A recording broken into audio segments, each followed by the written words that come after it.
Okay, so supposedly this deck image underneath me is supposed to update as we play now. So let's see if that works out that way. Yeah, I really like Dark Hawk. It's definitely my favorite Series 5 card at the moment.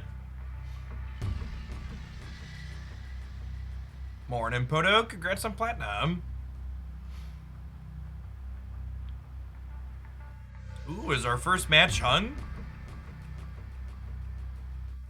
Oh, that's not a good. It's not a good start. You got 3 out of 5 variants and 16 chests. That is an incredible run.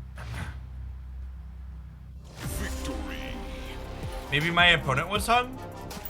Weird. Sometimes you press match, then you bounce out. That counts as winning a match for the mission. That's great. What's going on, Rhino? Thanks for the almost 4 years. Good to see you. Treat yourself. Oh, hey, the deck list did update auto-magically. Sweet. I won't have to remember to take pictures anymore if that works. Lovely. This was their Wasp. Rocket Raccoon is kind of a end-step play for this deck. Who's a viable replacement for Mojo in decks? Depends on the deck you're talking about. So, like, in Mr. Negative, I like replacing Mojo with Bast or Scorpion. In Spectrum Destroyer, you replace them with, like, Lizard, though. Honestly, I think Lizard's probably better than, Lizard's probably better than Mojo in Spectrum Destroyer at the moment.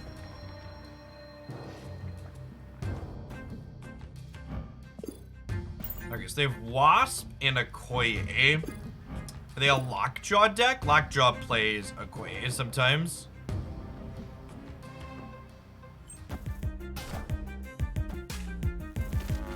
Electro. Okay, but they also still have Wasp in their hand, right? They just decide like they probably don't have space to play it out. Deal with that one is. Hey, welcome to a live one, Lizard. Yeah, Sentry's alright. The more I've played Sentry, the less excited by it I've been. I think I want to Korg them here. I want to give them two chances to brick a draw more than anything.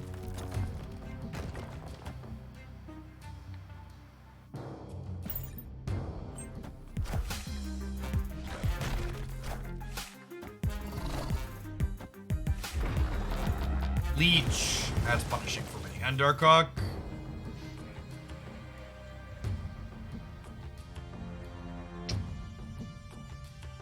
Probably dead, fam.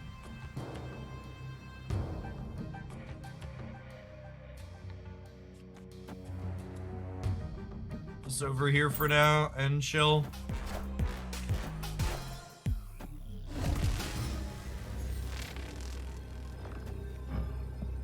Is not the claw I wanted for Christmas. What's going on, Moose? Thank you for the 33 months. Welcome back. I guess off of Electro, I should just plan to play around Leach on 4. That's kind of the Leach leader arms race has moved to players trying to Leach or leader before they can get Leach or leadered. So there have been a lot of Electro Leach decks recently.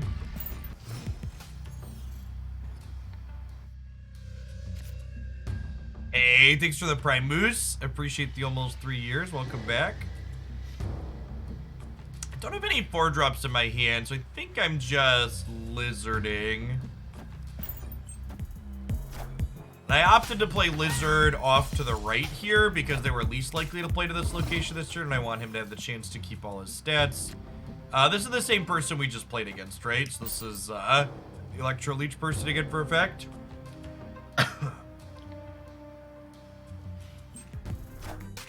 Hey, hope everyone's doing all right and your power is back on.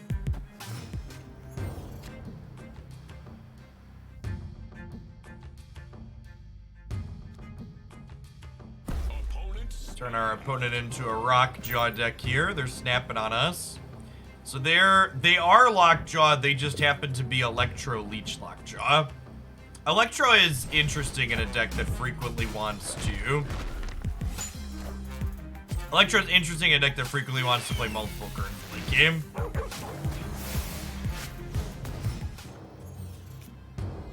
Okay, good shit.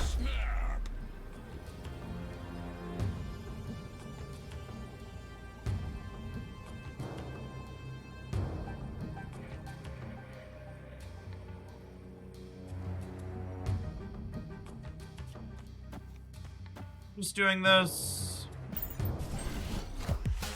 Oh, really? I'd have thought for sure they would have played into Titan.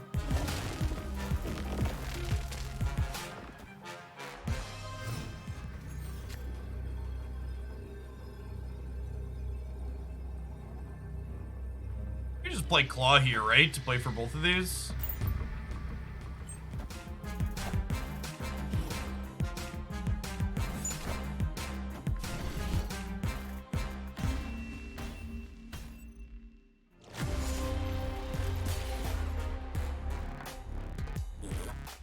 Well, that was, I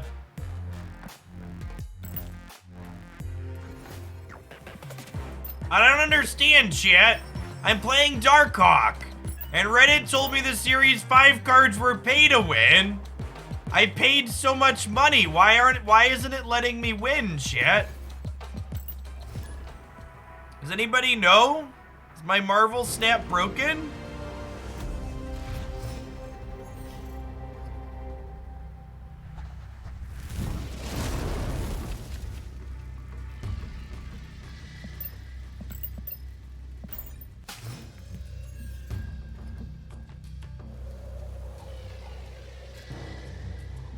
Turns out random shitters on the internet are dumb. Big truth. Big truth.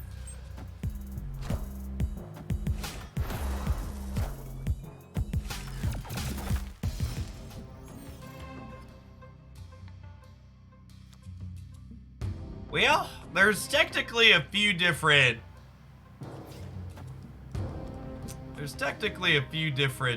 what's it called? Decks out there, but... Good. The most common Scorpion deck is Leech Leader, so we'll see where this goes.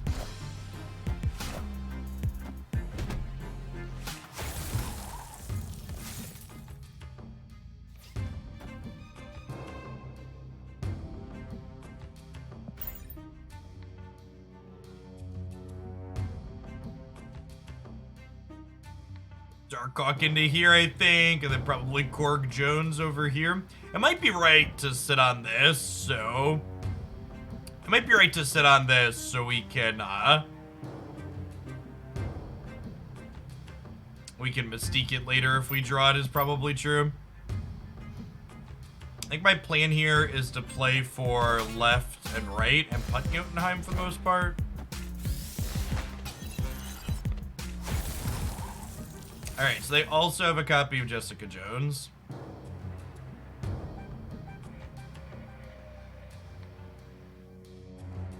Okay, what if I do this now? And then next turn we Storm Limbo. I think that's gonna be my plan. I think it's the Storm Limbo angle chip. He says before getting leeched this turn.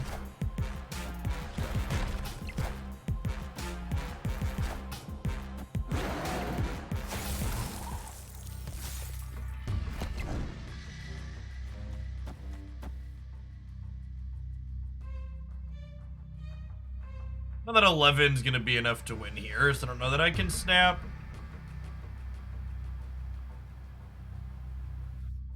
It probably is. Let's go.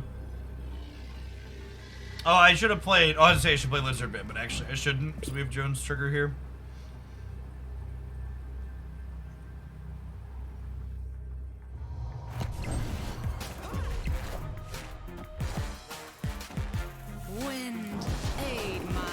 Shang-Chi on the right, cry herself silently to sleep. That,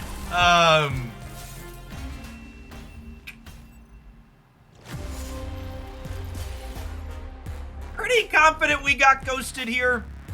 they emoted us at the start, and then... No, they emoted us, so it's probably a sniper. Because, like, playing Shang-Chi here when there's another turn afterwards is, like, real loose. I mean, it's not even just about getting Shang-Chi'd, right? It's just, like, Shang-Chi'ing the Space Throne, putting a 3-power thing in there when it's not the last turn. It's just, like, the definition of suspect.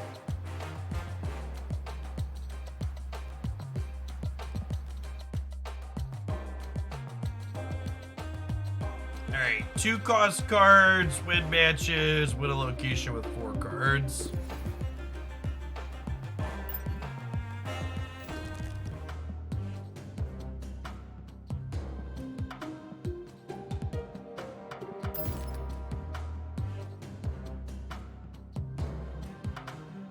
This one.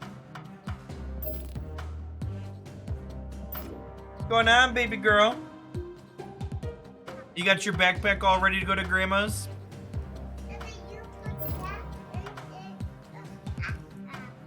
It is a backpack, yep.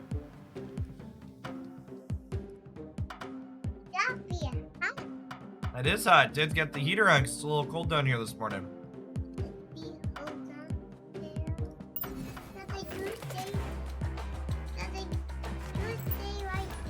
Yes, Daddy's gonna stay home and work, and you and your brothers and Mom are gonna go visit Grandma, okay? Oh, you don't want me to pick you up? Pick me up. Can I pick you up? You got your rainbow jacket and your rainbow sweater on?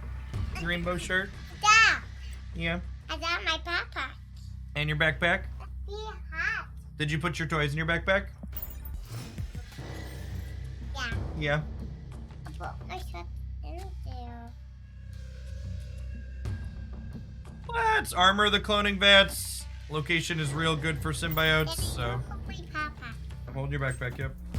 Oh, that drink is all empty. Sorry, baby girl. It's empty.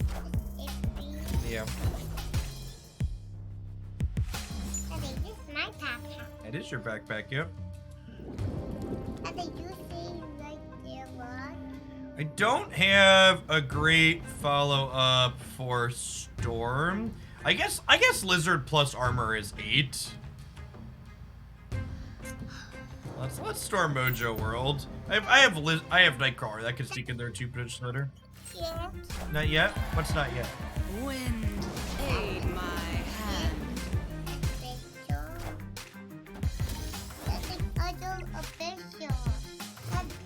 Hey, 716, thank you for the 14 months. Hey, Retrine. Ritarian, thank you for hanging out a ton over the last year. Oglandia's latest shillionaire. It's hot. It's a little bit hot. You almost distracted me out of a shillionaire, baby girl. You put burn. With them playing nothing here, I probably don't need Iceman there. Let's put Iceman into the cloning vats. Meow, meow, meow. Ooh, that is a Shuri. So we really need to draw a... Whoa. Mama. Yeah, Mama. Kinda want to draw Arrow. It could also be right... Mommy's up there. Yeah, Vision probably gets us regardless. Okay, why don't you go get Mommy, baby girl? You want to sit here? Vision probably gets us either way. Don't lick me, you little gerbil. Yeah. You're gross. I think we Goose and Iceman. I think I Goose and hope that they play mid. And then I hope that they can't get into the right. Okay, sweet. Yeah, so I think this works for us, right? Because they played center so they could clone it. Okay, no licking. Licking is bad. And I think we play here and just hope that they can't get into here, right? And then whatever they're playing out here loses to our stuff.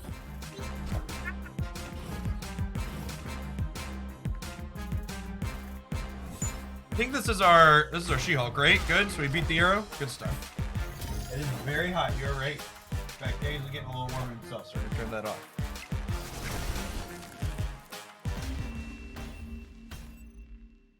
Victory. It's done. It is all done. I need to No, do not touch the heater. You don't know. that is the Can you bring that up to mommy and upstairs in the kitchen? Can you put it on the counter in the kitchen? yeah. Thank you, baby girl. Daddy, this is icky. It's icky. Yep. Go put it on the counter in the kitchen, please. Thank you. Is there a pity timer for series 5 cards? There actually isn't a pity timer for any of the series cards. Jay Houston, excuse me. 25 sub giftaroonies. Happy holidays to you and yours. That is absurdly generous. Good morning. Good morning. We're chilling on rock here.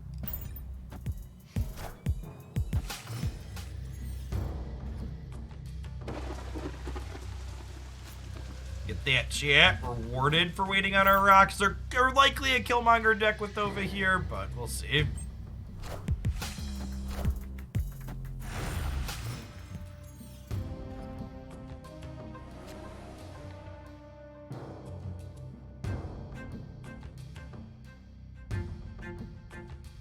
I think I'm waving, chat. We're just chilling.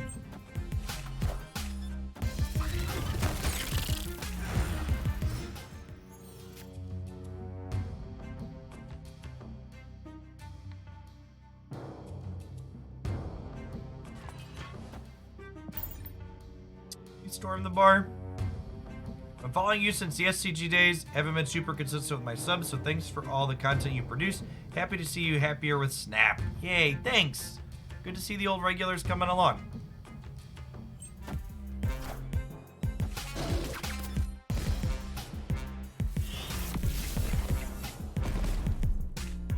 Going over here. Playing a rock out. Wind, aid This is my going to be a question of, can we Jones into a Magneto win? Probably not. Deck image update.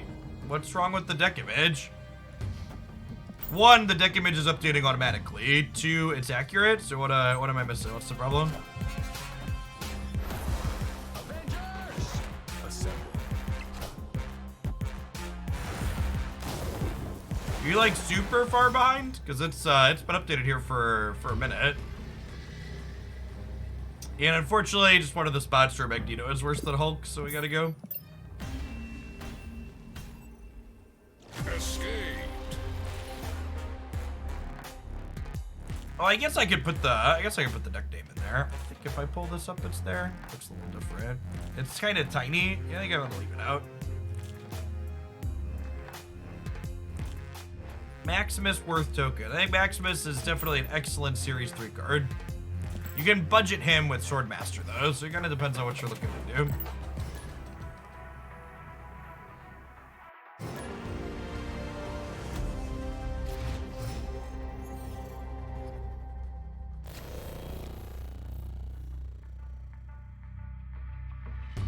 All right, we had a Shillionaire while Haley was here. Need to make sure we keep the trickle down working.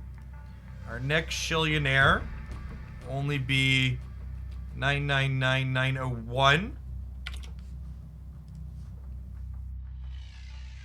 On to our Shillionaire that claimed, by the way. Criterion. Don't forget to ping me on the subs Discord for your special role there.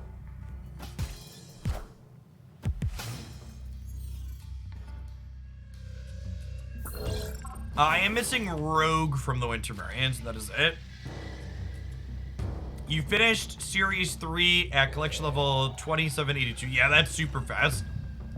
You'll probably be one of the last people to finish that early, because they removed a lot of the variants from it.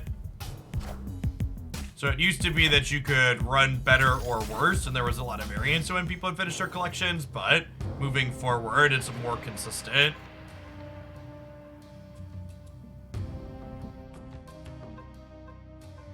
Do I want to storm the Bifrost?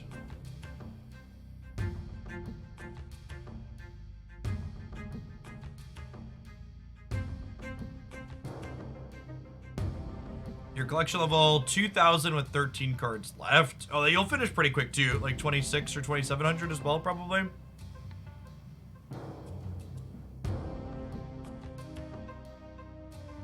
I finished pool 3 last week at 3,500. Yep. Yep. Oh, I want to storm chat. I think it's here.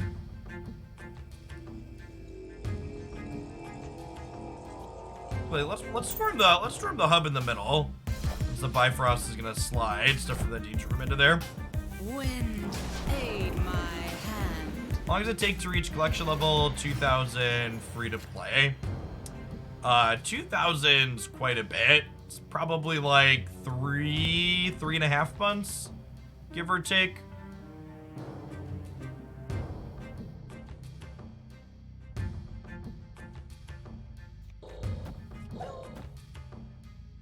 That is me browser source capturing the !deck browser page that comes up now, Marty. I wasn't doing that for a little while because I wanted, it wasn't auto refreshing, but it auto refreshes now.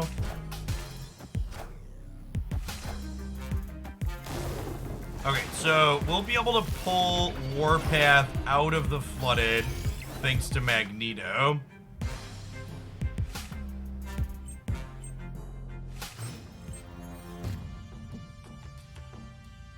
Was not the wave I wanted for Christmas. That being said, I think we Spider-Man here, right? And we Magneto it up next turn. Tang, thank you for the 16 months. Welcome back.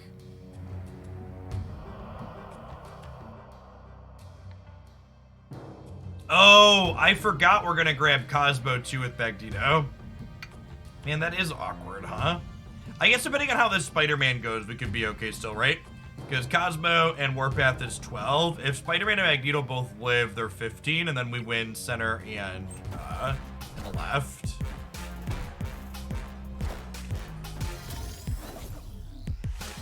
Okay, I need to win 2 75%ers, right?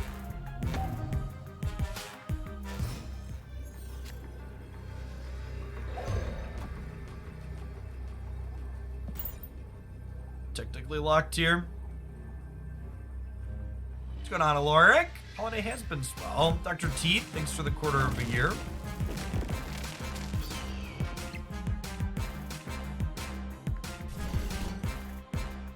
Alright, good stuff. Good stuff. The Hub Spider-Man coming in clutch here, letting us win the game.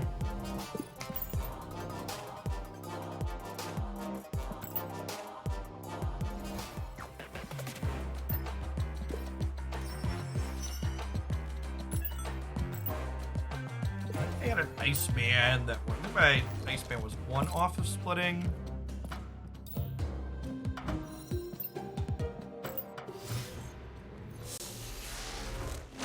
Infinity. What's going on, White Feather? Thanks for the prime. Appreciate it.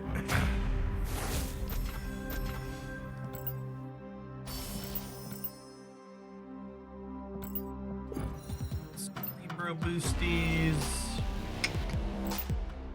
It's open for a fancy one. That's our what? 1, 2, 3, 4th Iceman split.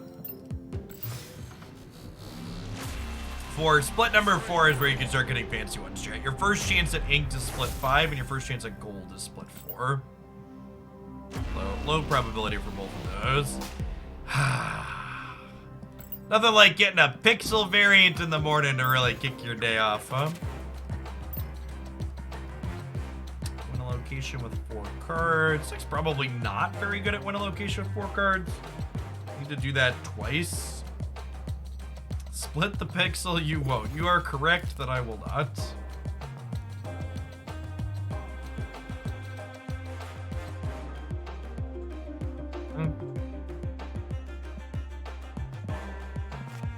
Miles probably does. Win with 4 and play some 4 costs.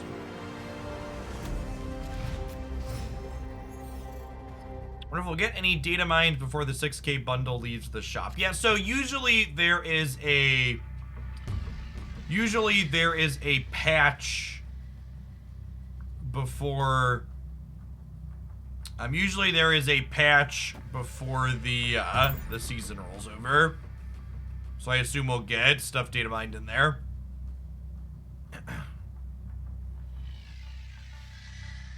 Listen, chat, I don't know if this play is good, but it's certainly great, so we're gonna make it.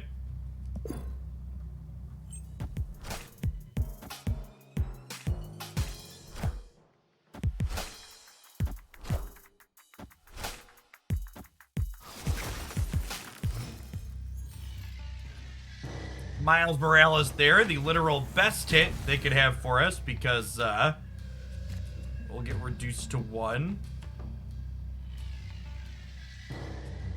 Yes, I would wager that I would wager that there will always be a bundle for that has collector's tokens in the shop. Is my expectation moving forward.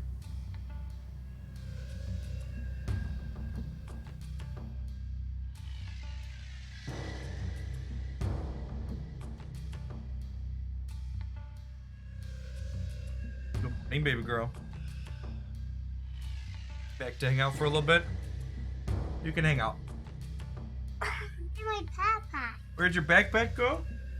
I don't know. Where'd you put it? Oh, it's right there on the floor. Right there on the floor. Do you want to hold it? Yeah, I will hold papa. Hold your backpack. Oh, that just flat dog. That I do lucky. Oh, it's all done.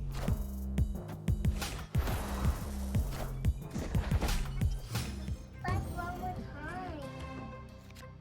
You need to push one more time, Daddy. You need to push one more time. No, we don't need the heater on. We're okay. Okay. Yeah. I need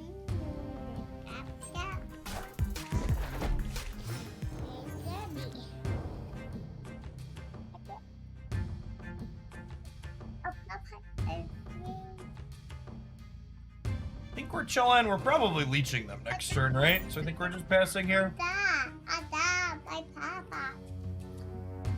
How about this, Papa? Papa.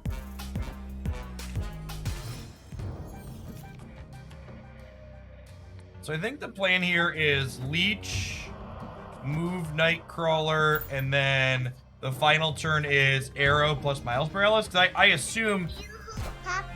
You want me to hold the backpack? I bet that. You, Papa, too. Okay, so they know I have a copy of arrow. That I find all those cheese. You cheesing for the camera? Yeah. You took nice Christmas pictures yesterday. You were very good. Yeah, I'm gonna have to figure out what I want to do about the deck title. The new way I'm capturing it doesn't have a title that's clean to display. Camera. I'll have to ask the Snapdot fan people. Excuse me, sorry, baby girl. You can do something better with that. Yeah. Do you have deck recommendation? All the deck recommendations require pull 2 cards I don't have yet, and pull 2 decks are underwhelming. Any advice? Yeah, I'd recommend looking at my Series 2 recommendations. Exclamation point pull 2 in chat. Or you can... Haley, Daddy needs to work, okay? You want Declan to go cheese? Yeah. Okay, go tell Declan to cheese. I bet Declan will take a cheese of you on his phone. Ask Declan or Jacob take a cheese on their phone, okay? There are a number of deck recommendations on... Oh, they moved Nightcrawler. Clever. Oh, and Titania just doesn't move at all. That's interesting. Okay, we learned. I was expecting her to jump across before the bar put these out.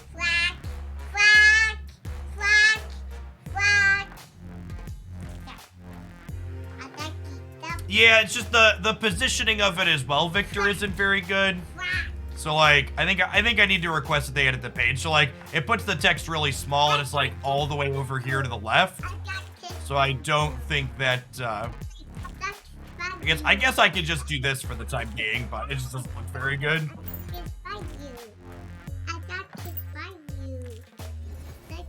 Any new cards over the weekend? No.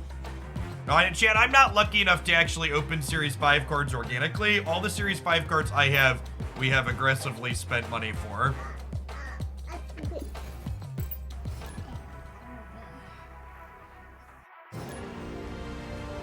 Yeah, the deck title doesn't really add value. I think I also prefer it without the title. Hey. You got your hat? Daddy, pick me up. Pick me up. Up. And a hat. You got hat? And a hat, a tea.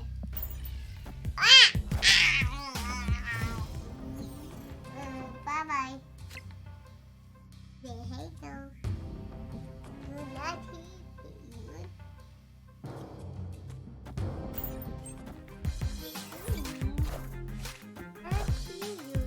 They built their own Maximus, chat.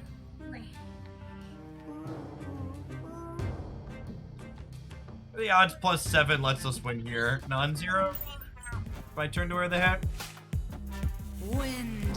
Ooh, that's super unfortunate.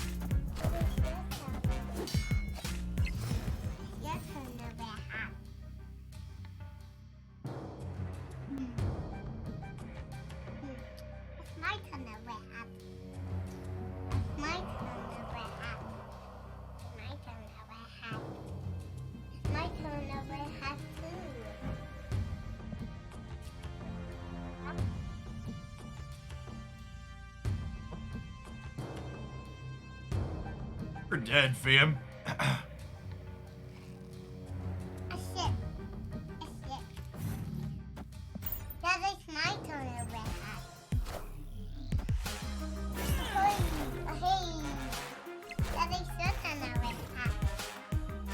Now, the hope here is that our opponent is unable to... The hope here is that they're a Silver Surfer deck and just can't play into Crimson Cosmos, right? Oh, careful, baby girl.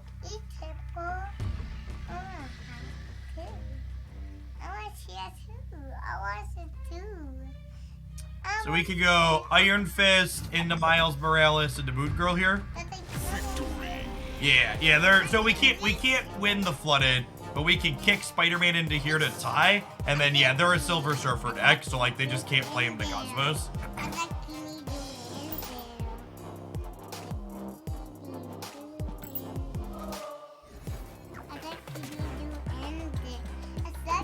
I'm not sure what you're looking for at the full-time command, but I'm here Monday through Friday from 9 a.m. until about 5 or 6 p.m. Central.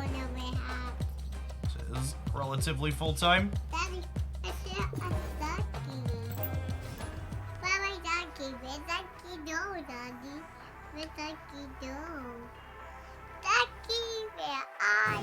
You hid the ducky in your hat?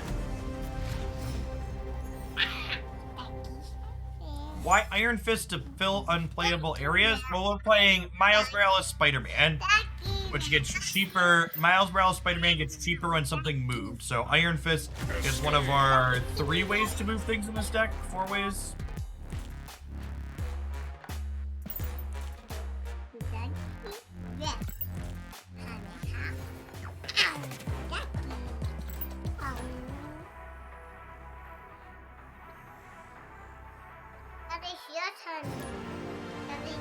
Oh, Haley, don't press the keyboard, thank you.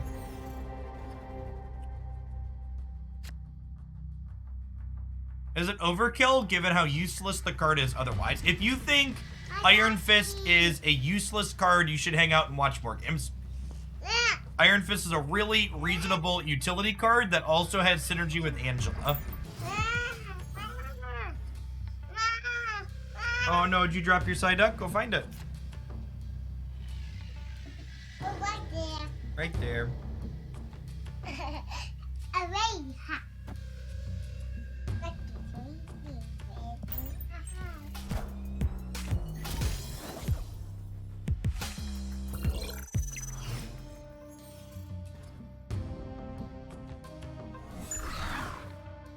Savage Lands. Guess we'll play this out here.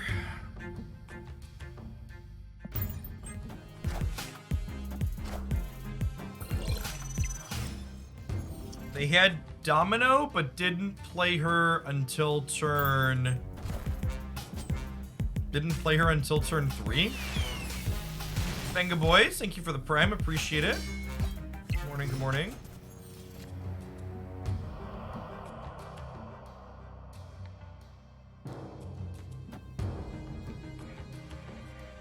Arrow, this honestly might just be a arrow right, Toy Single.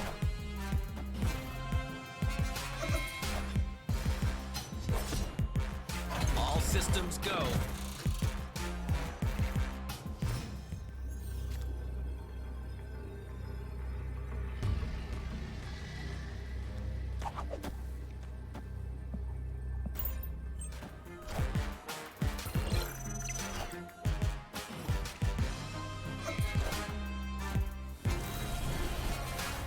As like the one card that beat us here, huh? Unfortunate.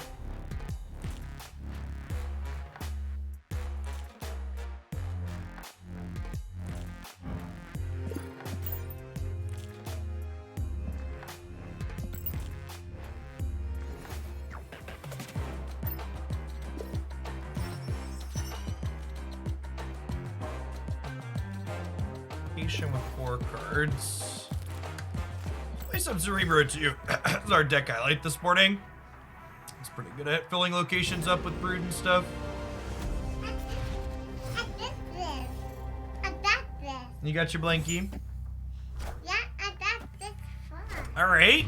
Scar diffed someone else for a change. You'll love to see it.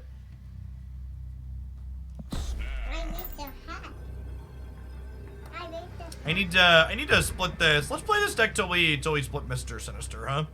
Need 5 more boosters for him. Yeah, Cerebro 2 is the deck that I did most of my climbing with this season. It is very, very reasonable. Chat, the deck, this is going to take some getting used to, and maybe I should make a command instead of repeating myself. The deck image is going to be updating automatically, but there's going to be a small delay on when it happens because of that. So just like periodically refreshes, but it's going to be a small chunk behind compared to happening right before. Wind, aid my hand. Yes, the deck list updating is utilizing the staff.ban tool that we use for the exclamation point deck command. Oh, you want to come up here? Show them your adorable blanky animal. Sticky animal. This is.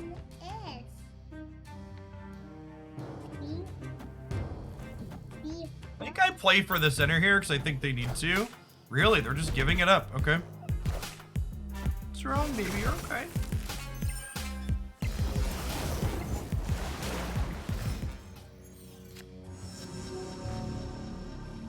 Well done, hair.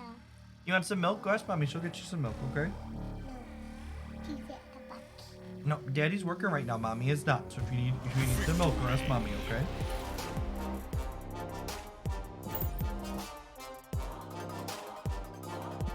Yes, you can go ask mommy. Huh? Mommy. Great. What do we do? Mission equity. Mommy, mommy, mama, mama.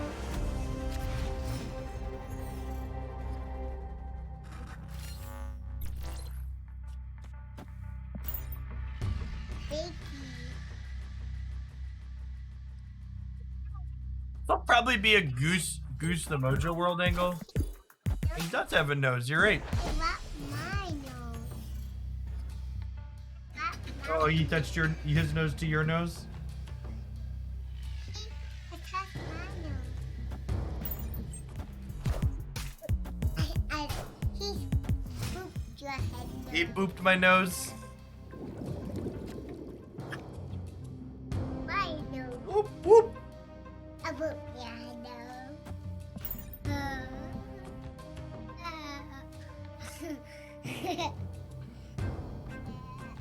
Careful, I don't want you to fall.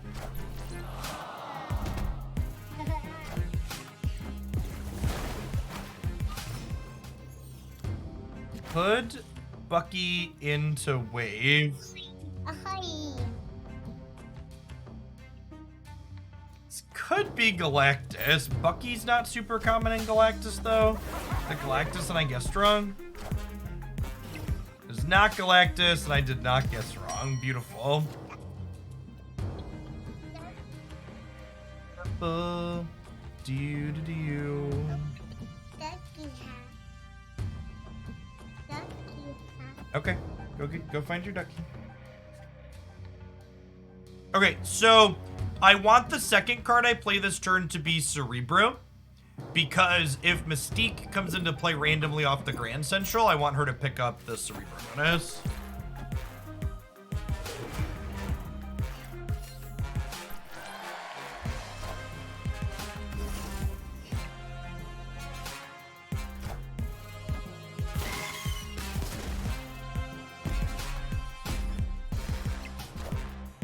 Is pretty good.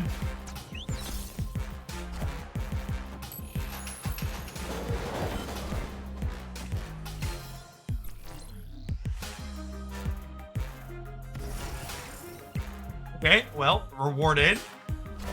While their leader Cheese was thoroughly punished.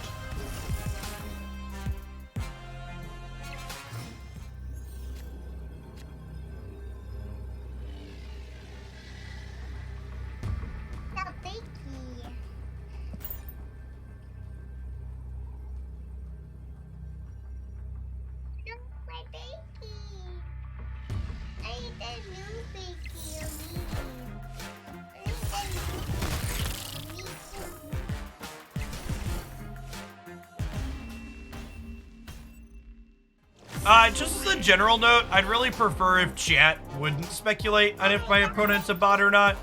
Because, like, speculating that my opponent's a bot is kind of like a low-key way to say you think they're bad. Which is, a little not great thing to be implying.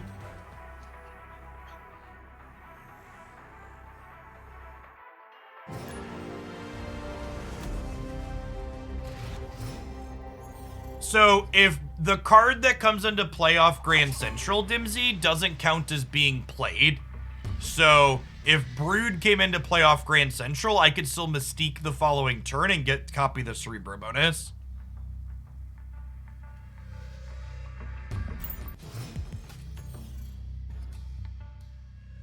Yeah, what was it? KM Best put it the best way last night. He was like, if you accuse my opponent of being a bot before turn 6, you're calling them bad, and if you accuse them of being a bot on turn 6, you're saying they're sniping. So, like, neither of those are necessarily great.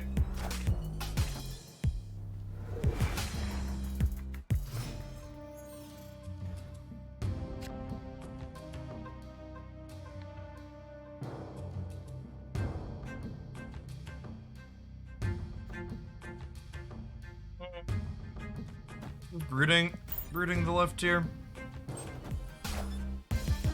Fun of boards, they also have a brood. Sure. The old Tempo Ironheart. So let's see where we end up going this game. This could be a game that we win. Oh, stupid Dream Dimension is so annoying, chat.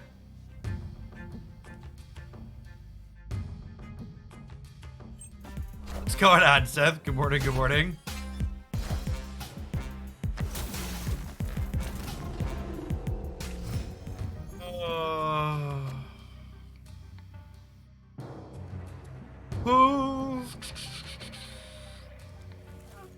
Do I just make... Oh, I can't even play this and this, right?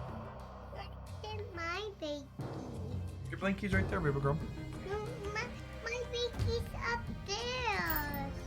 I hope that's my baby.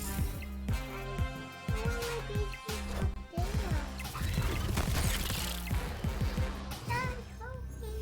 Okay, I assume we're getting surfered here. Hold on 1 second, baby girl.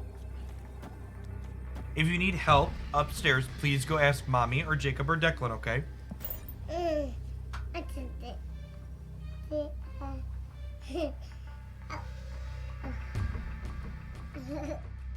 Your current rank on the ladder is one of only 3 factors in your matchmaking opponents. Your collection level, as well as your hidden MMR, both impact that as well. Oh yeah, Crawler's actually just -1 power, right? So you shouldn't play Crawler out.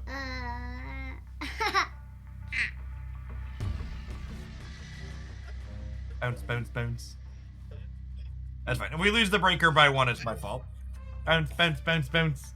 Bounce, bounce, bounce, bounce. Bounce, bounce, bounce, bounce. We just break down. Bounce, bounce, bounce, bounce. Bounce, bounce, bounce.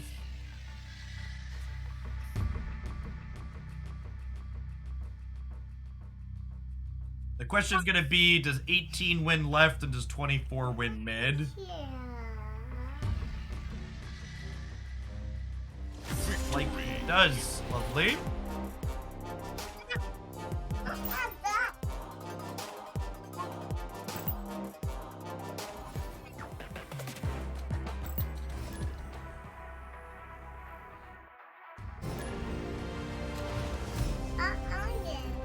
Yeah, it seems fine, Infinity.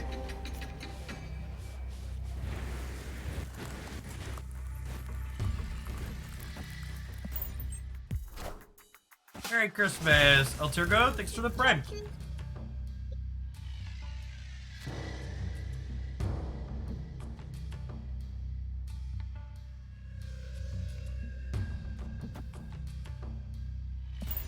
What's MMR? MMR stands for matchmaking rating. I am 1,500 tokens off of Valkyrie, so another couple days.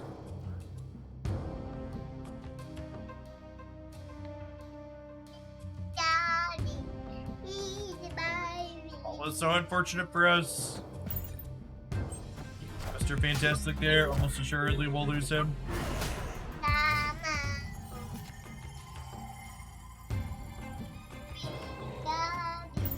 Cards cost changes to effects that affect certain costs no longer affect that card. So it depends is the answer. So Goose, for example, cares about cost changes. So think Haley. Take a deep breath, please, baby girl. Mommy, Daddy. So Wave, for example, stops you from playing into the Goose path. But to give a counterpoint, Wave stops you playing into the Goose Path, but Silver Surfer cares about the original cost. Daddy. I'm not sure. I kind of want to live dangerously and play this here. Oh, but I guess I have missed this for there later. Yeah, let's Blue Marvel mid, so that way, again, if Mystique comes in off the Grand Central, she has an ongoing to copy. Mindful Bear, thanks for the prime. I mean, that exchange is pretty gross. Sounds good.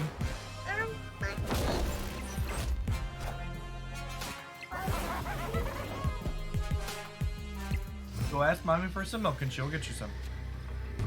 And again, the way this ends up working, this card coming in off Grand Central does not count as being played. So Blue Marvel is still my last played card. So Mystique here will copy Blue Marvel. I think this is enough. We're going to go to 16 on the right. 16 on the right might be shy. If they have Magneto here, like is common in their archetype, we do lose if Danger Room doesn't get them.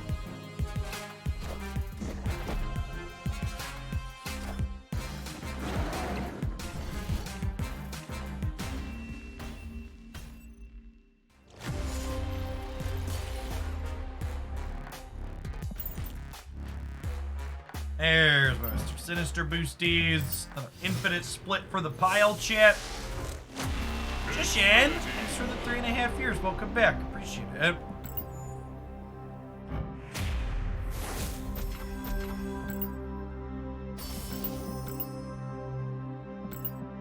We're pretty close to 100% for leader decks this morning.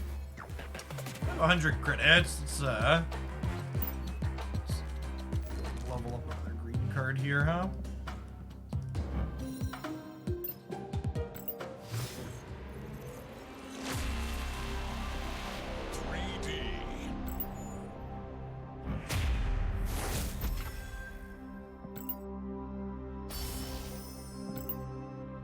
tokens. That puts me to 4,900.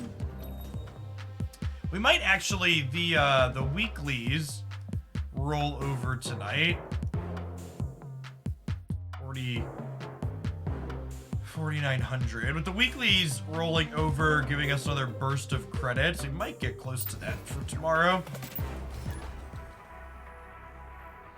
Is Winter Wonderland a good deal? Depends on what you mean by good deal. So the collector's tokens bundles are the best way you can spend money on Marvel Snap if you've already bought the season pass. I play Valkyrie, Bast, Cerebro 3. Well, I don't have Bast, so we're not going to play Bast in anything. I want to play Bast or Valkyrie in like some disruptive decks. I want to play her alongside Sentry. Yeah, I think Bast and Super Skrull, I think, are gonna end up being. Alright, chat, we're no longer a Cerebro deck. I think Bast and Super Skrull are gonna end up being cards I just wait for them to downgrade to Series 4 before I get them at this point.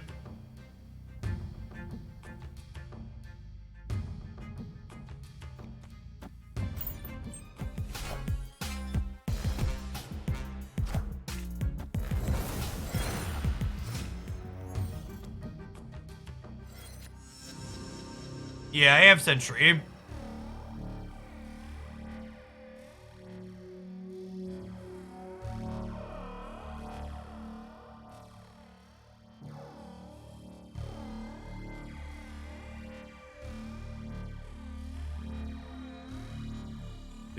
The good news is once Bast and Super Skrull downgrade to once they downgrade to Series 4, I'll be back on track to just have every card at release again, so it'll be collection complete moving forward again.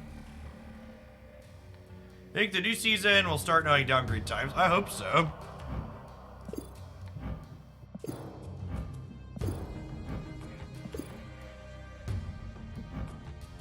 Okay, and then they are certainly a Silver Surfer deck.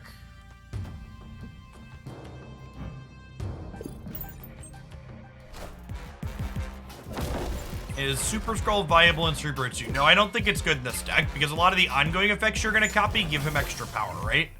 So, you definitely don't want to play him in this deck.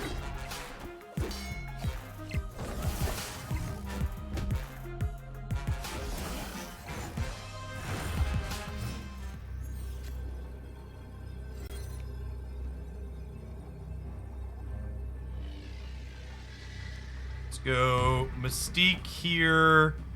And then do I want to play for all three paths is the question. I think I do. At a minimum, I want to put the Mr. Sinisters here.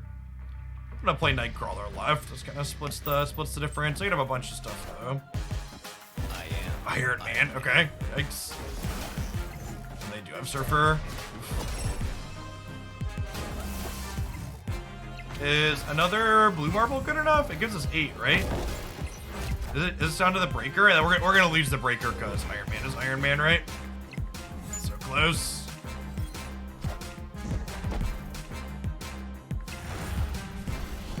Yeah, so the first and only tiebreaker in Marvel Snap is total power. They're up by 17. We're up by 11, so we lose this one. I mean, it's not just any Iron Man either, right? Like, it's Iron Man on Onslaught Citadel. Big swing. Tough to compete with. Doubled Sarah.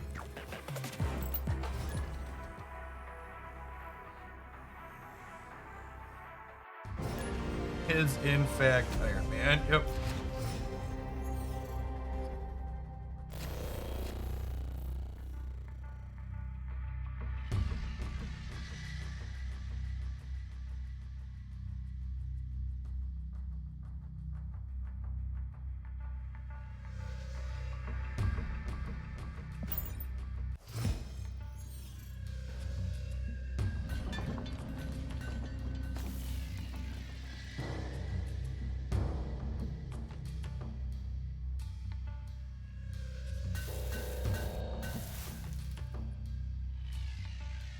Gonna need to storm that one.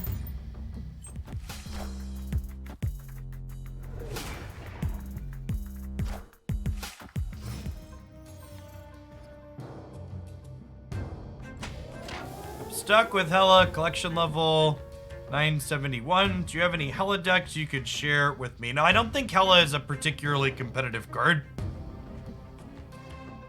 Alright, Los Diablos has our back, chat. It's gonna destroy the mid here. No, Daddy is standing for a little bit, baby girl.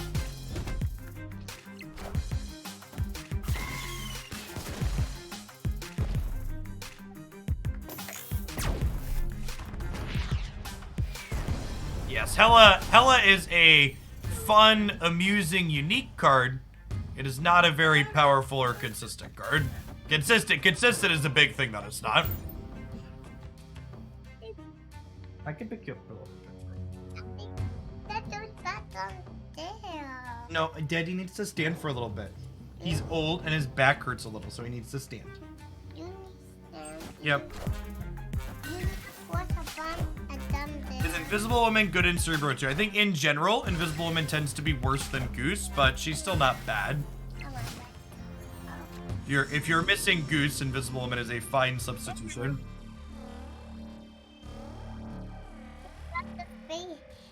Hey, welcome back, Reaper. Appreciate the almost 3 years. And Logan, thanks for the over 2. When that water fall down.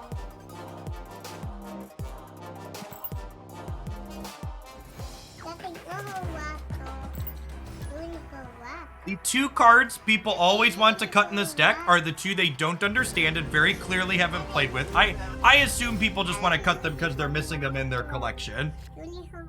Thank you. Okay, let's put the water right there. Daredevil is very good in this deck, chat. Daredevil is a generically good Marvel Snap card that is also excellent with Hobgoblin, the other card that people always want to cut without ever having played a game.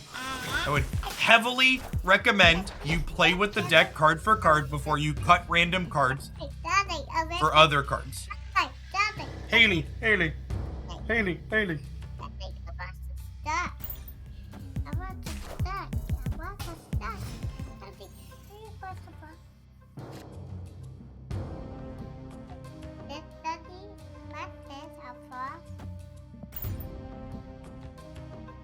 What's the best Mr. Negative deck, in my opinion? I really like the stock Negative deck.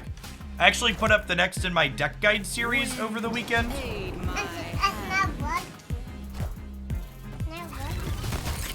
If you missed it, the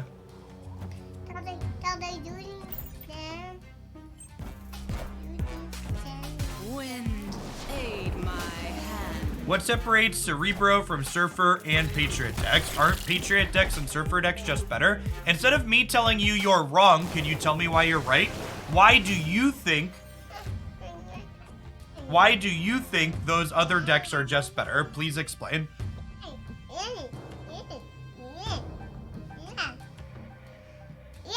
Because I can't understand how I can tell you why you're wrong if I don't understand why you believe what you believe. I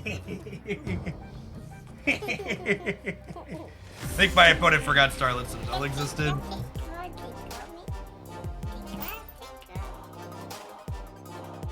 Reach rank 61, starting from 40 with the stock Negative list. I don't have Mojo or Bast yet, so I switched Mojo with Punisher. Do you have any other suggestions? Yeah, I'd probably play Scorpion, because the goal of the Mojo slot in that deck is to have something cheap you can play on curve early. But you can't play something like Lizard, obviously, because Lizard's bad with Mr. Negative. So Scorpion would be my sub. Thanks for the 16 months. So, we actually talked about this a little bit in my Discord last night. Because this is something people always bring up that they just like, people that are new and inexperienced in the game. And that's Cerebro decks get hosed by a lot of locations. And that's true, but you need to go take that upstairs to the table to eat it. Ask mommy to open at the table. You cannot eat down here. One of the things that a lot of people really don't seem to get about Marvel Snap is that every deck in Marvel Snap gets hosed by some amount of locations. The difference with Cerebro and the other decks is, with the other decks, you are able to lie to yourself and tell yourself, oh, I can actually still win this game. When the reality is, that's not really the case. Same thing, it's kind of, the same thing kind of happens with Mr. Negative as well. People are like, oh, this Mr. Negative deck, I can't play it because when I don't have Mr. Negative, I do poorly. It's like, well, that's where the snapping and retreating mechanic comes in. Yes, you also have a tool like Storm to mitigate that location variance, is definitely the truth as well. But it's tough for people to be able to look at this and go, okay, with this deck, it's very clear when you've lost, essentially.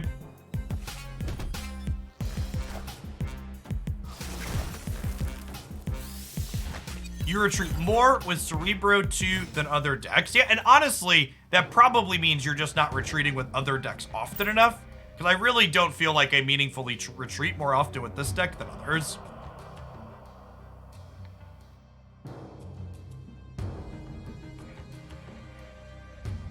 Also, I think there's merit to discussing the ups and downs of other decks in comparison to things. If this isn't Shang-Chi, we're good to go here. Hey, Max. Welcome to the party. Someone said, I feel like Surfer should be +2 to be kept in line with Patriot and Cerebro because the restrictions and difficulty are similar. I actually completely disagree with that. So the key difference between Cerebro and Silver Surfer and Patriot is that these ones that are giving, I hear that comparison all the time too, and I think it's completely illogical and unreasonable. Cerebro and Patriot, these cards that only give +2 power, these are ongoing effects, which is very different than an on-reveal effect. You get to play your Cerebro and your Mystique out proactively, which is why they give less of a bonus than Silver Surfer, who has to be the final card that you play out in the game to give your things the bonus. So you're right, you have to build your deck around these cards to activate them, but Silver Surfer needs to be more if it's going to be an on-reveal instead of an ongoing. Because the ongoing effect is more powerful and flexible. No, eat down here. You have to go upstairs to the table to eat, baby girl. You can bring that up to mommy and she will open at the table for you. You may not eat down here. Thank you. Is this deck not viable without Brood? Most decks that play Brood are much worse without Brood.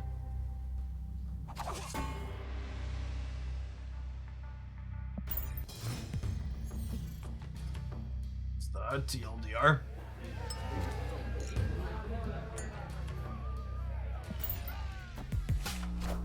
You have an Electro ramp list that I would recommend. Yeah, you play Electro, you play Leach, you play Leader, and then you flip a coin because the rest of your cards don't matter because Leech and Leader will win you a lot of games.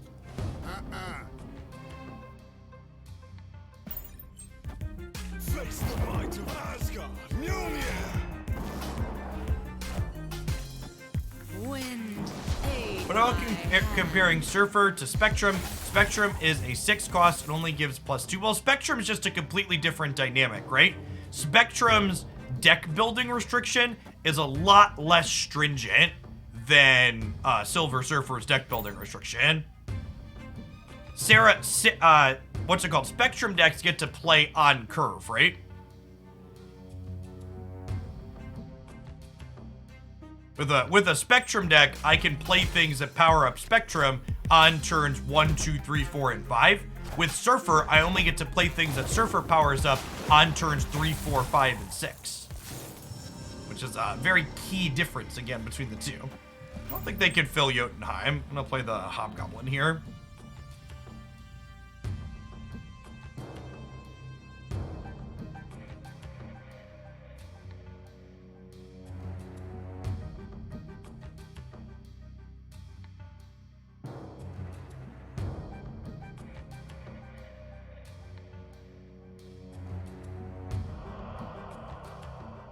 To the person that was upset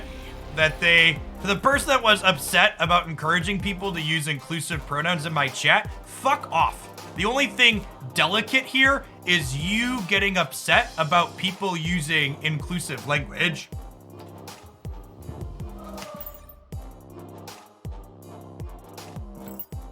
Just mad projection from alt-right bigots constantly.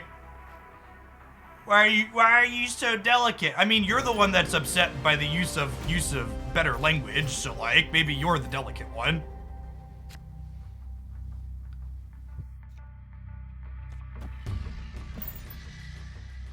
Is Silver Surfer a good card to spend on? Yeah, Silver Surfer is a powerful and competitive card in Marvel Snap. If you like the idea of it, it is a wonderful season pass pickup. Also, it's good to note, and the math on this is broken down, and I think I have a season pass command. The season pass command, will get updated here in a second, but the season pass in general is the best dollar to stuff ratio you could spend in Marvel Snap, even if you don't want the card in it. Hey, thanks for the sub, appreciate that. I think I want to storm Mojo World rather than try and contest it.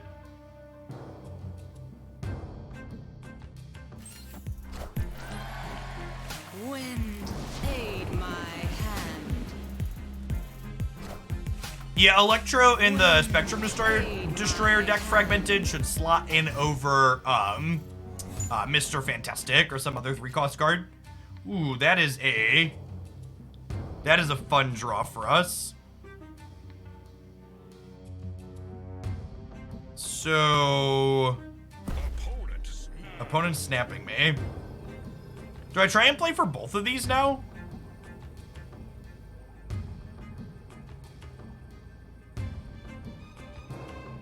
Yeah, the season pass command is old. Thought it was a video command. You are correct. The season pass cards start in Series 5 now. I'm gonna Blue Marvel here and try and play for all of these. Hey, congrats, Hiz. Alright, so they got a Mystique or a Cerebro, neither of which are particularly useful for them.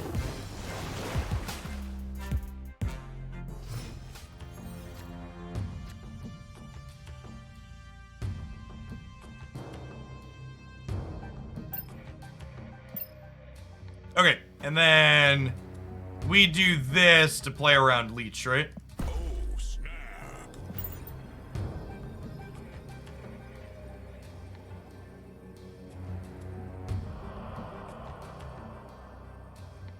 I don't know. I think the season pass cards. So, the season pass cards starting in Series 5 right away, I would assume that they are moving them from Series 5 down to 4 when the following pass comes out. So, I am waiting to reserve judgment. My personal plan is if we don't get downgrades from 5 to 4 and 4 to 5 the first week of January, when the next season pass rolls out, I plan to make some noise. Lost in, thank you for the 27 months. Happy early new year to you. Yes, Electro inside a Spectrum Destroyer lets you play Spectrum and Destroyer in the same game, which is quite good.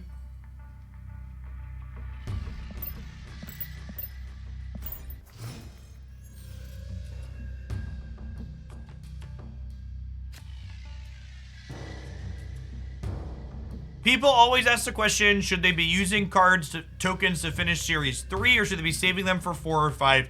And the blunt answer to that is, we don't have enough information to make a mathematical argument in one direction or the other. We really need to know what downgrade timers are going to look like.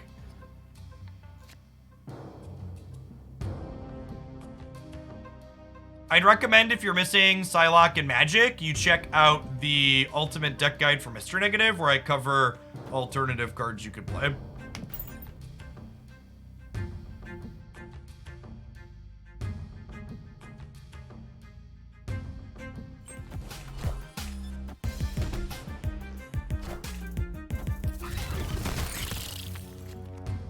I think this is a game where we're not Cerebroing.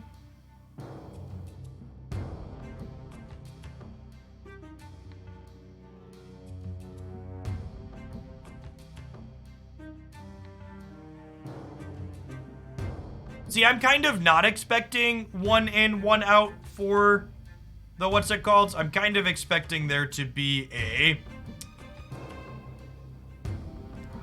I think I'm gonna storm here. I'm kind of expecting a... do I want to storm? This might force Surfer out early. I'll storm Xandar, actually, I think. I'm kind of expecting them to bulk downgrade things at the beginning of the what's it called? And I kind of expect them to bulk downgrade things at the start of January.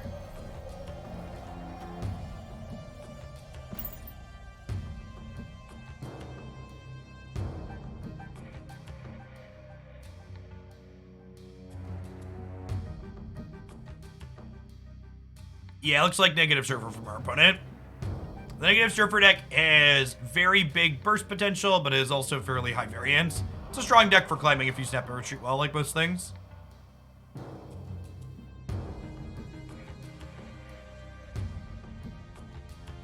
You can always cite for folks asking about what series cards are contained in exclamation point and card name in chat. Not only gets you the rules text, but it tells you where that card is contained in as well.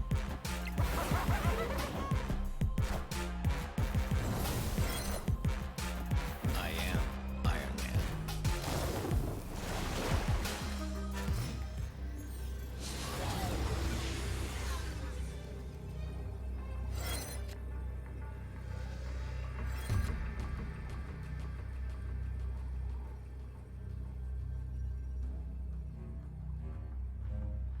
Oh, plus 8's going to be enough to win mid here.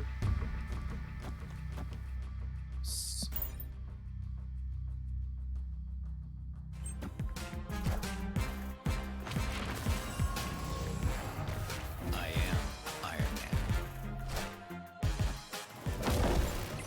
Oh, there's Sarah. Let's say, okay, so we tie and then breaker, but they are Blue Marvel.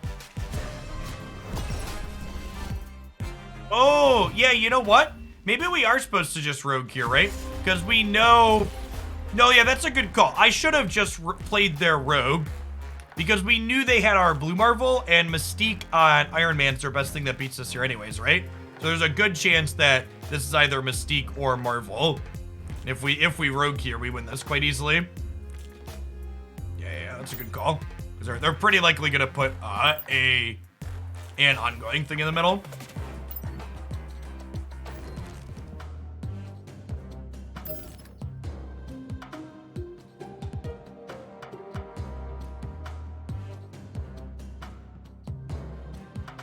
Some more Darkhawk.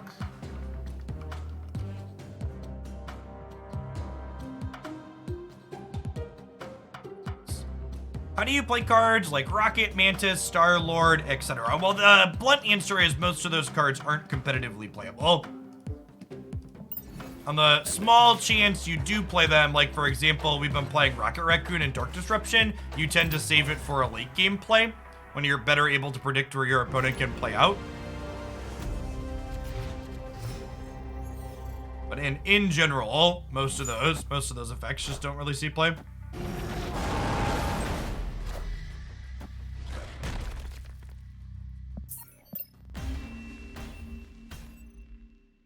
Escaped. A little Scar diff in the morning.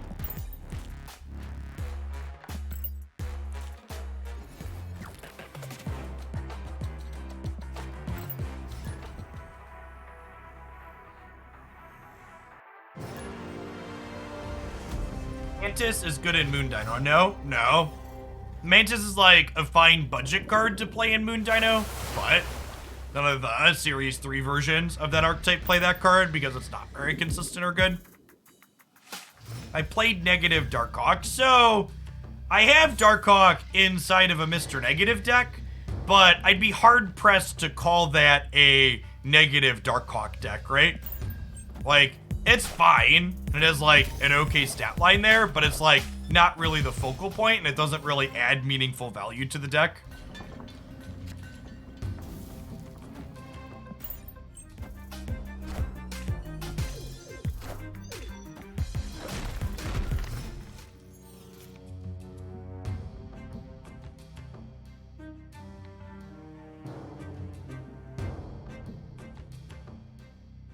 Yo, I gotta decide how we want to disrupt them here. So I could go Hawk into Mystique Black Widow, but then they never have a chance to draw from Korg, but maybe that's fine if they never have a chance to draw from Korg.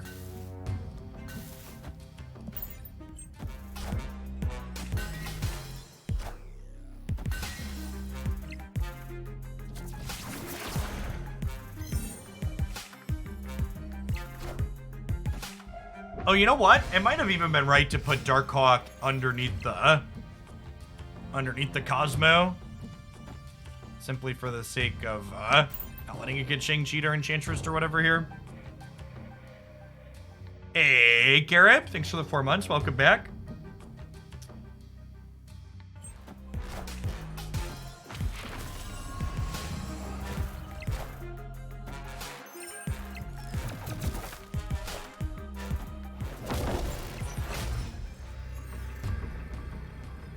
Do you think Zabu will break the game? I think anybody telling you they know whether or not Zabu will break the game is trying to sell you sensationalism more than good content or opinions. Any reasonable human being that understands how card games works is going to tell you to wait and see. Brassus, thanks for the prime. Appreciate the support.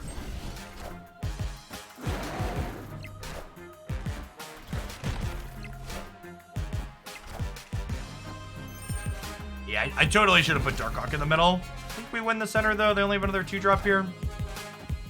Yeah. Victory. Hey, Migas, congrats on 70. Yeah, Cerebro, the Cerebro 2 deck is great. It's what we played. It's what we played for the bulk of my climb.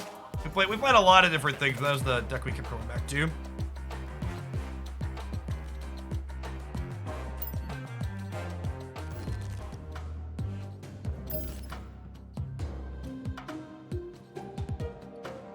I love Beast in this deck.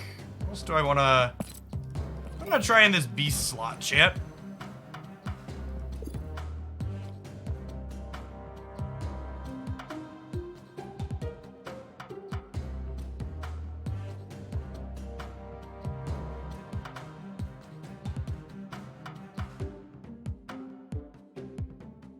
Play on that slot. It's probably another cheap card, huh? A lot of top end. Maria Hill with a Kappa base. I mean, we do care about the size of our hand, and Maria Hill fills curve. No, we're not playing leader, chat. I'm already at infinite. I don't need a crutch like the rest of you.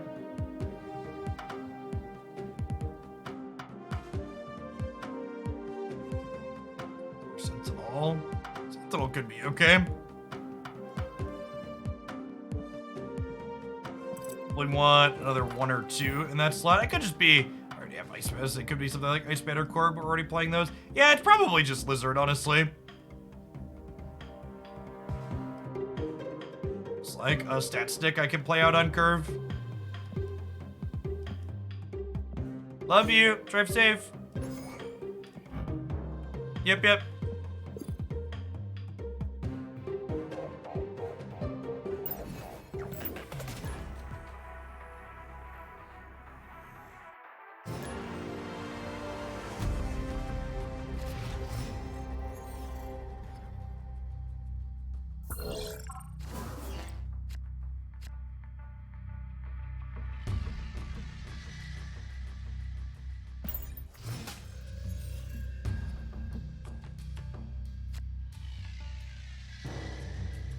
You love me too. Is my emote live? I think I have the perfect emote response to you love me too.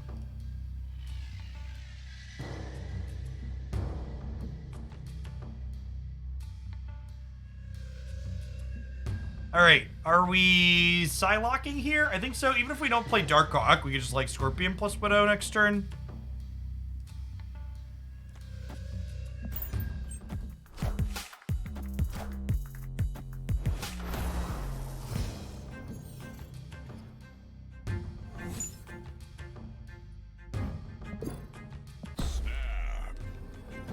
That's a delicious one, chat. Subterranea gamers.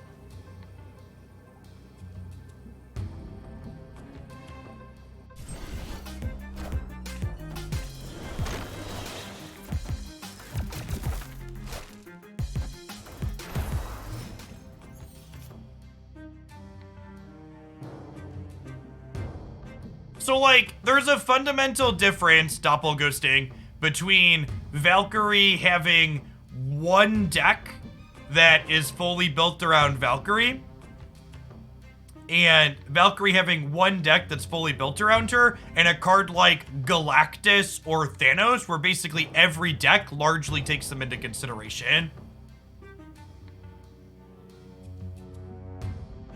I don't think Valkyrie deserves to... I don't think Valkyrie is a card that should... We're like... Basically what I mean is when a deck has to be built around, it's referring to this deck doesn't work if you don't fully build around it. And that's just really not what Valkyrie is, right?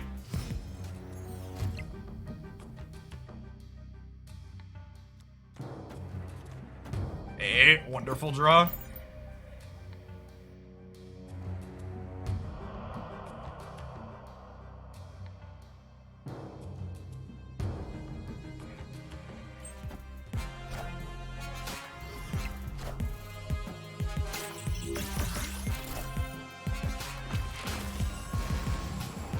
Is that better on the camera?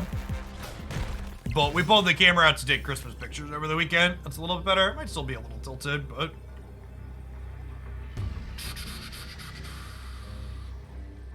Someone said, why not play Maximus? I would encourage you to read Darkhawk if you're wondering why we're not playing Maximus. It is actually kind of incredible to me how many people seem to think Darkhawk and Ronin have the same text box. Like it is not an uncommon, I think we're good-ish there. It is not an uncommon thing.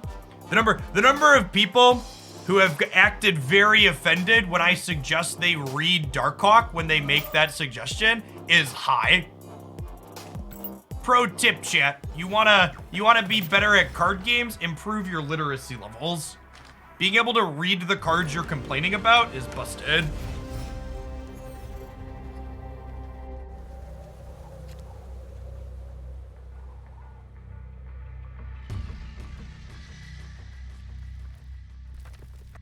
I was like, I had someone get very upset and post a Reddit level YouTube comment last night where they were telling me it was unfair how they keep putting up all of these busted Series 5 cards.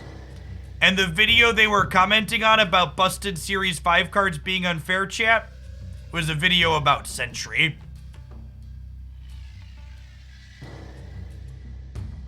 Prasis, thank you for the prime, appreciate it. Meta defining Sentry.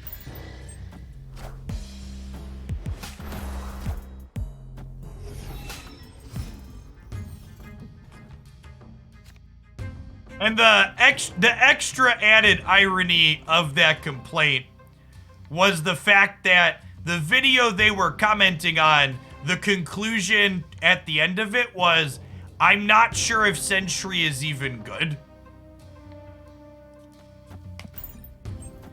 So just a pretty peek. I heard Reddit say these Series 5 cards are unfair, so I'm gonna come here and complain that they're unfair. Invisible Woman means her Sinister London cards don't copy until the end, when they flip up. Yes, they should duplicate on 6.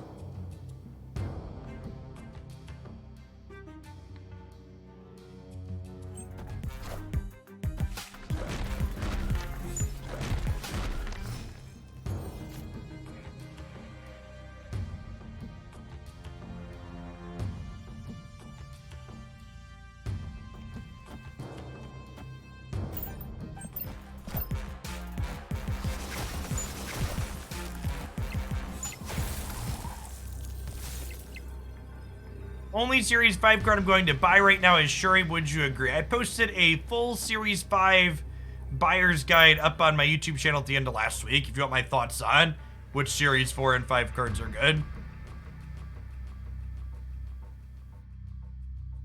Saw someone on Reddit yesterday ranting that the Samuel Jackson Nick Fury variant being a trash gift. Listen, chat.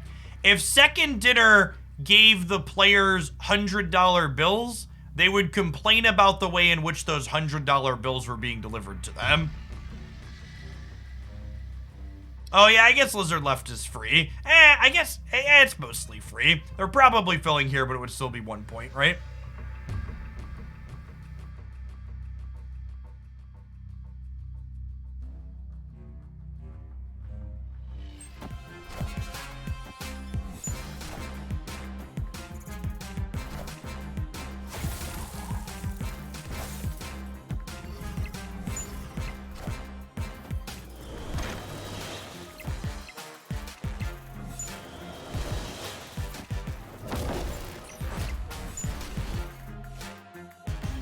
We win the breaker because of their debris. Victory.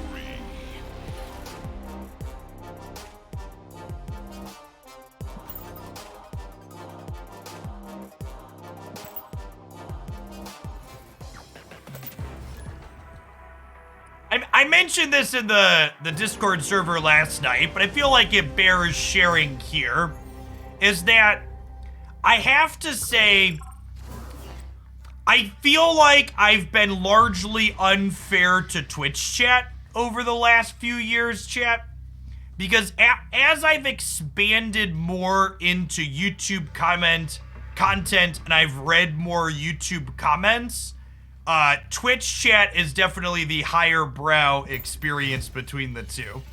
Which, I don't know if that's necessarily a compliment for Twitch chat, so much as it's an indictment of the average YouTube comment. maybe it's a little column A, a little column B.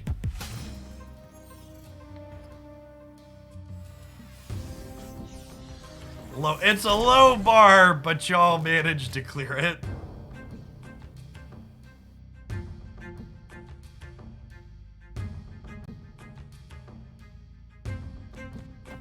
All right, so Moon Girl will copy these.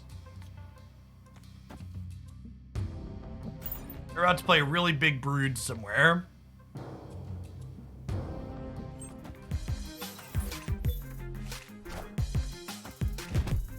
Just a Mr. Fantastic. Set me up.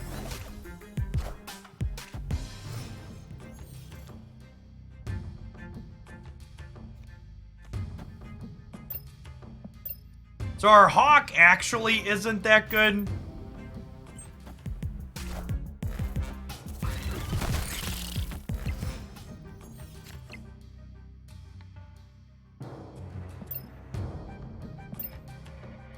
I think I want to just dino into double Mystique, right? I think I mostly play for middle here.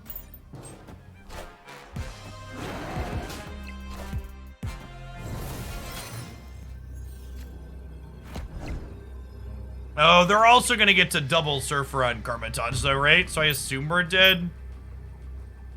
So we do this, and then we have 24 over here on the left.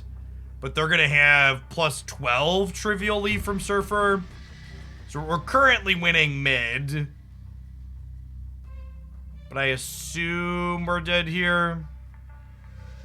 So I'll have 12. 12 puts them to 18, so that means they only need to play 5 power worth of 3 drops here, so I think it's definitely time to go.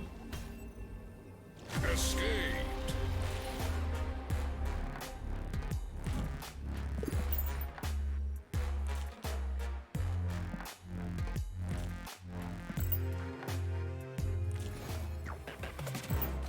I think if you think Wave and Arrow are comparable to Leader, you don't understand why Leader is good. Would mostly be my response to you, big baby.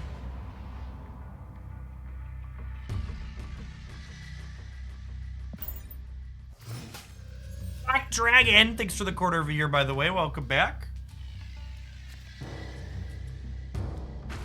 All of the comments that when you talk about Leader, people are like, well, what about these other things? Largely show that people don't understand that life is shades of gray, and that context matters. Give me the Psylocke.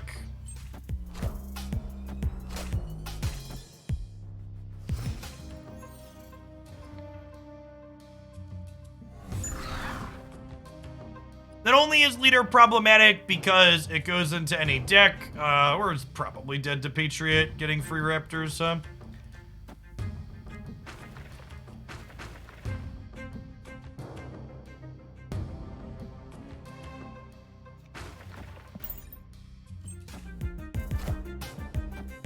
Wind, aid my hand.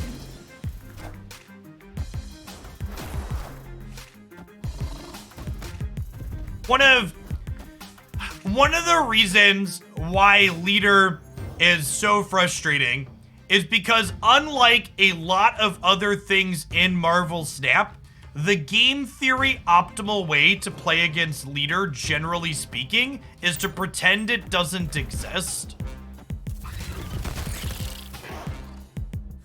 And the reason why it's game theory optimal to pretend it doesn't exist is because Leader can go in literally any deck, And playing around leader usually means you're not playing around whatever other cards they're more likely to have. And that's a very different experience than a lot of decks in Snap, right? Like, you're playing into a Spectrum Destroyer. You can know fairly likely that they're a Spectrum Destroyer deck, and it's reasonable to play around their things. Your inability to read it.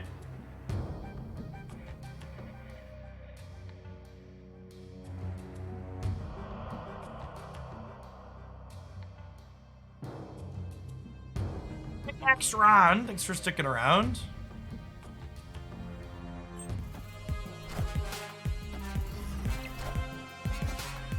Peak Twitch chat is me taking the time to articulate how leader goes at everything and you can't really play around it when I have a ton of experience playing Snap.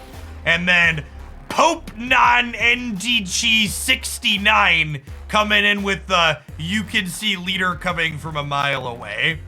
So dear Pope G 69, I'm gonna disagree with your take and experience that leader is obvious and easy to see. But what do I know? I only play Marvel Snap 60 hours a week.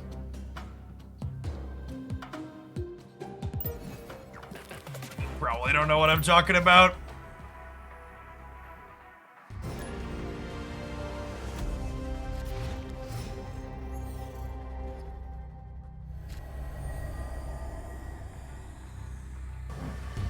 Here.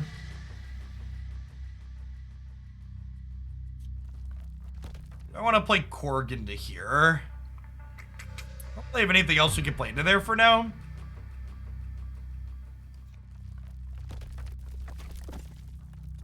Could draw Psylocke or Widow, though. I don't play Korg off to the right.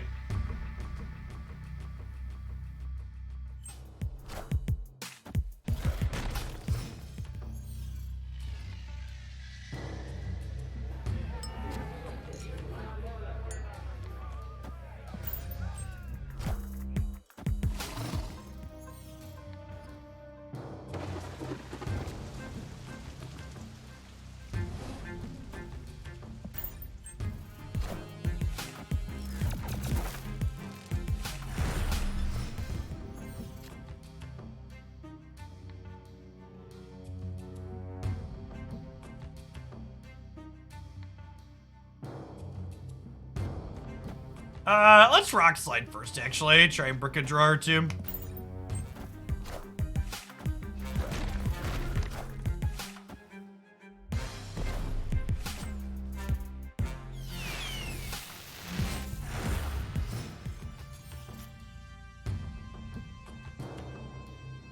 That's a Giganto.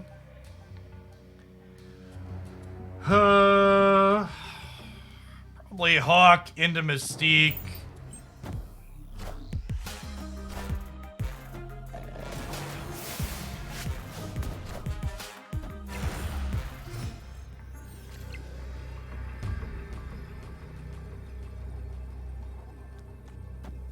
I wouldn't do it. Try and win the breaker here. This Mystique is 12.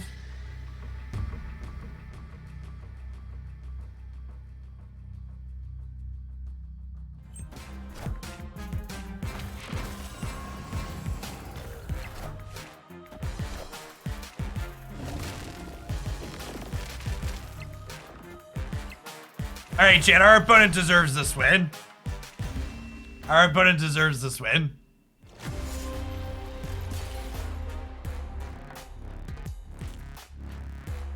So one of the things that you need to understand when you're looking to make substitutions in a deck, chat, Marvel Snap's a very bad game to play if you want to brainlessly copy decks and make changes.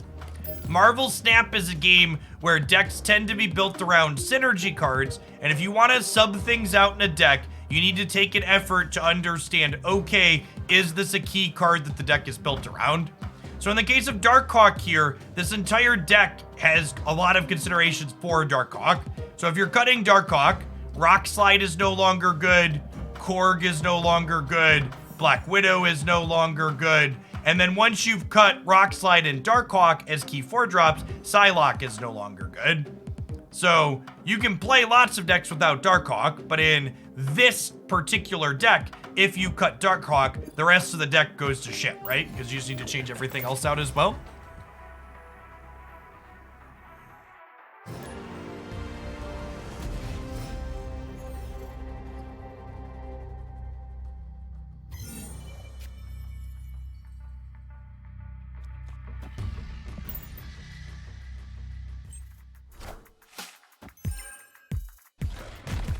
Gamer has been absolutely destroying me. I swear this card is busted. My #1 recommendation for learning to improve at card games is learn to detach yourself from the game that you just lost and maybe try to recognize that a card's not busted just because it happened to beat you in the last game that you played.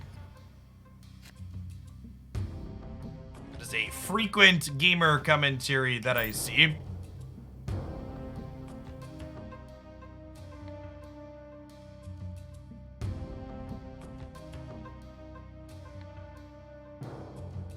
I don't think OA2 is just a very good card in general. Its upside is just so much lower than the upside of other cards you could be playing. Wind, aid my hand. How long do you play with a deck idea before moving on to something else? Are you asking me how often I change decks here while I'm streaming? Are you asking me how long does it take to figure out if a deck idea is worth investing energy into? Those are two different things, if you could clarify. Morning Pickaxe.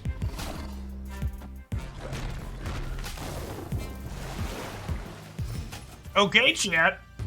We're gonna give him the Claw, and then we're gonna give him the Mystique Claw. We're gonna be able to win the Flooded here. All systems Figure out if a deck is worth working on. It's really complicated. Like, there isn't a cut and dry, you put in this amount of effort, and then you know whether or not your deck is likely to be successful, unfortunately. Alright, we're gonna head 8 more power over here up to 13, which means they can win with Vision, but I think it's unlikely for Vision to go this way. We'll see, though. And then we're hoping that 16 wins mid, or that 5 wins left, which may or may not be good enough. This one could break either way. Wow, they did move Vision. Brutal. And then they have a big play over here on the left that we're going to lose to. Yeah. Well played, opponent.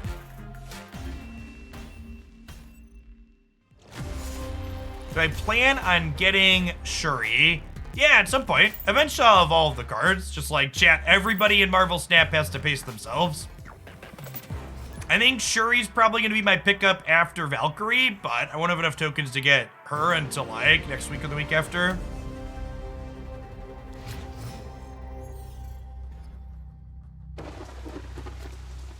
The community tool that lets you see your win-loss ratio does not work on iOS because Apple is a pile of trash that doesn't give you access to your own hardware and software.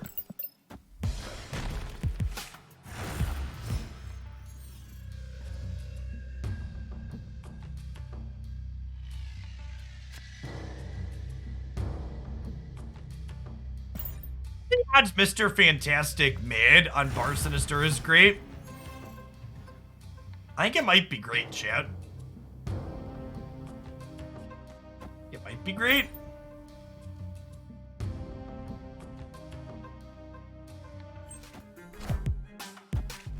Please be a green goblin. Please be a green goblin. Please be a green goblin.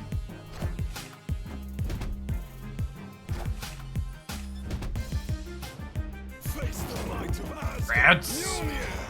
Okay, so we're losing mid, but really good odds we win left and right, huh?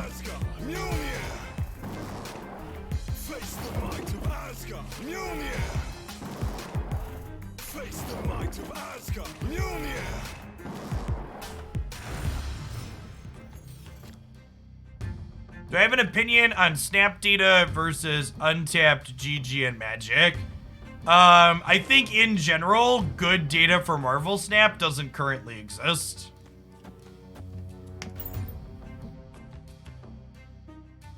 I think all of the data points that currently exist for Marvel Snap are bad to the point that they're worse than having no data. One of the really common statistical misconceptions I experience is that a lot of people seem to think that having a small amount of bad data is more beneficial than having no data, when it's generally not the case. People tend to often make bad conclusions with their bad data.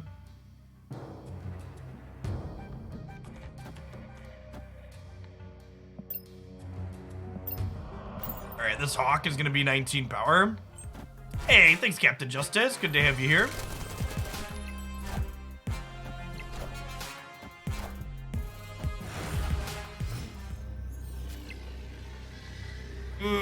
Vision's actually pretty rough here.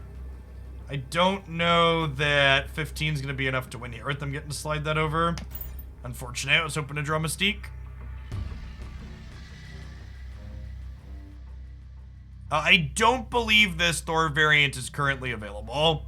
They have said they will... Wow, brutal. They have said there will be repeats of all of the closed beta stuff eventually, but not as of yet. Vision is so good. Yeah. Is Mystique literally the last card in our deck? She's literally the bottom card of the deck, huh? Brutal.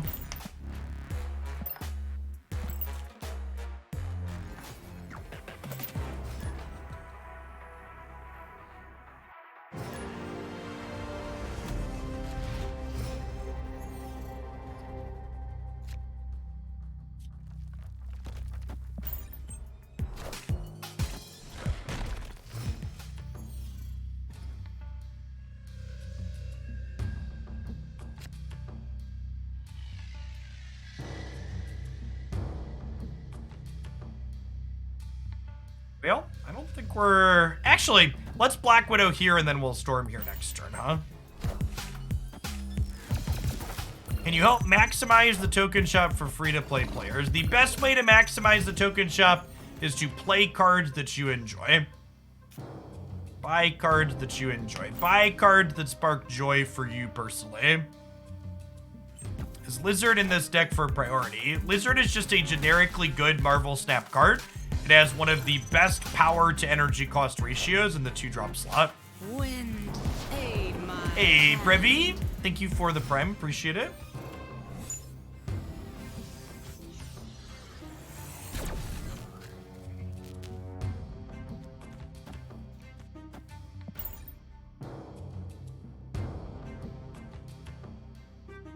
What decks I've been having the most fun with recently? Jern, thanks for re-upping for the second month. Wow, they're a Galactus deck. Well, shit. At least they didn't snap us, I guess. Escape.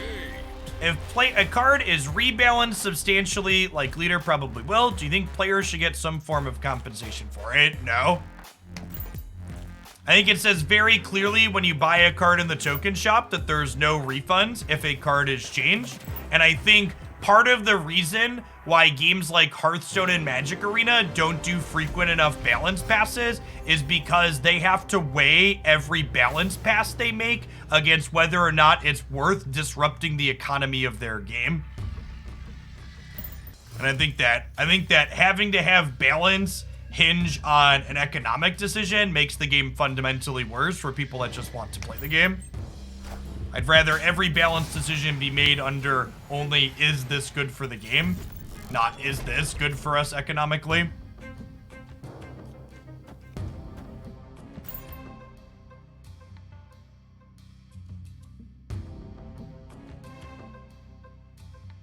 Bleed, thanks for the over 2 years. Welcome back.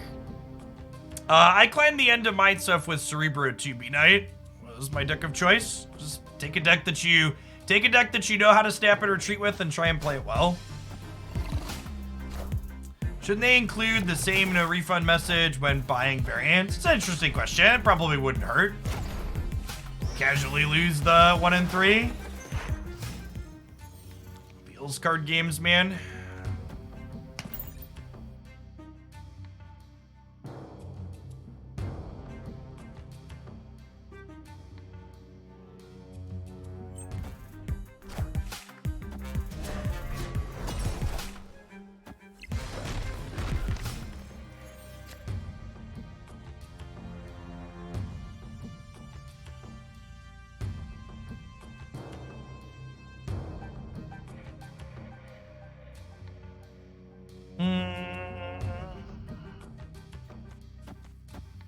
I'm chilling on this for now to wait and figure out where we want to play it. Wind, aid my hand.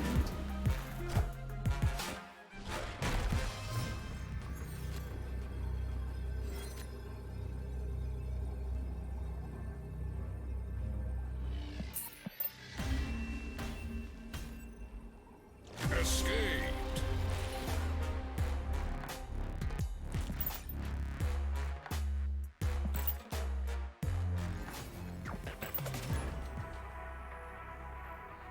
Yeah, switching decks in Marvel Snap is harder than switching decks in other games because not only do you have to relearn how to play the actual deck, but you have to relearn the snapping and retreating patterns for that deck as well, which is not an easy or trivial thing to do.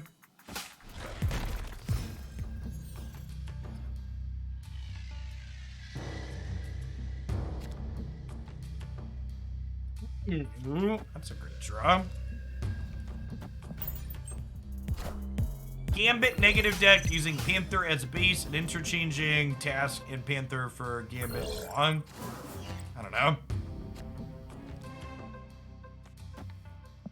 I think Gambit's just kind of a medium card in general. Maybe it's fine inside of negative specifically.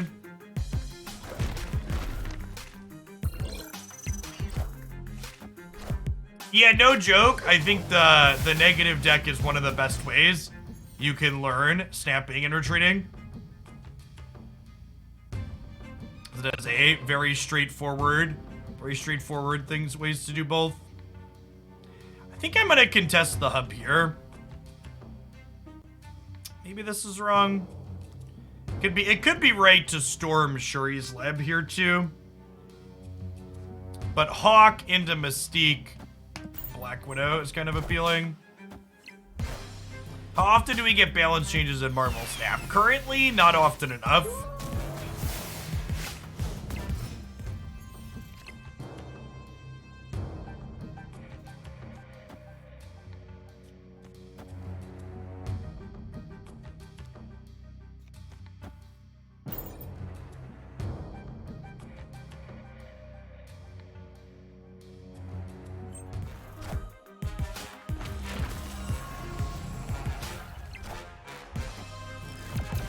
Snapping is very easy. Just do it on turn 5 when you're winning. Mood.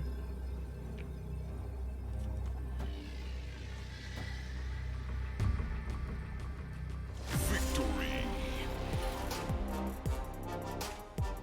Is Destroyer worth buying in this metagame? I think Destroyer is as good as it's always been, which is to say that it's very reasonable. I think you should probably watch a good amount of gameplay with it, though, because I do think the Destroyer deck tends to get kind of dry, because it's very do the same thing every game.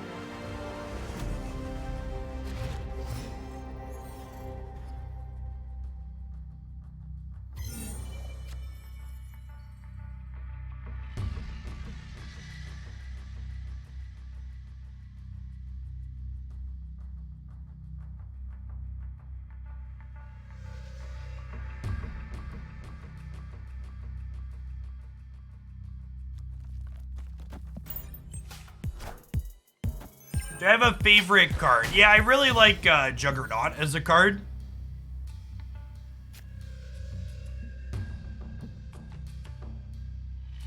I think this is a play Lizard angle into Storm into Jones.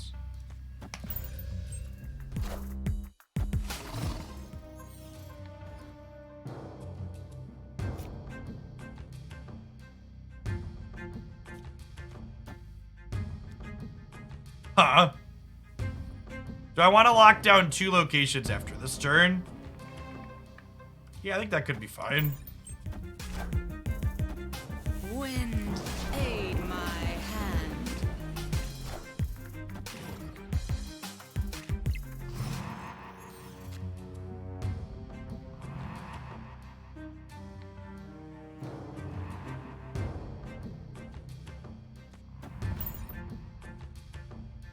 Coin flip B, which one they play to?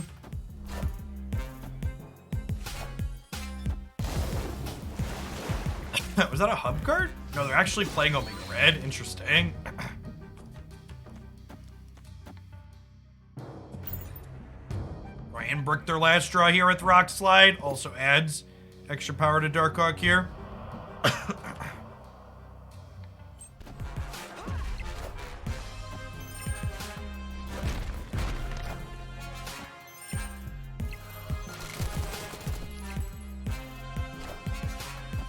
Oh, they're booster farming. Yeah, they might be.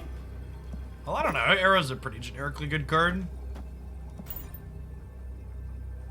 Victory.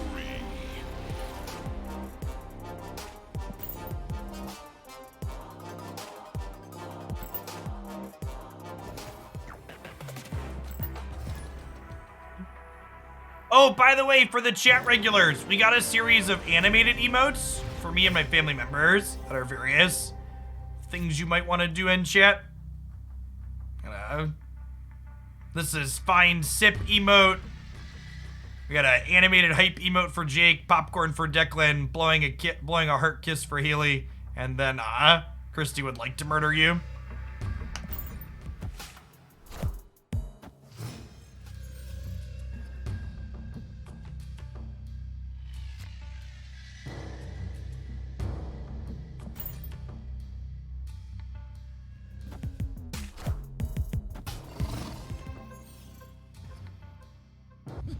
This land can never be fully known.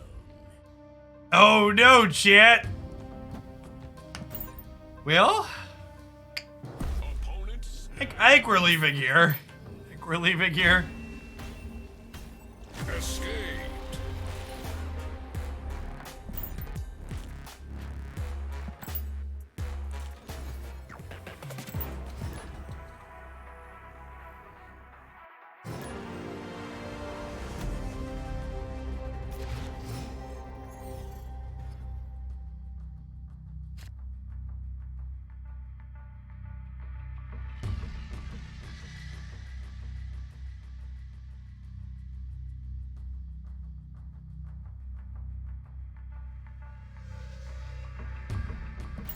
Rocket Raccoon is mostly a turn 5 to 6 play in this deck, and we can more accurately predict where our opponent is likely to play out to.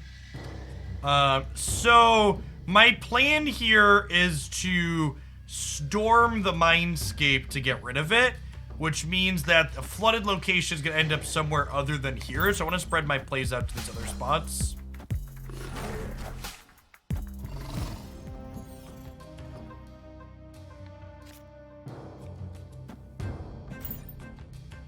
I assume that Ego will be the featured location on April When Fools. aid my hand.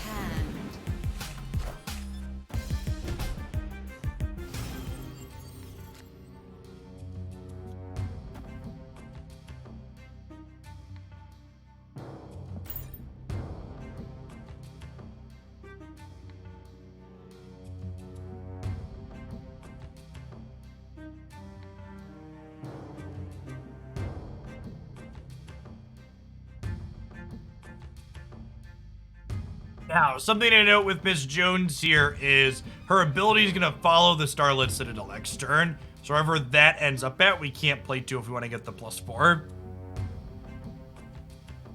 Do you ever snap knowing you're going to lose in the hopes that your opponent retreats? So that's what we refer to as bluffing. And I think in general, bluffing is very bad value in Marvel Snap.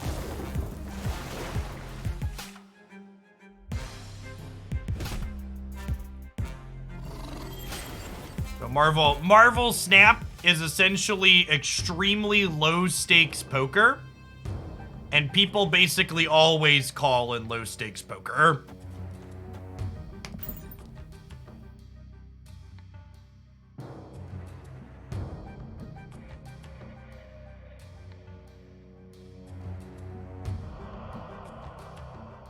The thing about bluffing is that bluffing successfully requires your ability to read your opponent.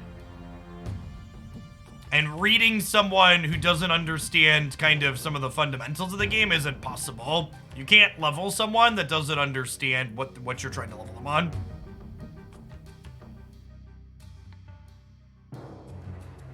Is there any reason to not snap and then retreat later if you want to bluff? Yeah, because you can't retreat after you snapped.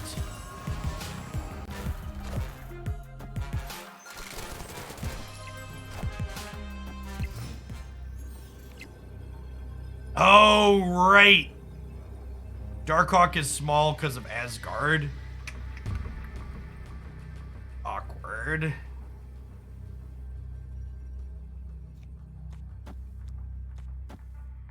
This puts us up to 13 here, but that's probably not enough.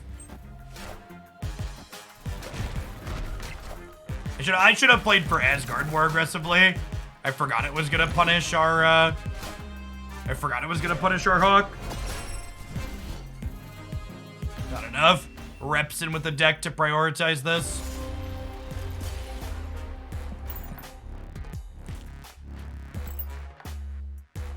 Hey, green tea, thanks for the prime, appreciate it.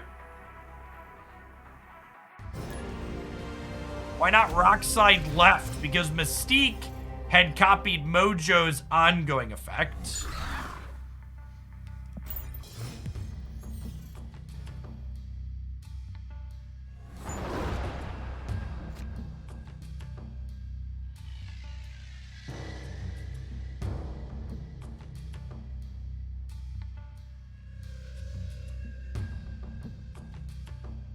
I know, that's a tough psychology cut, Tiago. So, technically, if your goal is to maximize your amount of rewards while minimizing your time playing Marvel Snap, then yes, waiting until the end of the week to do all the weekly missions is technically optimal. But the problem is that if they generically lets you have all of them from, I don't know, they want to keep you logging in every day. So I guess what is your solution, I guess would be my question. Do you want them to have all of the weekly missions available from the get-go? I guess would be my question.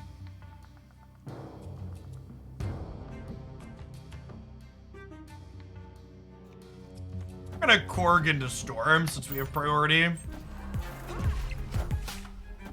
Hey, Algid Storm, thank you for the third of a year. Welcome back.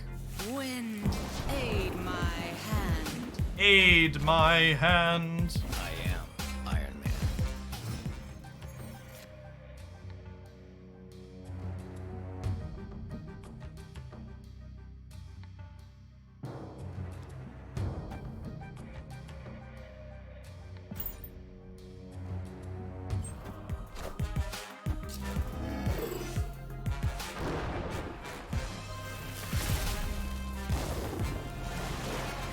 Okay.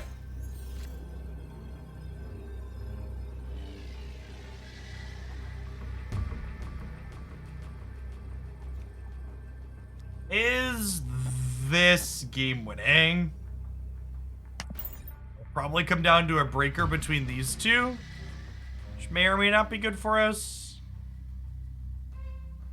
You also get hosed by a blue Marvel.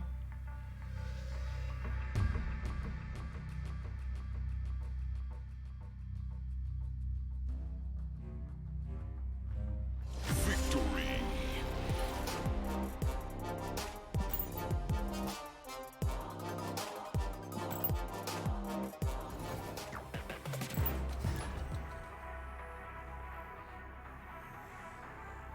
There's some good decks to play into leader.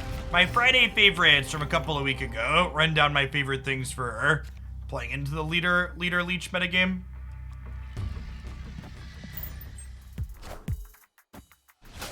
It's my highest level in Snap. I think we got to 130 at one point, but also this isn't really a try-hard competitive stream. And when we hit 100, I largely, like, if you watch me play these days, I'm basically not snapping and we very rarely retreat. Only when it's, like, very obviously terrible for us.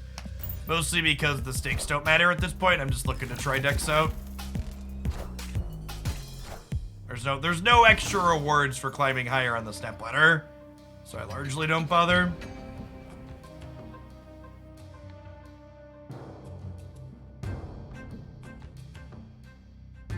So, and this is something I struggle with. My largely personal moral stance is I just don't like making content if I don't think it adds value. And I didn't put out another Friday favorites video this past week because nothing's fucking changed, right? Like, what? I didn't have anything to say that was different for this week than last week, so I didn't feel like it was a worthwhile piece of content to make. Like, there's a lot of people, a sentiment I have heard a lot in Marvel Snap is that the metagame changes a lot. And I actually kind of think the opposite is true. I think Marvel Snap feels like the slowest moving metagame of any card game I've ever played. And I actually think that that's a good thing and a strength. While a small handful of decks are slightly worse because they're bad into Leech Leader, there's still quite a bit of things being played and they're still quite playable.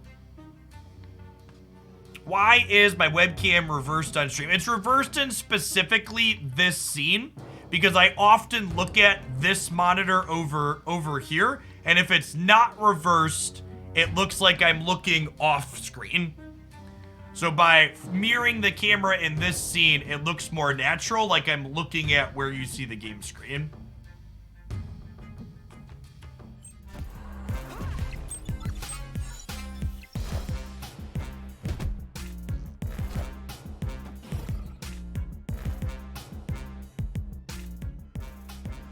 You thought it was exciting for Surfer to be so strong and shake things up earlier this month. So, counterpoint. What's the best way to articulate what I'm saying? I would argue Surfer didn't shake up the metagame so much as it simply added a new playable archetype to Marvel Snap.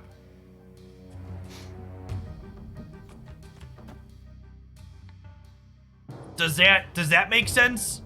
So I don't really view Silver Surfer as this took, like, when someone says metagame shakeup, it's not the same thing. So when someone says metagame shakeup, in my mind, what I hear or I think is this thing changed the decks that were playable. And I don't think the addition of Silver Surfer took any decks that were previously playable and pushed anything out. No, I don't think that's true. I don't think there's a single deck that I was happy playing before Silver Surfer that, like, Silver Surfer showed up and I was like, I can't play this anymore. Silver Surfer created a new deck that I could play in addition to the other decks that I had already enjoyed playing.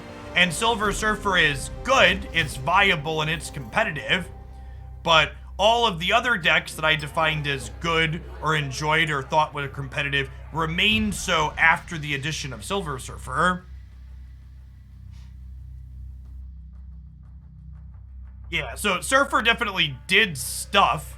But it wasn't really a shakeup so much as it was, this was an addition to the game that you don't have to care and think about. Yeah, like, the tech cards changed. That's definitely true. And maybe you could argue that tech cards changing is like a big metagame change. But I don't know. It just doesn't feel that way to me.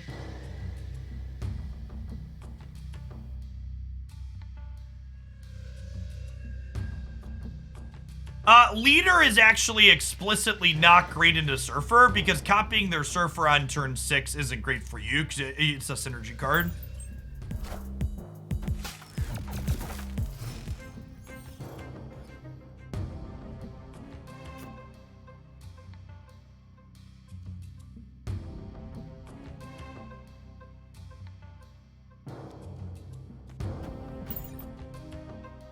Raccoon in the middle here.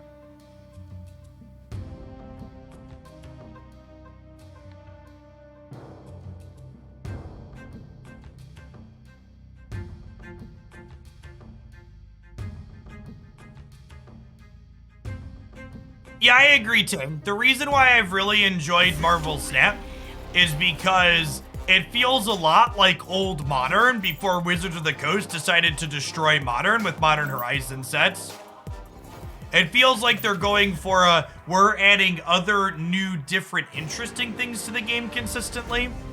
Not, we're trying to take the game and destroy it every card release.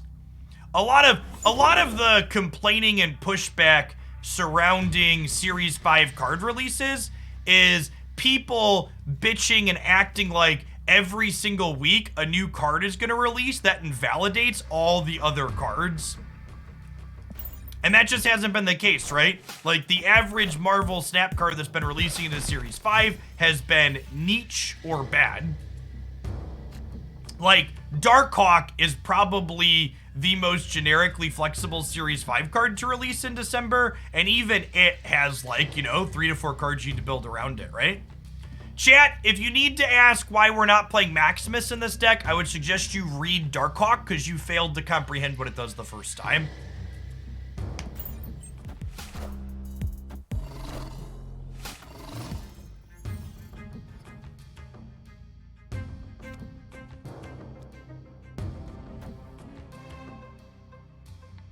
I'll play Widow here, because she will help us shrink Lizard down the line. For competitive play, would you rather Series 4 and 5 be banned from the tournaments, or rather tourney client with unlocked cards, or do you not see it as an issue here?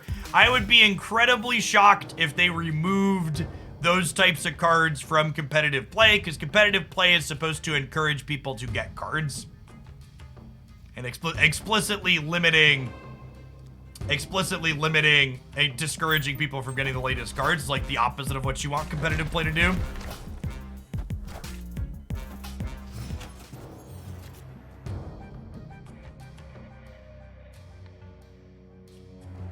Jones here. Just play for the big boost.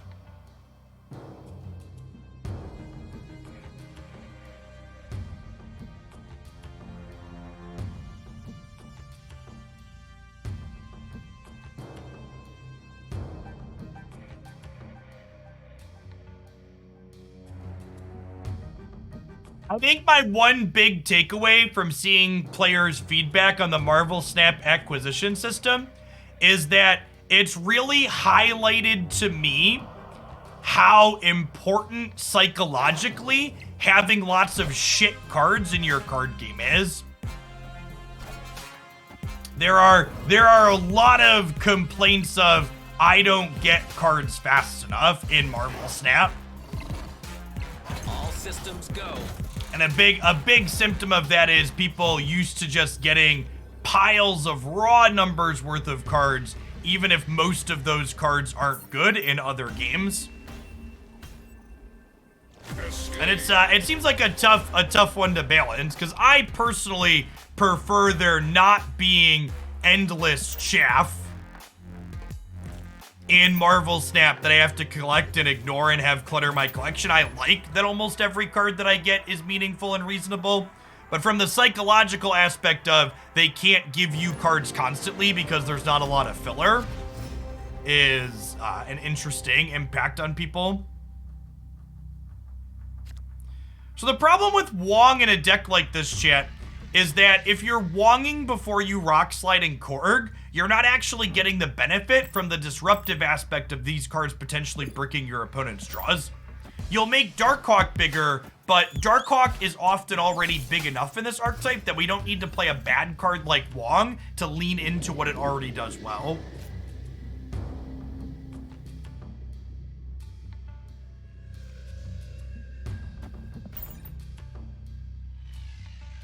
I see a long future for this game. I think Marvel Snap has positioned themselves to do basically everything right when getting started, but I also am aware that doing everything right doesn't mean you'll succeed in life, so could definitely go either way.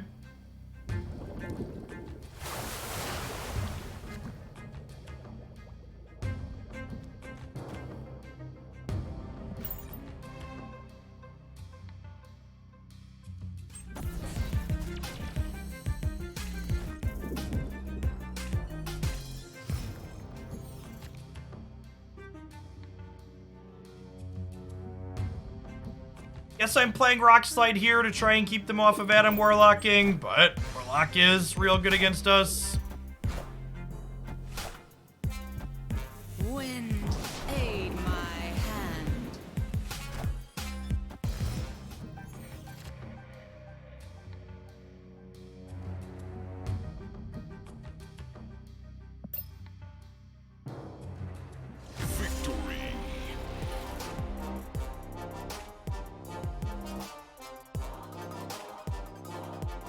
Truer words have never been spoken. Take my sub. Thanks, Zeus. Do you have any info on the bundle or replace the Sunspot one? No. Usually we get a patch the week before the season rolls over, so maybe there's a patch coming this week, but it's also a holiday. Like, all predictability is kind of thrown off because it's the end of the year. How do you counter Galactus? Debris, Viper, Green Goblin, Cosmo, Goose, Arrow, Magneto, probably some other cards I'm not remembering that you could also play. Polaris has potential in spots too. How long are seasons? Seasons run either 4 or 5 weeks. There are 8 4-week seasons in a year and 4 5-week seasons. Juggernaut's another one. Hobgoblin. The list is long. You could also just beat it by putting a giant number into play in front of it.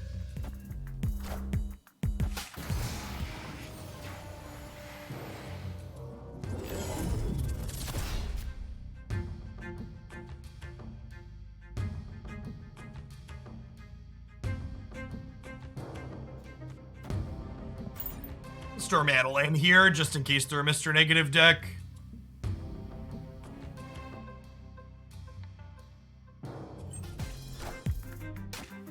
Wind, aid my hand.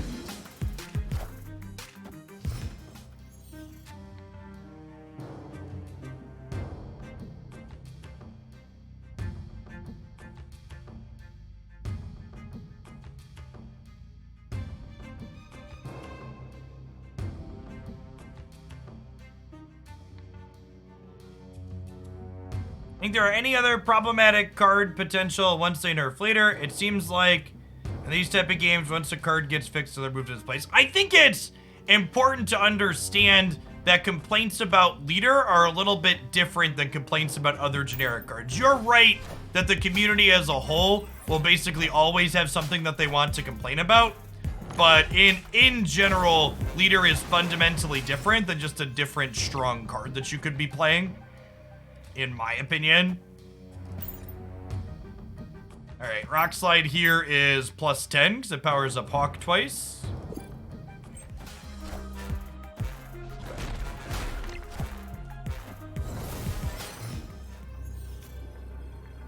My body is ready to get Shang-Chi'd here.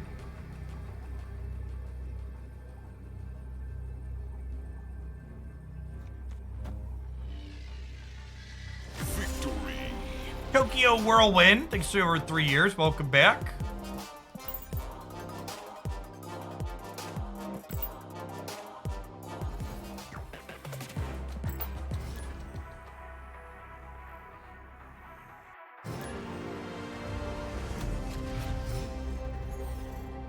If you own the design space in Snap is somewhat limited given the comparatively simple mechanics and only 12 card decks. So the 12 card decks thing is actually a good Subterranea, Darkhawk, and the Open Arm and a Snap. The 12 card decks thing is actually a really interesting question. So for people that aren't familiar with my background, I've played Magic the Gathering for over 2 decades. I made content for Magic for over 10 years, and it was my full-time job for 5 years before I moved here into Snap. One of the interesting things about a Magic the Gathering deck is that a Magic the Gathering deck is 60 cards, but 24 to 30 of those cards are typically land cards, and you can play 4 copies of a card in a Magic the Gathering deck. This means the average Magic the Gathering deck has somewhere between 9 and 12 unique non-land cards on average, which actually means Marvel Snap tends to have as much or more deck building depth, in my opinion, than Magic the Gathering has, despite the decks being significantly smaller, because you go from cards being 4-ofs to cards being singletons. So from a does the small deck size limit the design space, it doesn't. It's very comparable in terms of the number of unique effects that you're playing. Something that I've talked about at length a lot of the times on a number of times in past on stream is Marvel Snap actually has Marvel Snap actually has some of the best deck building depth of any card game I've ever played, in large part due to the fact that your deck building decisions are very likely to impact the outcome of your games. Because in Marvel Snap, I see 75% of my deck most games. In Magic the Gathering, you know, I see, what, 30% of my deck on average? Like, probably, like, a very small percentage. And obviously, the range of the percentage of cards you see in a Magic deck in games has more variability in it, but the average is definitely much lower than 75%. So someone commenting that I'm talking explicitly about standard. No, I'm talking explicitly about 60 card formats. You're right that singleton formats are different, but singleton formats are largely casual formats. I'm talking about competitively focused.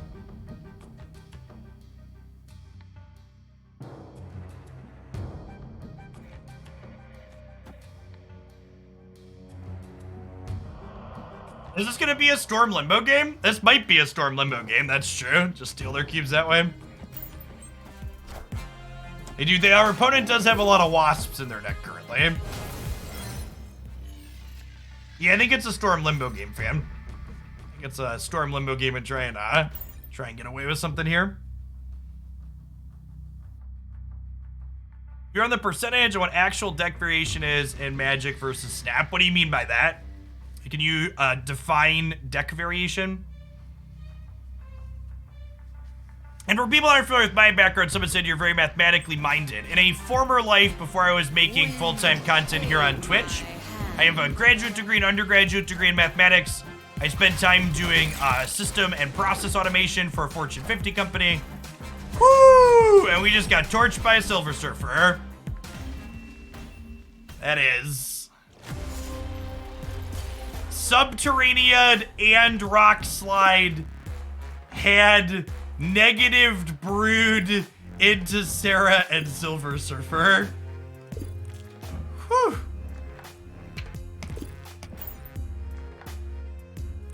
LBB, thank you for the 20 months. Welcome back. Yeah, the making the big play the turn I'm storming Limbo is also pretty big spooky energy. Yeah.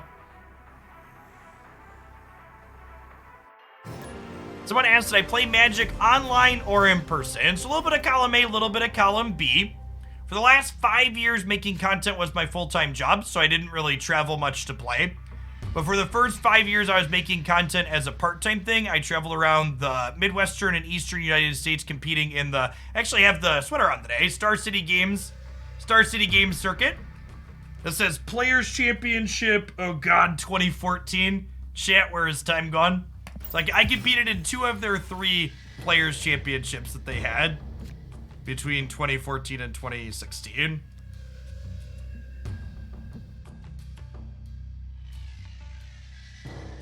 We don't know the opponent's answer. We don't know why they would have done that. Well, I mean, outside of exactly knowing that we're going to Storm, holding Silver Surfer for when you could draw another 3-drop is, you know...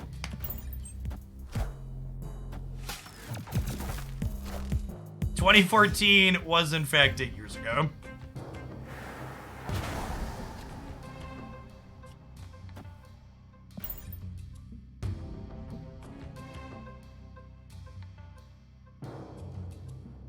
Widows bite into Machine World. I mean, if they Widows bite the Machine World, I get to Widows bite them back, which is not positive for us, right? How do you get better at figuring out what kind of deck an opponent is playing before they play them? There's no substitute for experience. As much as many YouTubers want to tell you you can get to infinite quickly with these 3 easy tips, like, just like, need to just sit there and play the game.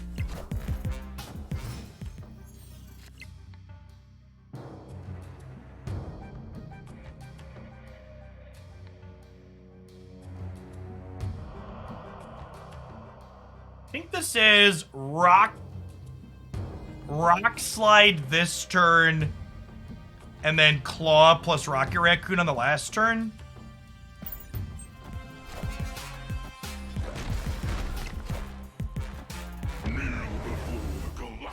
Excuse me?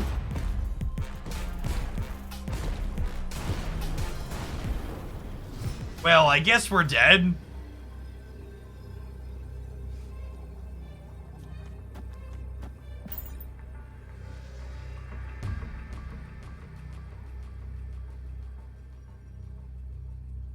That's on me. When they played Psylocke following Adam Warlock, that was indicative of Galactus. This should have been on my radar. If they don't have Null, we might be able to win here. Oh, Null doesn't work on the Isle of Silence. Yeah, sick, never mind. We're good. Clean.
You know what sucks, chat?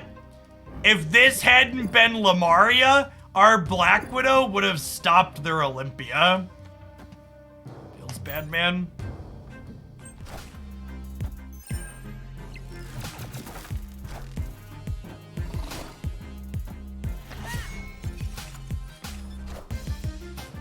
Wind, aid my hand.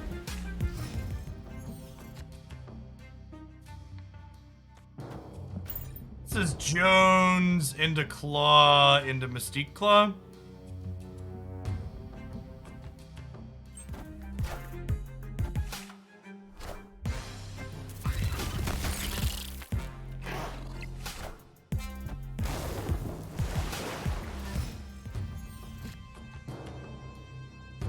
Yeah, we're just dead to Surfer here, unfortunately. Opponent snapped. Escaped.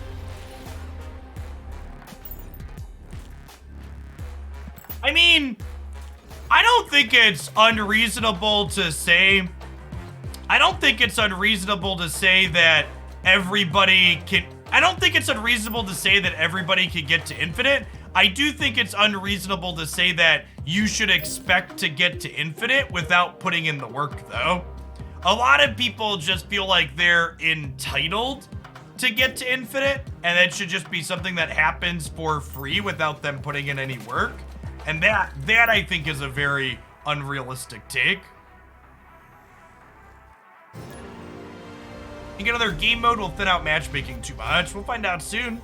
God of Roar. What an excellent username. Thanks for the third of a year. Welcome back.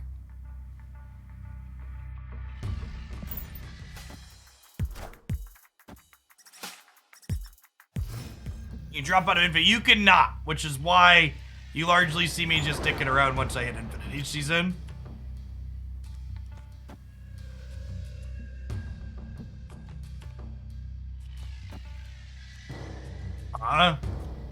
This is actually going to be turn 4 magic.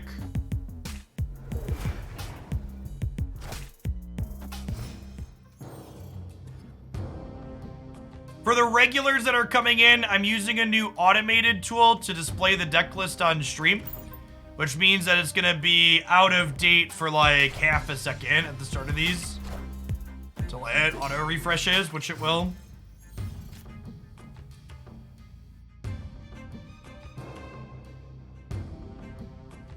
A little delayed, but it'll get there. I still keep up with things going on in Magic. No, following news from Wizards of the Coast made me deeply unhappy as a human being, so I stopped doing it. I would have stopped doing it a long time previous if Magic wasn't my job for so long.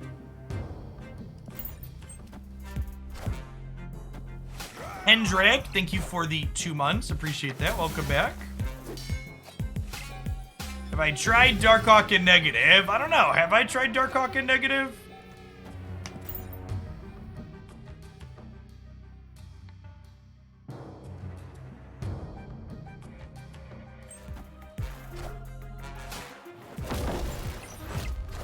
When they add unranked, ranked will take longer, I'm afraid. Most people want to play for fun. Infinite players will also be an unranked. Maybe.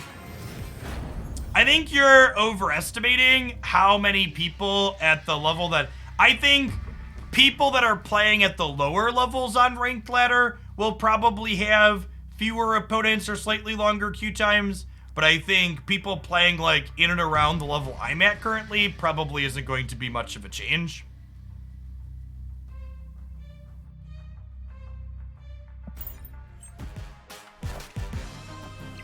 Mystique into Storm here and cry silently while I take my cubes away. Oh, just shocker. Okay. Is Nick Fury unplayable? Yes, in my opinion, Nick Fury is unplayable.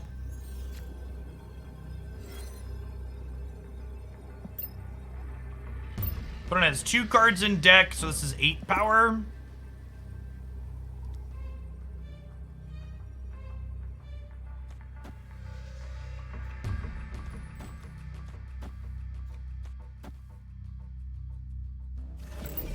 Actually, let's go Hawk here. Rogue, this.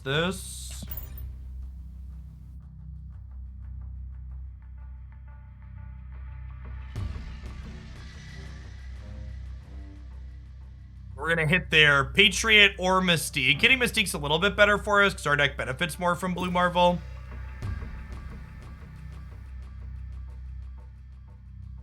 Yeah, maybe I should Ironheart before Marvel, because I really don't want to put Ironheart's trigger onto Marvel in the middle. That's fair.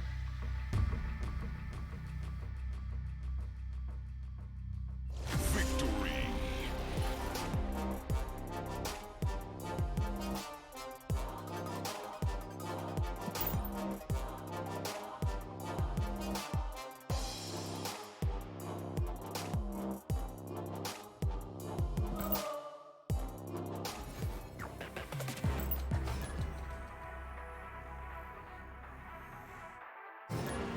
Yeah, we could try some more of the Helicarrier deck.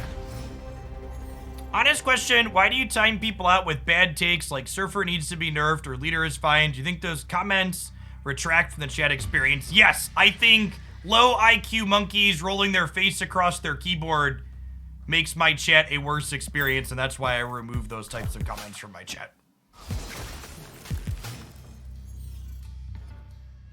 I think there are plenty of places where people can go and bang their face on their keyboard and complain about things in an unreasonable and unrealistic manner. And my chat doesn't need to be one of them.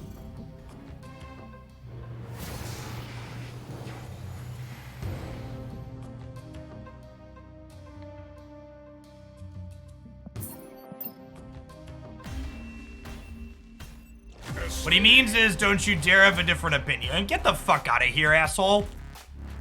You mentioned low IQ monkeys and what always pops up. Chat. Let's talk about spaces and being reasonable here for a second. This is my space that I curate on the internet for my experience, and you are welcome to have a differing opinion from me. But just posting that differing opinion in chat with no extra rhyme or reason or discussion of why you feel differently doesn't create a discussion. It just serves to say, I don't agree with what you say. And if you just want to disagree with me and not actually have a discussion about anything, why are you bothering to post it in my chat? So it's not that you aren't allowed to have a differing opinion. It's that if you want to have a differing opinion, have the goal of generating a discussion. Don't have it just be to make noise and let us know that you disagree with me. Simply disagreeing with me is not constructive. It's not helpful. It's not useful. And it's fine, again, to feel different. But like, let's do so in a way that like leads to something reasonable, not just you posting noise in my chat. There's plenty of places you can go post endless noise online. This doesn't need to be another one of them.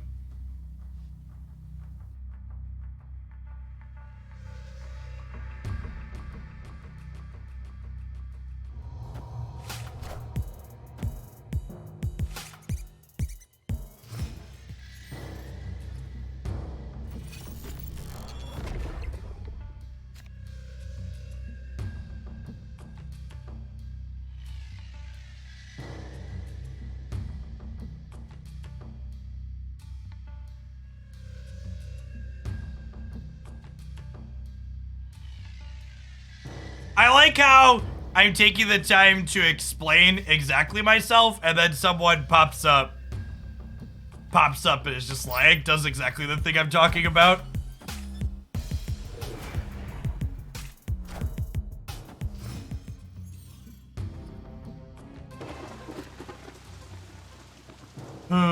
Never change, internet. Are we leaving? Our hand's kind of bad. They also played Mr. Sinister, though, which kind of implies they're a Patriot deck. I think I'm gonna actually stay. Oh, they're debris-ing. Yeah, I guess that's cute. But also I have like Ironheart and Blue Marble now, right?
Do you think you will make it to max collection level? I mean, I assume there's no such thing as max collection level.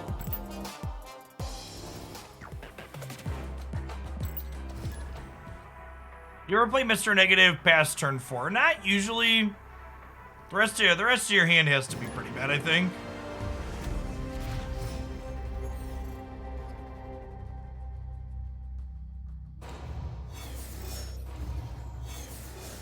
The tracker ends at 22,000. Yeah, it ended at a lower number than that previously in the closed beta, and then it was subsequently raised, so I expect that it will be subsequently raised again at some point.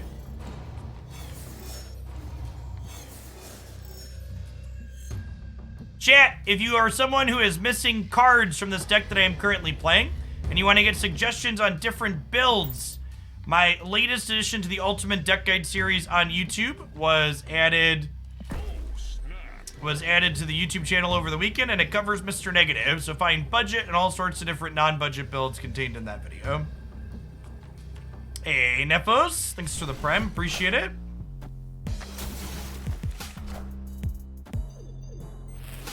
Day late and $1 short, doggo.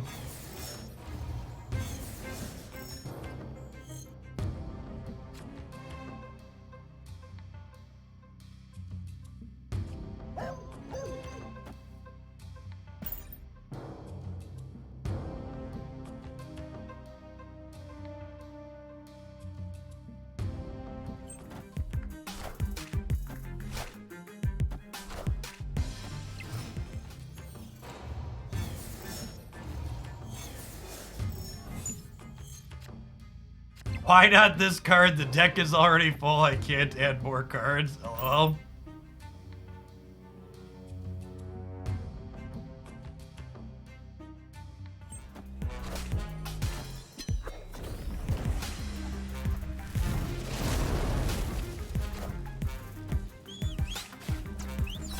Yeah, Void, I was lurking in, I commented in, what's his name's chat the other day, KM Bess, and when I commented, someone in his chat said that I was the most toxic streamer in the Marvel Snap section, and I went back and checked that user's chat history on my channel here, and they were banned in this channel for calling me a Nazi. It's funny how projection works.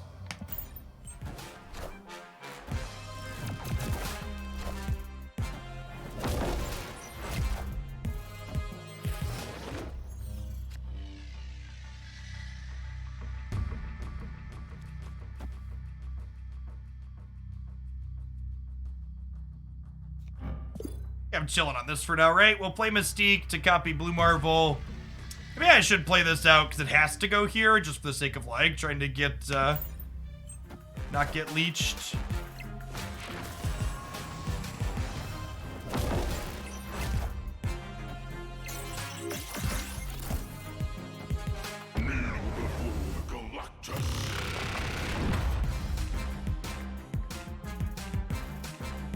We're dead to that chip.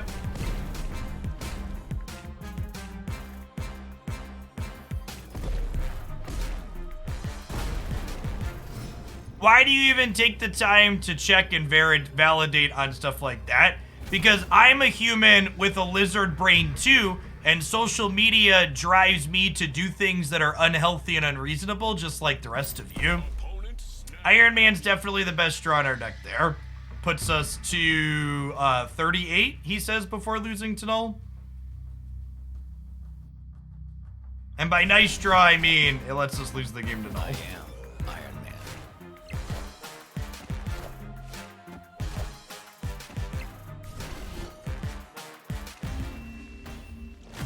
Actually the worst draw in our deck, chat, because it was the only card that could convince us to lose 8 cubes here. Not that we had 8 cubes to lose, but get juked.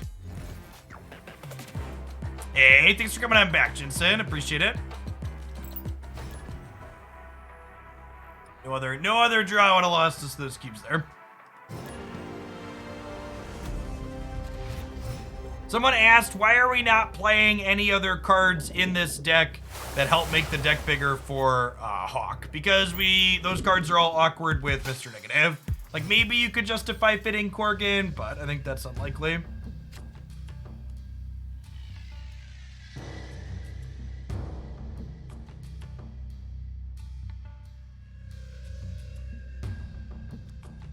It's lovely.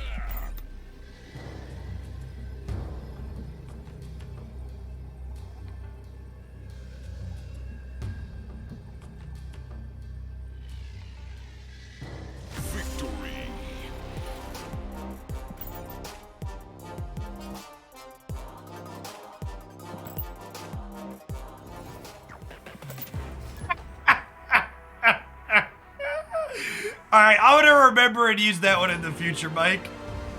Jeff is toxic in the same way chemotherapy is toxic. It's targeted, and if you find yourself burning, you are probably a part of the problem.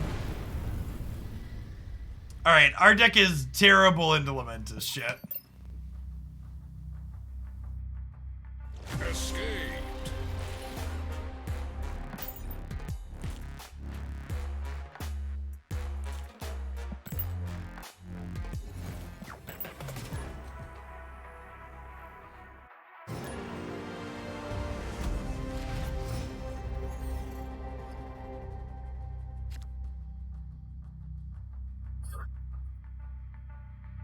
So people are asking, isn't Magic anti-synergy with Darkhawk? It is, chat, but a Mr. Negative Darkhawk after you Magic is still a 1 energy 8 power card, right? Which is a good rate.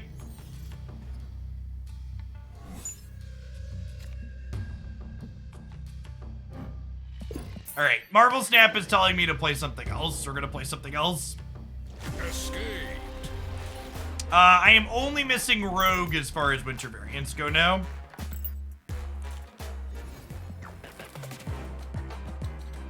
Speaking of being toxic, let's...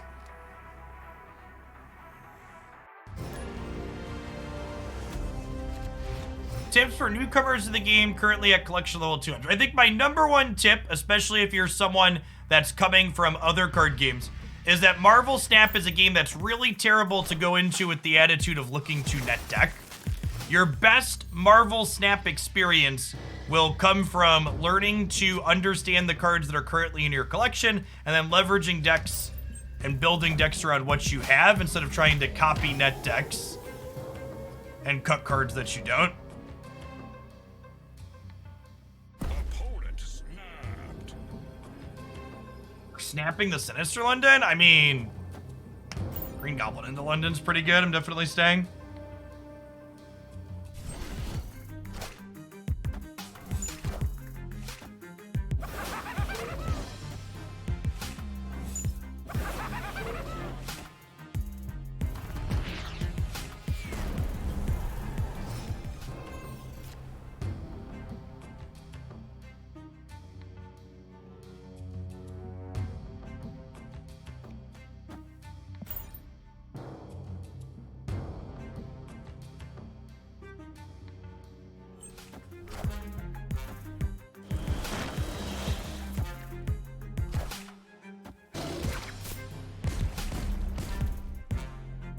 Ah, yes, the classic Killmonger Iceman deck.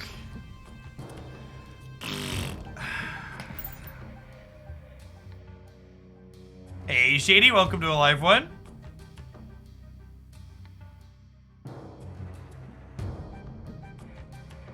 Yeah, definitely Voltage. I still miss some messages even in slow mode, so I think, yeah, I just want to be able to catch as many chat messages I can. Ferocious Barrett, 6 to almost 4 years, welcome back. Hey, welcome to live one as well, Ark.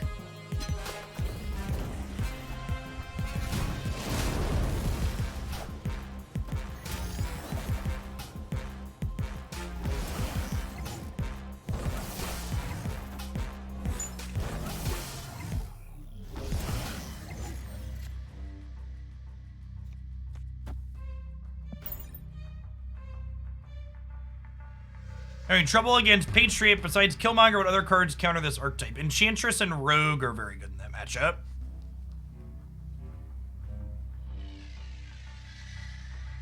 I don't know if my body is ready for this leech that's about to happen to us.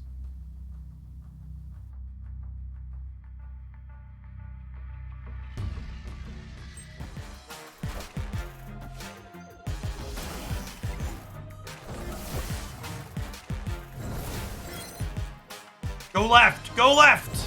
Okay. So... we go... Wong into Hazmat, into Absorbing Man, into Carnage here for the most power.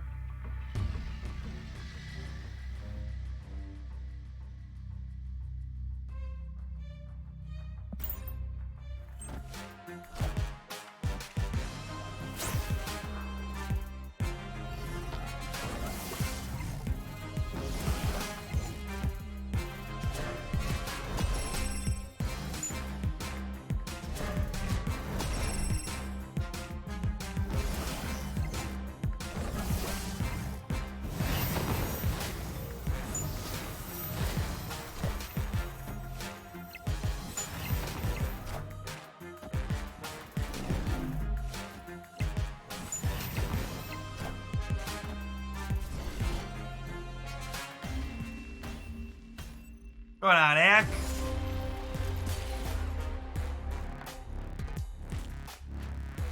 I had a random tier list pop up into my YouTube feed the other day, and I clicked into it, and they had Wong in S tier, and I was just like, sometimes when I look at these tier lists, I feel like the people making them must be playing a different game than me. Eric Trod, thank you for the almost 2.5 years.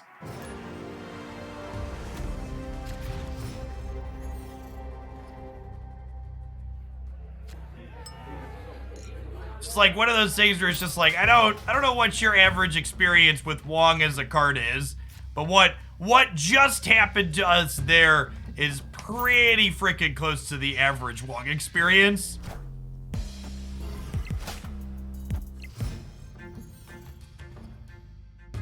Wong is good, but hard to play. That's a pretty Twitch chat take if I ever heard one.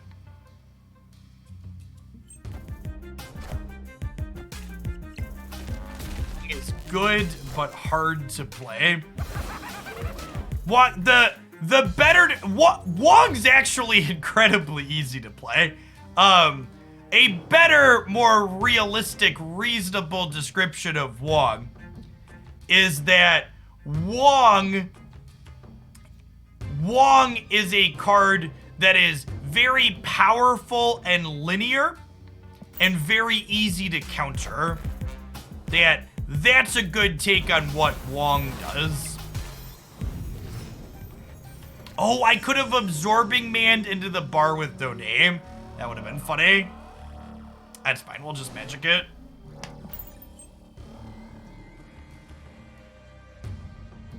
Wong is a card that generates really big swings while being very easily disrupted. It's exactly the type of card that people that don't have a ton of card game experience tend to think is absurd in my...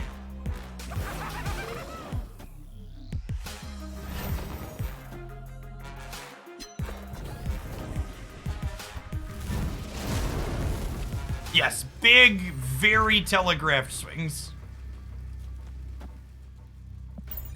It's an accurate and reasonable take.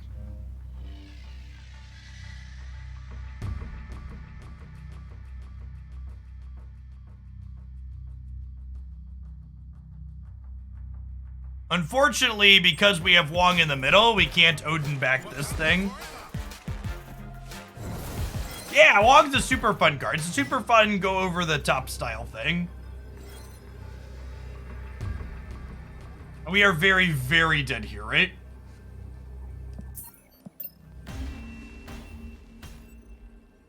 Escaped.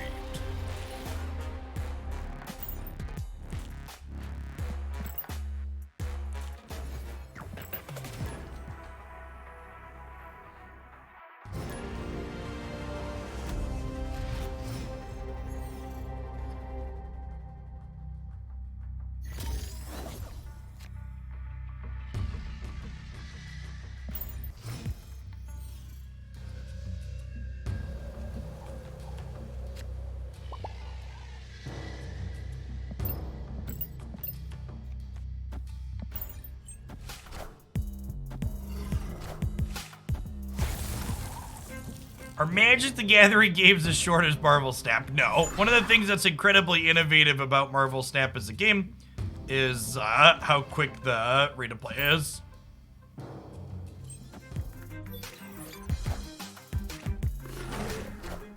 Is Leader finally being nerfed? Not yet. Hopefully soon.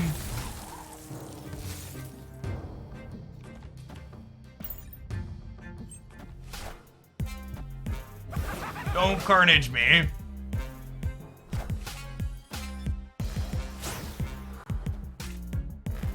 Alright. Let's play something else. This deck is not playable.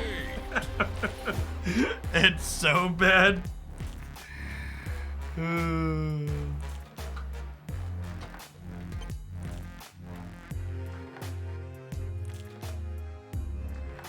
Why mute the opponent? Because on average, emotes are used for far more toxicity than pleasantness.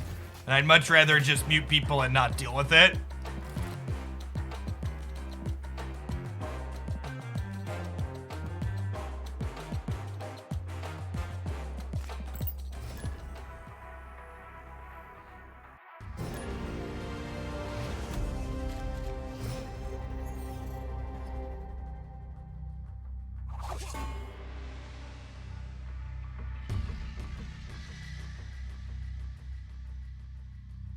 Are Pool 2 move decks incredibly dependent on their starting hand, or am I just bad at the game? No, Pool 2 move decks just aren't very good. Move's another one of those things where people's lizard brains tend to remember the really high rolly moments that they generate, but overall, they're pretty inconsistent in medium.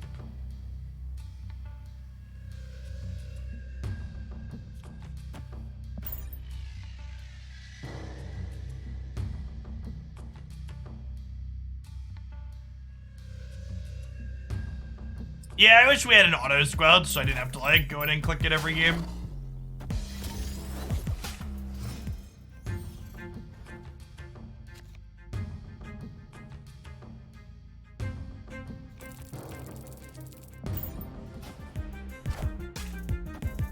Wind, aid my hand.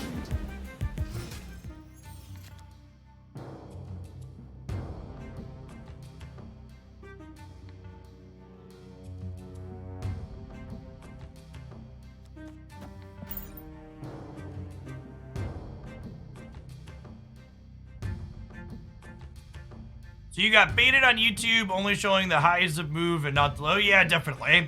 It's funny, I actually posted to give anecdotes for people that don't understand really how YouTube works. I frequently get comments from folks asking me why I don't put more losses in my YouTube highlights. And the blunt answer is, every time I put a loss, or even a draw, it's funny that it's on draws too. Every time I put a non-win in a YouTube highlight, a higher than average percentage of people stop watching the video entirely after that loss or non-win is shown in that video. Even when there's a really good lesson to have learned. I mean, for what it's worth, I don't really fault YouTubers for only putting wins in their videos, so long as they're not telling you, hey, this... If someone tells you in the intro, hey, this deck only wins and this is representative of what the deck does all the time, like, that's a lie. But just, like, only putting content that people want to watch in the video is, like, a reasonable thing to do. Yeah, there's a vocal minority that will say, hey, I like when you put the losses in, and I appreciate you, but the reality is, push comes to shove, the stats don't lie. There is a very silent majority that prefers to see only wins and high points.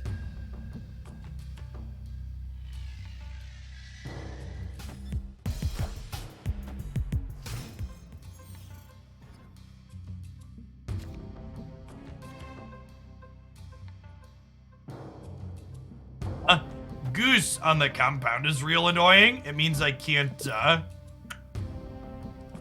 chain foster their next turn. Put the loss at the end. When I do put losses in, I usually put them on the 4th, 5th, or 6th game. I think when I do put them on occasion, it's going to be the very end moving forward. The might of Asgard. Union. How do you feel battle mode is going to change player ranking? It probably doesn't change it at all.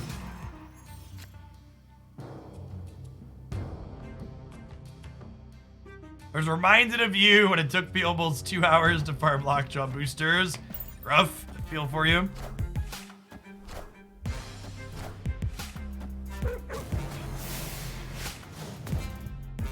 Clear for takeoff. Think that putting clip to infinity with this deck is okay if you didn't climb with it? No, not at all.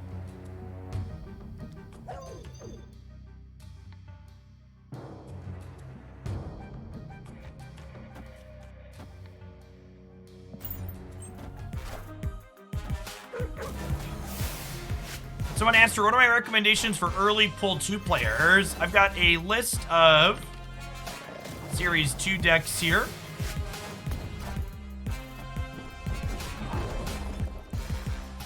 Oh, that's an interesting interaction.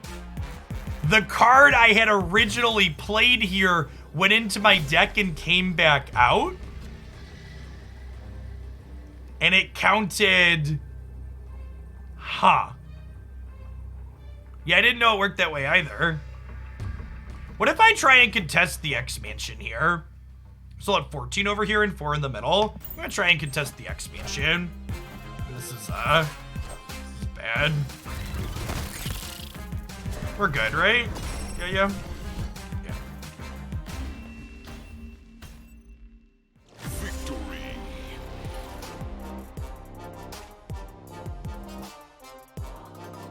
They're Cosmo. Keeping Magneto from pulling Juggernaut over is good.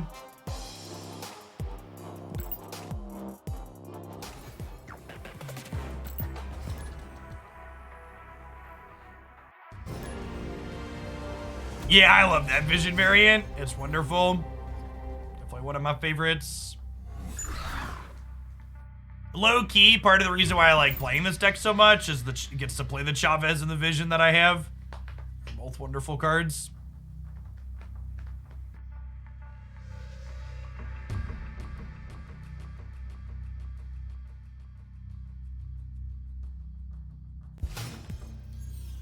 Someone said a second ago, I left the game for a little bit and came back. What changed with Leader while I was away? Well, the whole kind of format shifted around a little bit. So during the closed beta, Leader wasn't... Actually, to answer your question directly, do you know what the big thing that changed that made Leader significantly better? That made it not a thing during the closed beta? Yeah. Being able to play Magic on turn 6 made Leader really bad. Like, borderline unplayable. Because a lot of the decks that Leader was good against wanted to play Magic on turn 6.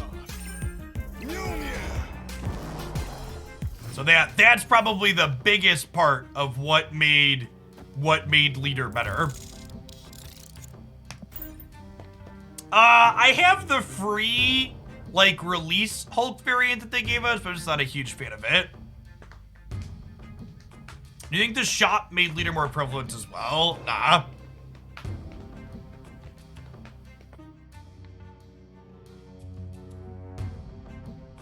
You can see a tournament mode with one-on-one with 9 cubes in each till they lose to 0 cubes. The official mode is gonna have that with 10 cubes. Have Raman.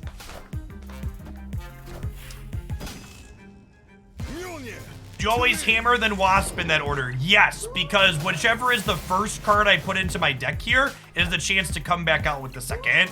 So by playing hammer first, I can get hammer again.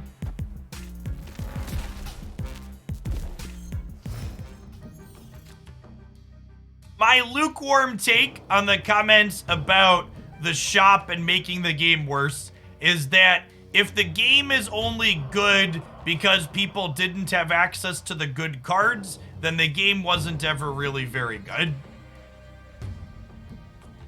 Okay, so... yeah, we haven't gotten to play with the Sunspot variant since I bought the bundle. Agree, it's excellent. Am I passing Soak into Wasp Infinite? Or do I Vision Wasp and then be able to do something next turn? It could be okay to pass here. I think I want to go for it. Let's do this. I don't know, passing with Infinite is just so telegraphed.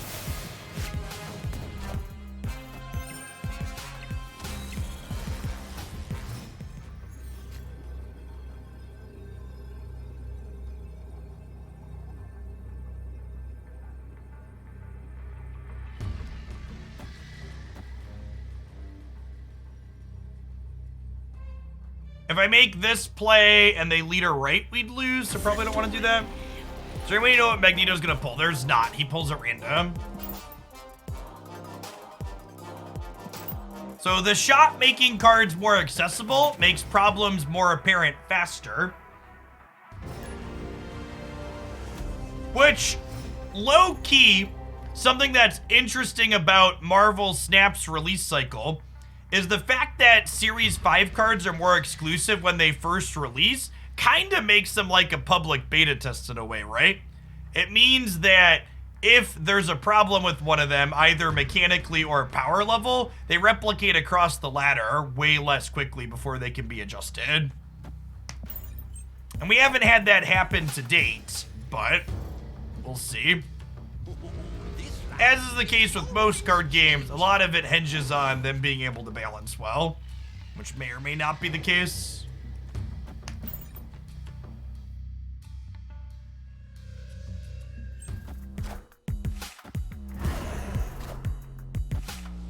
I don't know, as someone who's like played a lot of both Magic Arena and Legends of Runeterra right at release, thank you for acquiring my deck, appreciate you.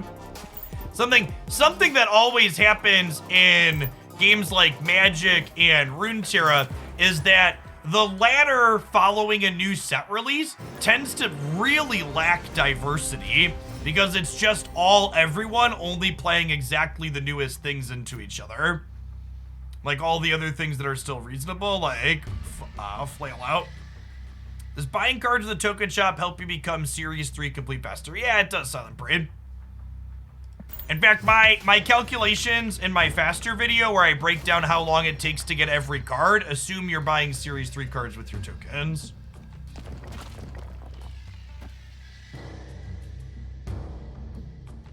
You have a Daredevil control list? Yeah, there's a, if you look up on my YouTube channel, there is a Titania Daredevil list that I really like.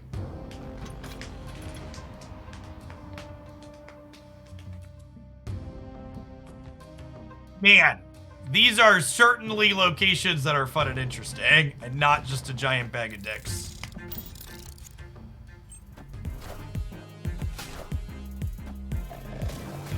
Yeah, just another big thing, Dr. Longteeth. I think you basically want 3 things at your bottom end and then 5 big things at the top end.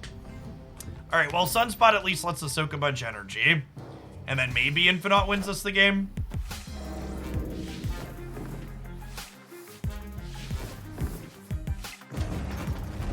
Hey, nice, Lyle. Congrats.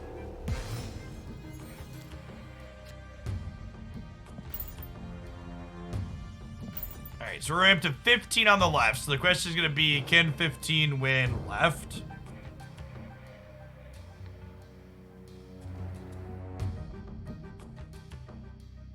Unfortunately, after playing more games with him, Mr. Baku did not feel optimal on this list, believe it or not.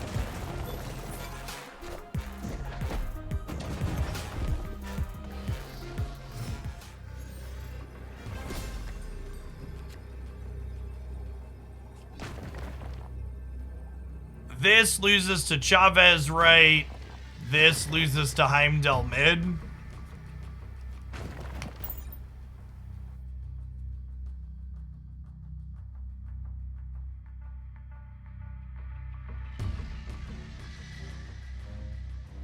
Mbaku is always optimal. He is fun optimal. That's true.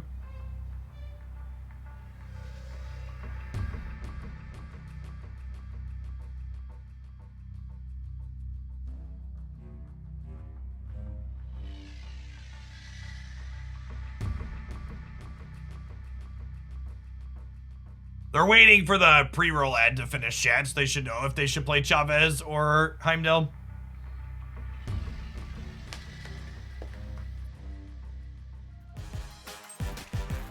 Oh, we're just gonna lose the left, huh?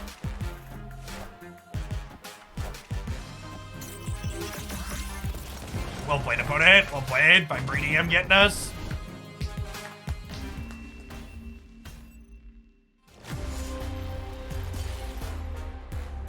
Eh. 1-4 there, instrumentally getting up over the top. Those locations were real bad for us anyways.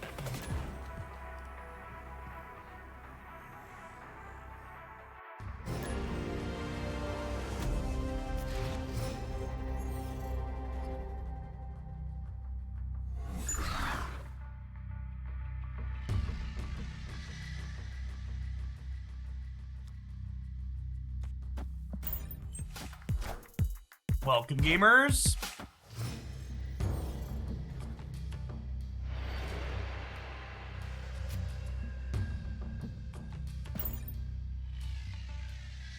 How about least favorite location? Yeah, I hate New York. It's a very low player agency location that I find frustrating. Yeah, the new animated emotes turned out great. Very happy with them. So I think because of the Bifrost, I actually want to lockjaw into Jubilee and skip over Thor this game.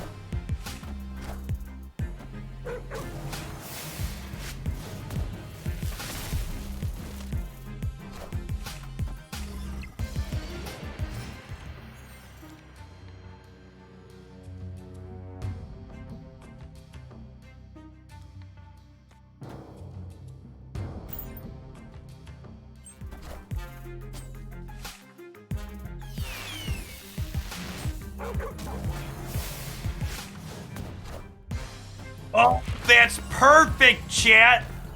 No, wait, I'm wrong. Damn, I thought Vision was gonna be with Lockjaw still, and he's not. Rats.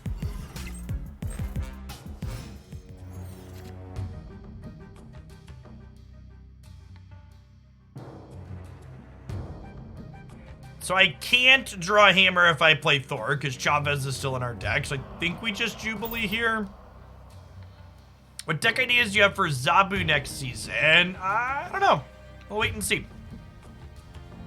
Put some thought into that one early next week.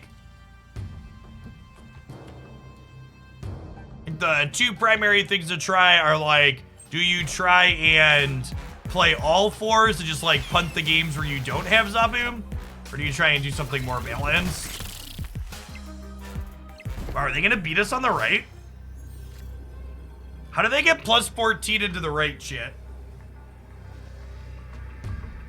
Can they beat us on the right? No way, right?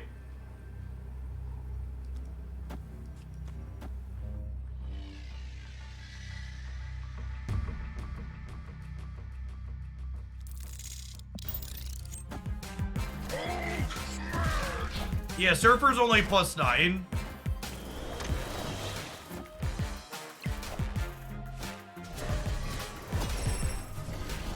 Math? Question mark?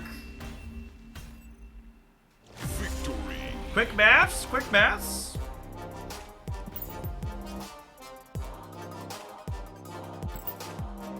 Yeah, Zabu could potentially make Sentry more playable. It's probably decent with Nighthawk and Rock Slide.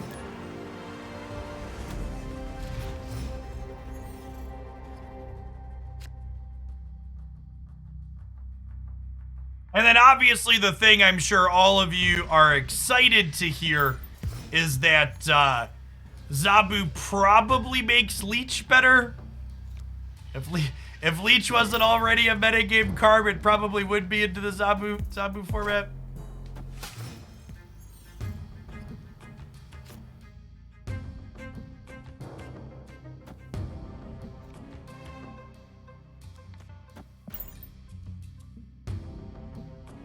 Arrow worth buying in the shop if she's gonna get nerfed soon. I think they could probably take Arrow's power as low as 4 or 5 and she's still a very good playable card. I do not honestly expect her to get nerfed below 6.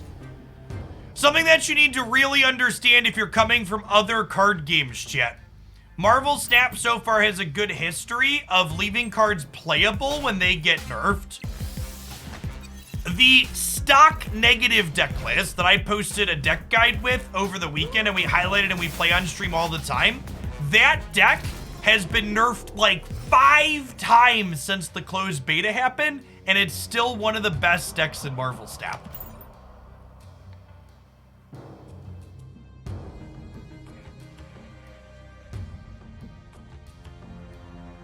Moon Girl, Quinjet, Zabu, yeah. Mr. Negative at one point, chat, had 4 power. 4.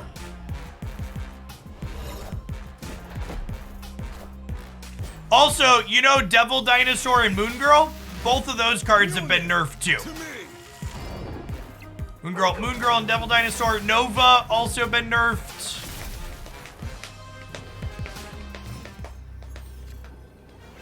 So a lot of the worry about is my card still playable post nerf, I think is largely unfounded.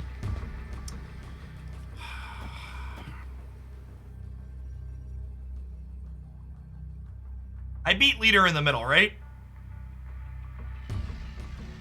Do I? No, we lose to leader because of the tiebreaker?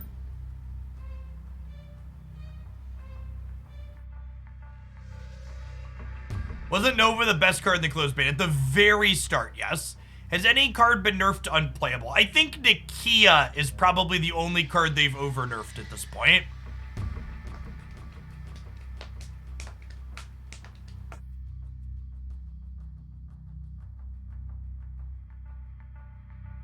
I think it's probably tough to bail in some type of tribal synergy team up style thing, PRS. I think it probably adds a layer of complexity to the cards they're looking to avoid. Yes, Nakia used to buff every card in your hand by 2. She was fucking cracked. She was very, very good.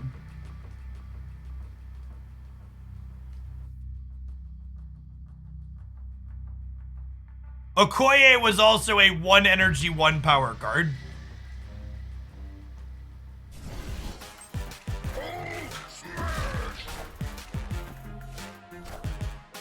Who they dig up this time?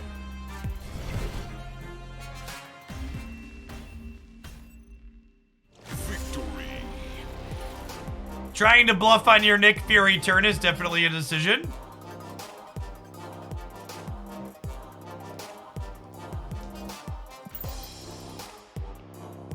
They did do the Inhumans kind of dirty, chat. All right, listen, chat. Do you wanna see how confident I am that stature is gonna make Black Bolt playable?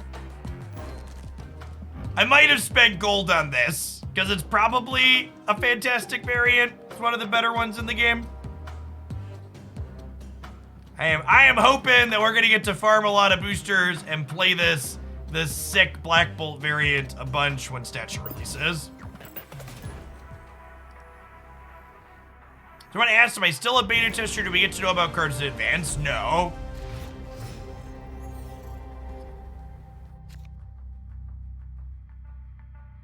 What deck can Black Bolt work in? Currently, none of them. I am betting that Stature will make it a playable card.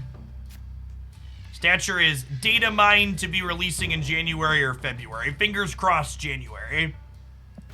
Hopefully we'll get an announcement about what our Series 5 cards are for January soon. All right, chat. I'm taking the sweater off because the heater's making it a little warm in the office. Try not to get too excited about my sweet dragon shirt.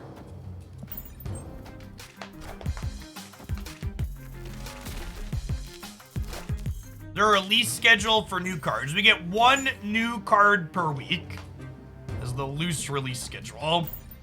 As I just mentioned a second ago, we haven't been told what our releases are for January yet.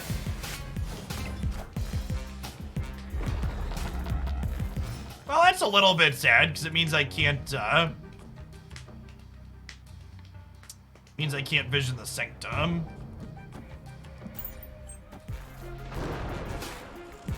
Hey, thanks for the biddies, Magic Man. Appreciate it. Edwee, thank you for the 2 months. Welcome, welcome, welcome back. Galactus is playing Leach. Galactus is playing Leach. And I actually can't play my Infinite after they leached me because of Lockjaw.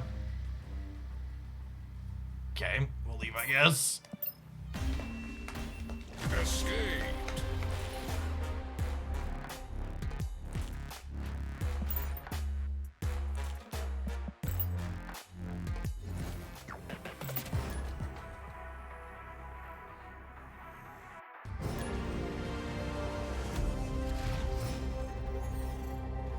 The knife emote when we get murdered is an appropriate response. I approve.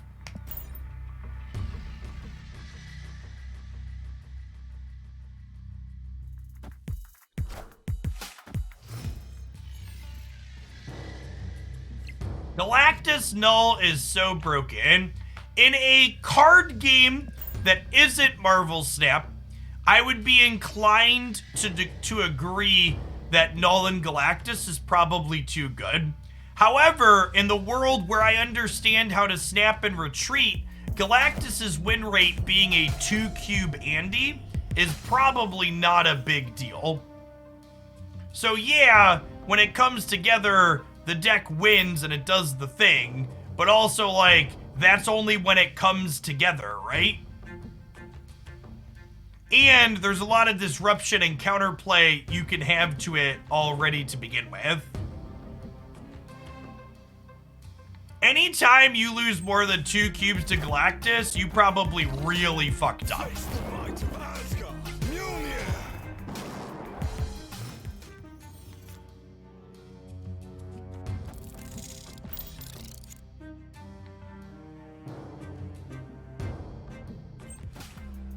Or you drew a turn 6 05 Iron Man. Yeah, probably. Something like that. Oh, yeah. Who's the goodest boy, chat? Yes, you are. Yes, you are. Just the goodest boy. Yes, you are.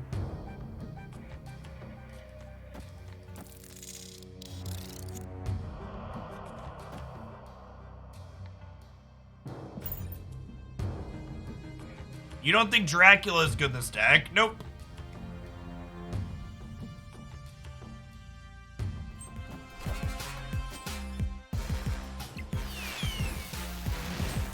The Doc Ock Galactus deck seems like you can win fairly easily if you don't get Galactus off. That has not been my experience playing that archetype.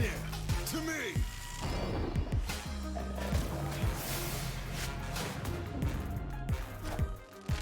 Big shame Magneto couldn't grab anyone there. Mjolnir. Mjolnir to me!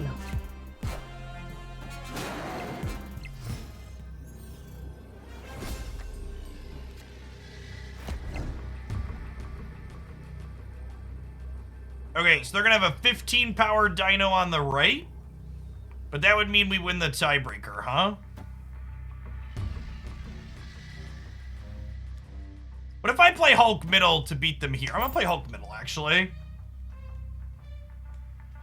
You're a free-to-play player, should be saving your gold for the bundles or using your gold to refresh the missions. Saving for the bundles means you complete your collection marginally faster. And if you want to know how much faster, I've got a mathematical breakdown here on it. So you kind of got to decide, is it worth finishing slightly faster for the sake of... Is it worth finishing slightly faster for the sake of getting big bursts instead of steady progress? Mr. One, thanks for the almost 3 years. Welcome back. There is not a progression bundle data mine after Sunspot currently.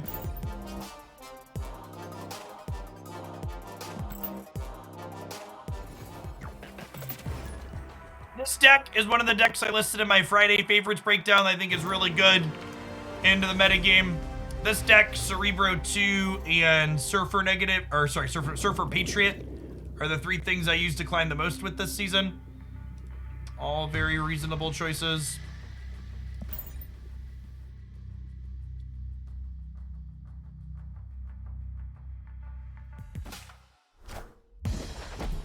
Jeff, my monkey brain needs the immediate gratification of opening chests. You know, I'm with you. 3 absolute bangers in my hand to get armor off a Scar. Sounds average.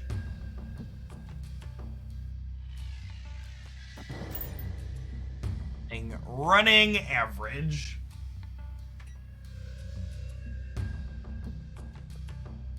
You explain why you don't like Dracula in this deck? Yeah, because it's high variance and I don't feel like it's a necessary effect to win games. I think Dracula is a fine budget consideration if you don't have Thor. But if you do have Thor, I'd rather just play Thor.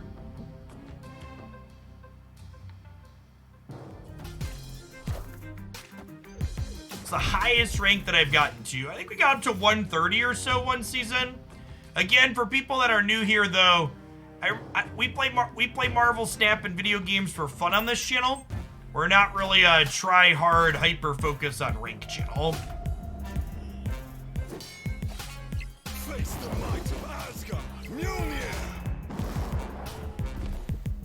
There's exactly 0 rewards for getting higher on the ladder. And honestly, if you get your MMR too high from winning a bunch, you largely start playing against bots, which seems like a really mediocre experience. It's almost actively bad to climb too high on the ladder.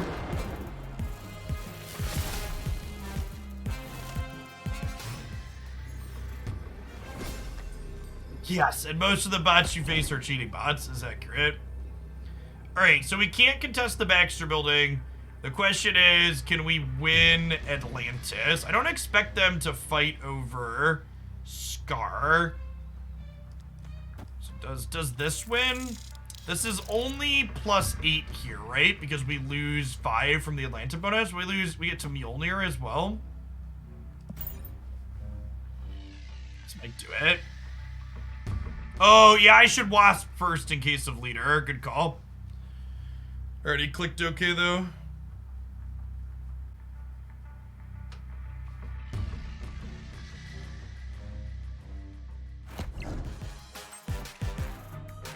Oh, I forgot they could move.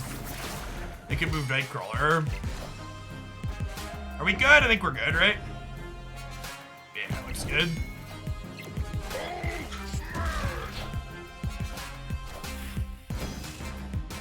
Mjolnir, to me! Mjolnir to me! Victory! Victory. Bum, bum, bum, bum, bum. When's the next dev update? It's hard to say. I have to imagine they're giving us an update of some sort before the January season starts, but holidays like throw things for a kink.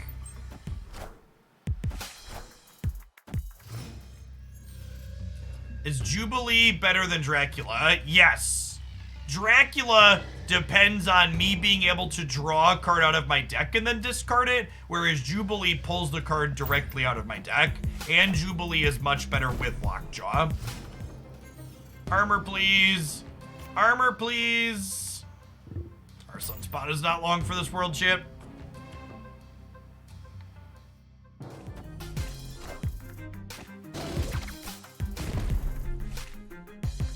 My favorite bad card, probably Captain Marvel. Not even she's pretty okay. Ah, Wakanda. You're late, Wakanda.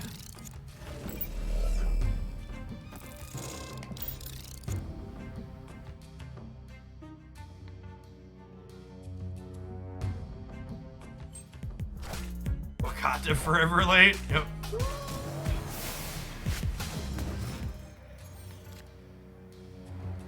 Is the part where they weave me? Do I... On the off chance they don't wave me, playing Jane's ideal. If they do wave me, playing Vision is better.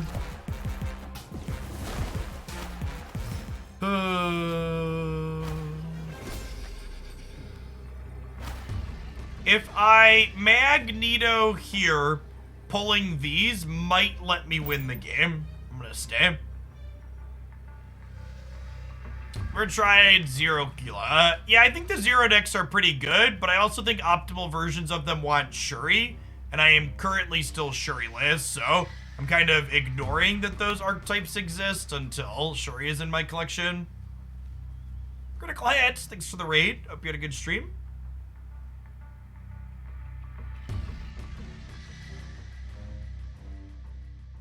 How's Arrow instead of Vision this deck? Much worse. Flipping Arrow out randomly is not something you really want to be doing. And Vision has really strong synergy with Lockjaw, because when you flip Vision out of your deck with Lockjaw, you, Is Chavez in the middle? Papi!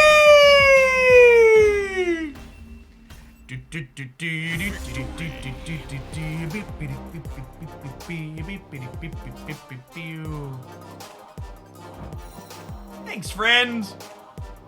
Thanks, friend. Do the cha-cha slide. Everybody clap your hands. How come you don't have Shuri? You spent a lot on your game? Because a lot of the complaints surrounding the Marvel Snap economy are people upset that they can't just swipe their credit card and get whatever card that they want. Even if you are playing a lot and paying a lot, you still have to wait and pick and choose which cards you get. You cannot just spend money and unlock cards in Snap. A dig going up on half a pandemic. Maybe even a little bit more than that. Thanks for the almost 5 years. And Limnals, thanks for tripping for the second month. Welcome back. Appreciate it.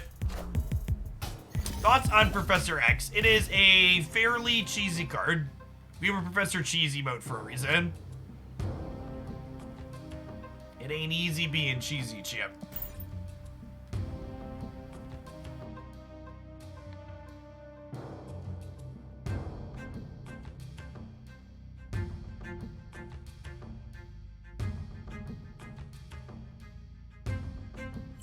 Face the might of Asgard. Mjolnir. And for context, for people that haven't run the numbers, I have. Even if you are spending the maximum amount of money you can spend in Marvel Snap making extra collection progress, it still takes upwards of 2 months to obtain a full collection in this game.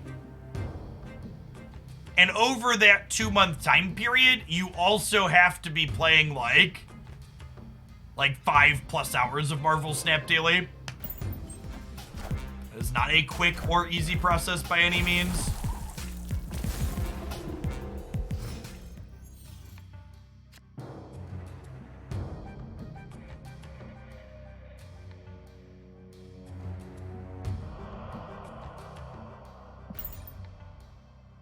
Full collection as in all of Series 3. Yes, that's even only all of Series 3. Getting all of 4 or 5 is longer after that. This is the overall best list in this game currently. I don't think there really is a straight best list. There's a lot of different decks that are reasonable and competitive. Hey, you know what else is reasonable and competitive, chat? This Magneto into this very symmetrical Kingpin. Come on over, friends. The water's getting warm, so you might as well swim.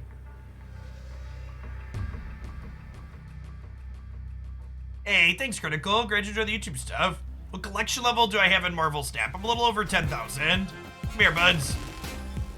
Step into Kingpin's office for a minute here.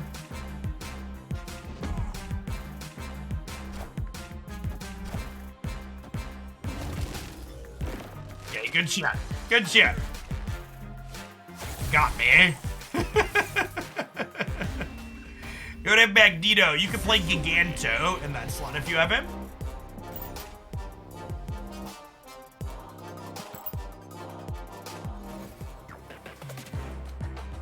I have an updated token shop tier list video. What's the command for that? The buyers. Yeah, this is my series 4 and 5 buyers guide. My plan is to put out a full series 3 buyers guide later this week. I'm gonna cover every card in series 3 later this week.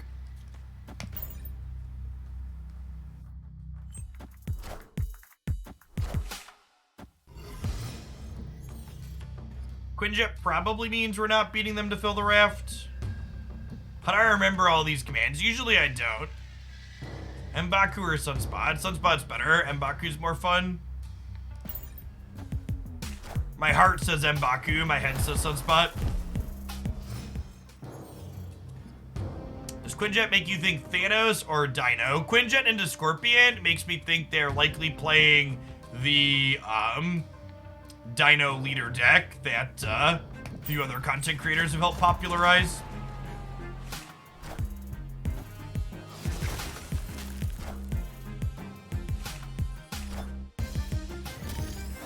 If you're interested in replacing cards in this archetype, Lockjaw is one of the handful of cards I have an ultimate deck guide released for. I'd recommend you check out the YouTube channel for that content. They're snapping me. Yeah, quick bell. Escaped. They could be Cerebro 2. I think Quinjet's pretty unlikely in Cerebro 2, especially Agent 13. I think the Dino leader deck is accurate here.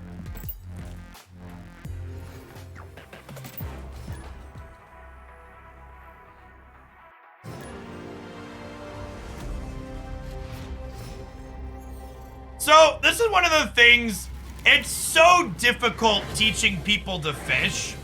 So, the goal of my ultimate deck guides is to try and give people different tools to realize how they can replace something in a deck. So, for example, the person that just asked, how do I replace a card in the stock negative list if I'm missing one? Look at the base budget negative list that I recommended and figure out, okay, which of these other cards from the budget list here can I replace in the other one that's further up? Again, Marvel Snap is such a difficult and bad game to play if you're looking to turn your brain off and just mindlessly copy net decks. You gotta learn a little bit how to fish. Your experience will be so much better. Deep, thank you for the 2 months. Appreciate you re-upping. Welcome back.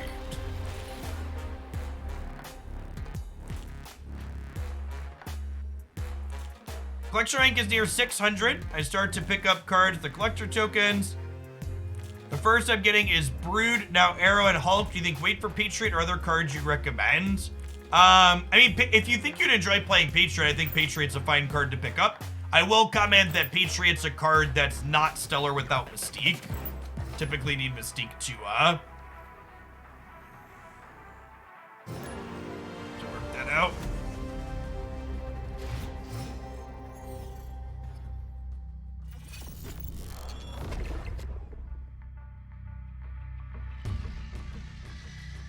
I think even with the +2 here, we save the Wasp to put in with Lockjaw.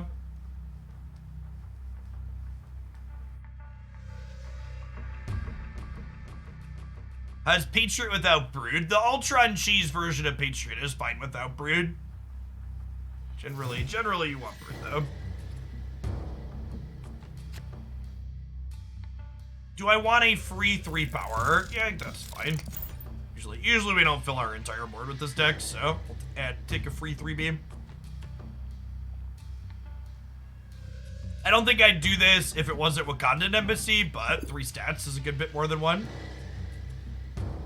Can Surfer be an acceptable replacement for Mystique? Surfer is a strong synergy card that you typically want to build your deck around. So just slotting it into a different deck that's not built around it isn't, generally speaking, a good deck building choice.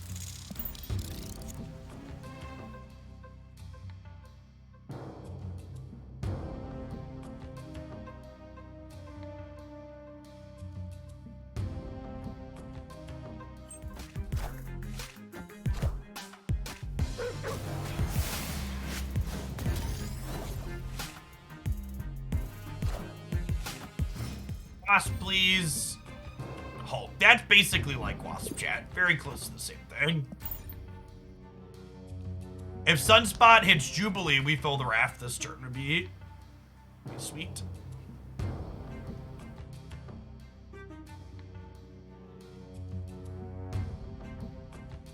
I think a card similar to Killmonger with a higher cost cards could be a card, like a 5/5 that killed all 2-drops or something. So there's actually a data mined card that I think it kills all 6-drops as a similar effect to that. But yeah, they can definitely experiment with stuff like that. How many cards are there currently in pull 3? 70-ish, I believe, at the moment. Nailed it. Easy game.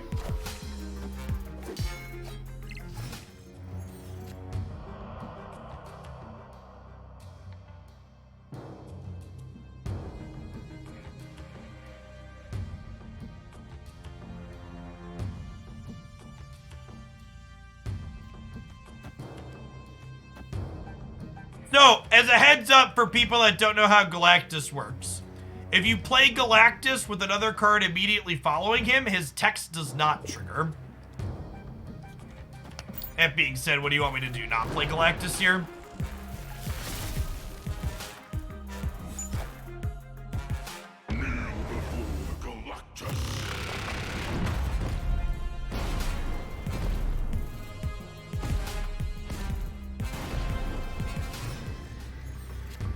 I think you should prioritize getting Daredevil or Goose if you're a Cerebro 2 player.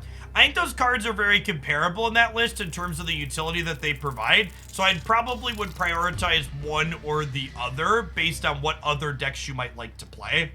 So Daredevil goes into other, like, disruptive style decks, while Goose is more low to the ground style decks it excels in. What's going on, Silly Cheese? Thanks for the not so silly almost 4 years. Welcome back. We would have lost a leader that game, that's true.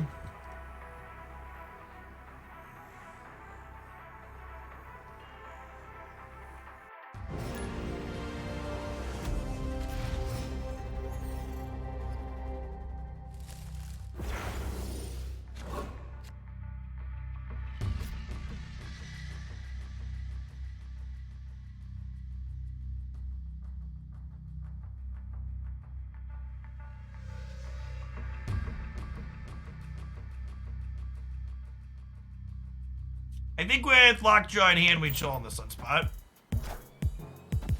Does Warpath work when World Ship destroys your locations? It does not. If you read Warpath, he says explicitly he gets a bonus if you have an empty location, and if there's no other locations to be empty, it can't satisfy that condition.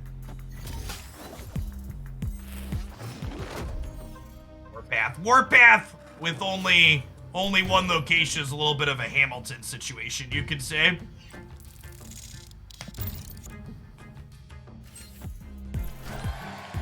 Yeah, if you're looking to replace Jane and Thor in this deck, I'd recommend checking out my Ultimate Lockjaw guide over on the YouTube channel for a good budget and variation list for this.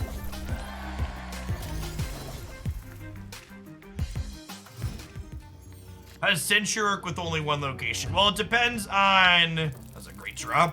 It depends on which location it is. So if the rightmost location is the one that's left, you can't play Sentry there. However, if it's either of these locations, you can play him here, then the void goes nowhere. Get you later, Jim.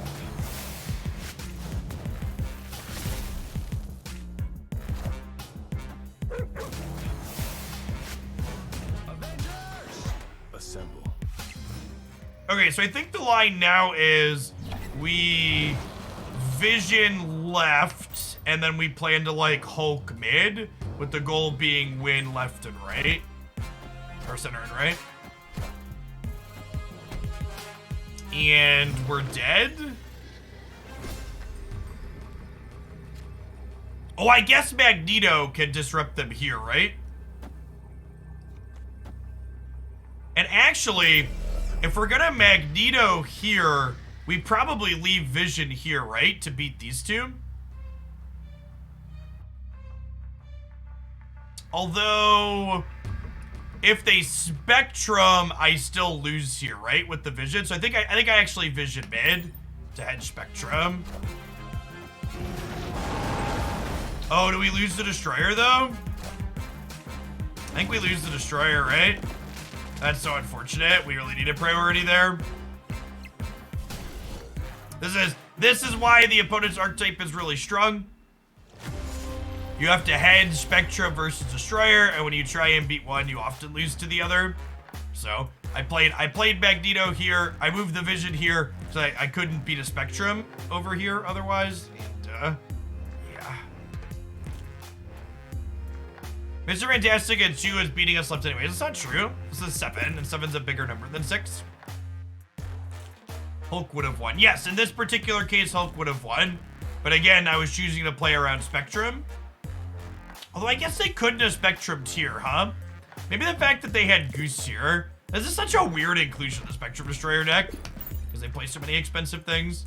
Yeah, maybe the fact that Goose existed there meant I'm supposed to Hulk. Because they have a hard time playing into the right.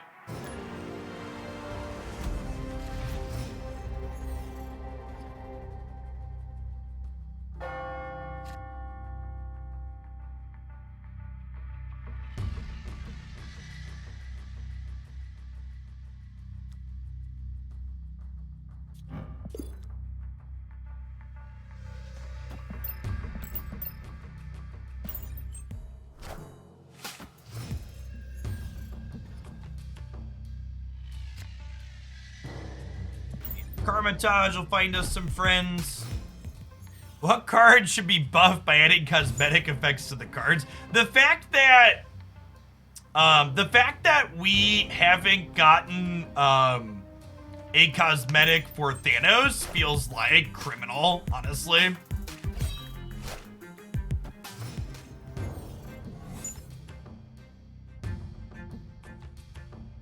Gosh, make the crap stop, chat. Why mute someone for saying hello? Because I have absolutely no desire to interface with this game's emotes. They're a net negative experience for me on average, and I'd prefer to not have them at all. Well, that's terrifying.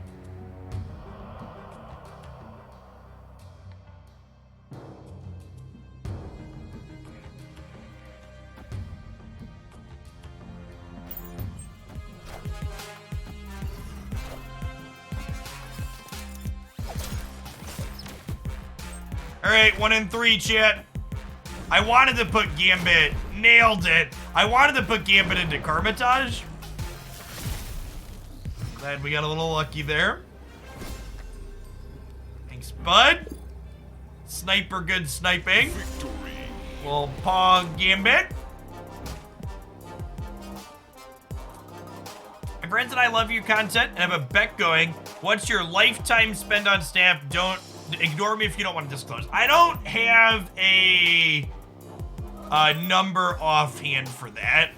I think it's close to 3 grand, but I don't have an exact number. I'll have an exact number at tax time. I haven't been keeping a running tally of it. Or as I like to call it, one legacy deck.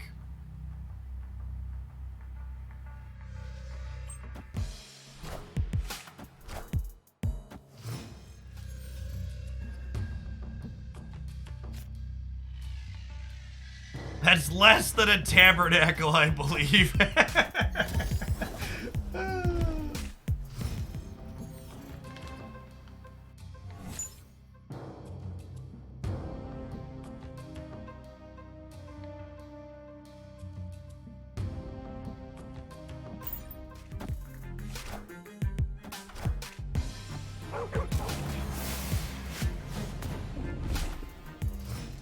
Man.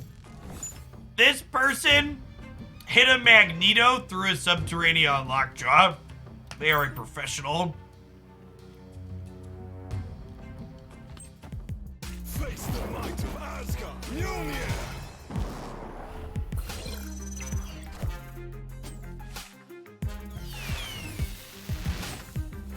We are also a professional, chat. Okay. Lucky.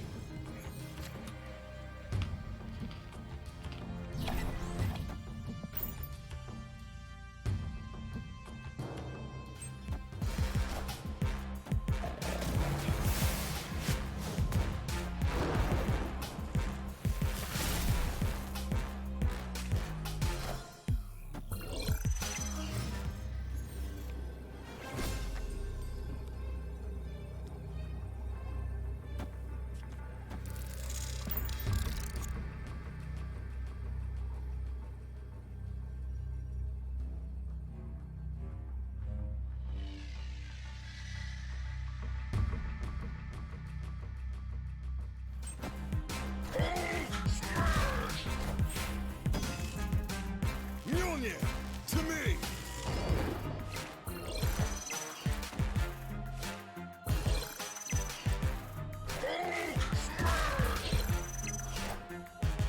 I'm gonna ask what I am eating. I am eating honey twist pretzels. Meyer brand.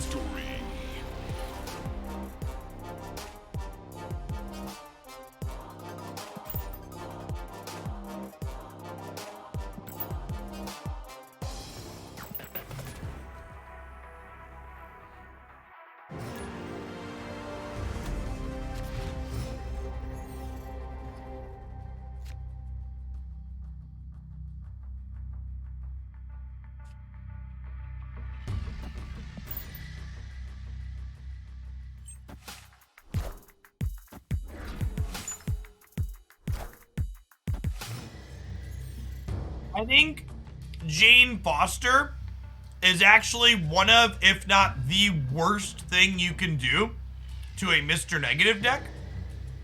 Because not only is Jane Foster a very high variance effect in Mr. Negative, but she also hurts the cube rate of the Mr. Negative deck an incredible amount. Because you have to telegraph to your opponent, hey, I drew all these powerful Mr. Negative cards. When you Jane Foster after you negative, it makes it very clear to your opponent that they should be leaving the game. Armor here and Soak, I think. New to Snap, what's the best card? I mean, as is the case with most card games, there isn't really a defined best card in Marvel Snap. The power level of cards is contextual to the other cards that are played in and around them. There's unlike a lot of other card games, Marvel Snap doesn't have a ton of truly bad cards.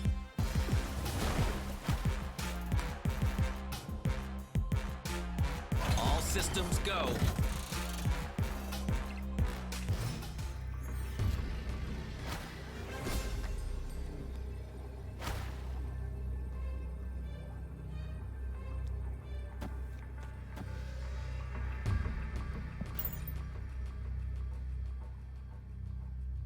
Hey, Toadmaster, thanks for the prime.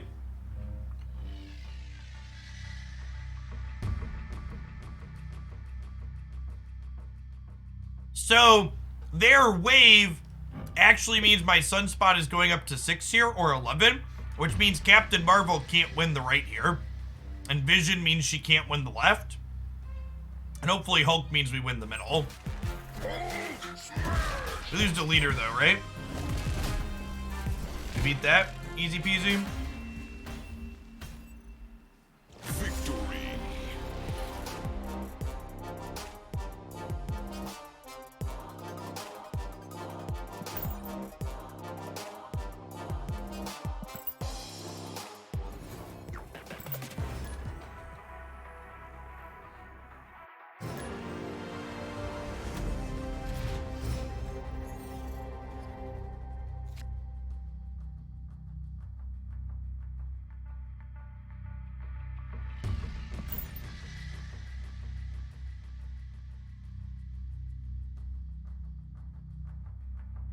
Here's an interesting topic for a video: ladder anxiety and how to overcome it.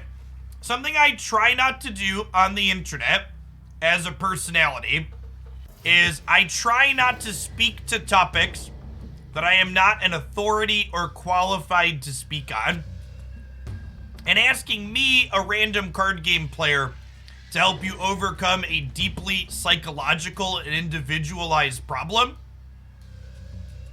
is not an ideal thing to do.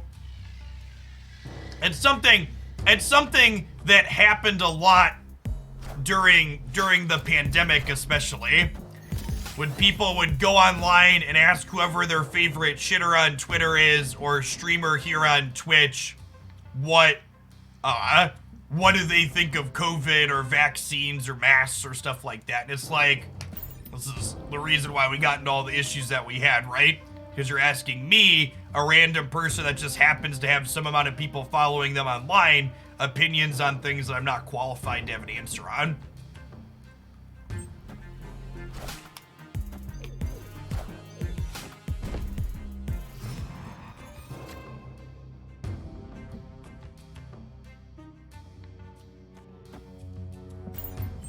Face the might of Asgard. Mjolnir.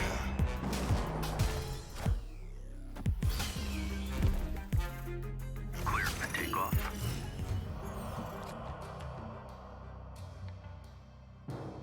Unfortunately, Miss Jane does not get to draw us a hammer here.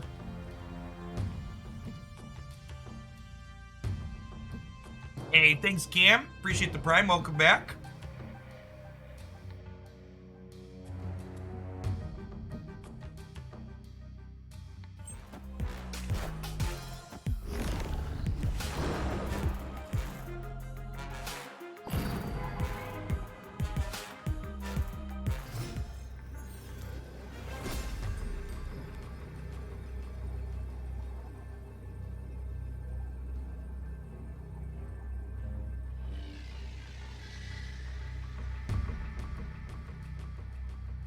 I think we're dead, right? I can't get Sunspot up high enough here.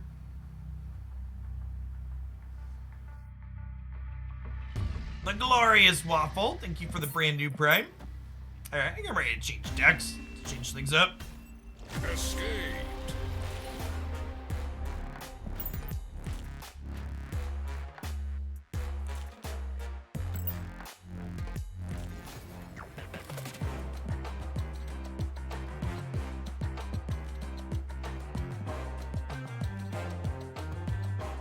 My opinion, I'm putting Death in this deck. I think she's worse than the other expensive cards I'm already playing, so I'm not playing her.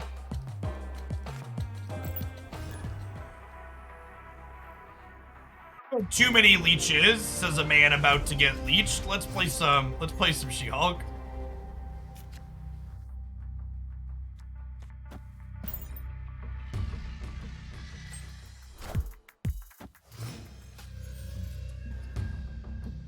Nah, thanks for the prime, appreciate it.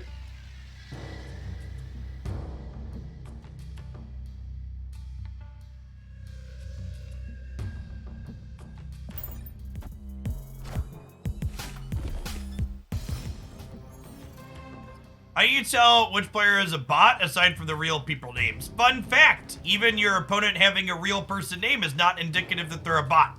I break down some of the common bot tells along with what's going on here. The tip to climbing early is the same as the tip to climbing late. You really need to understand how to snap and retreat appropriately.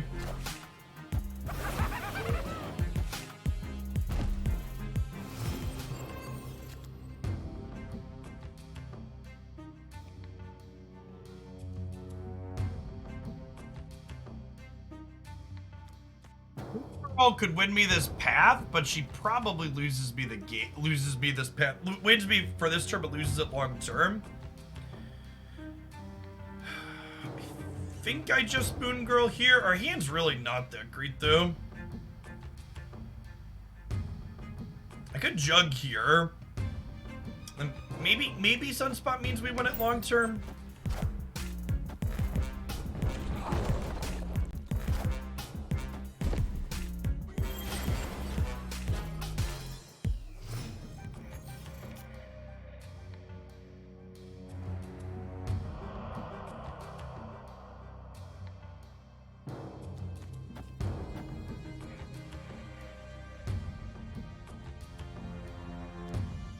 It sucks that this is Machine World, because I'll just get a Viper to send this back.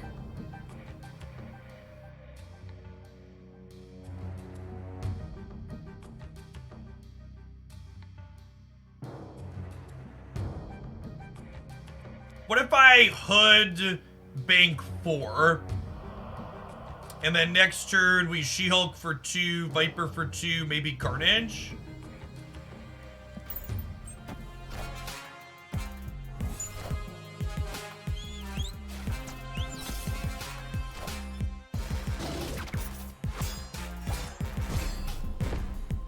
Oh.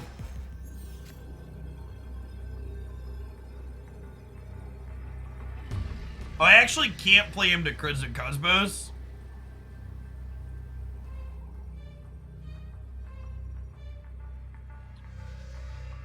Snap.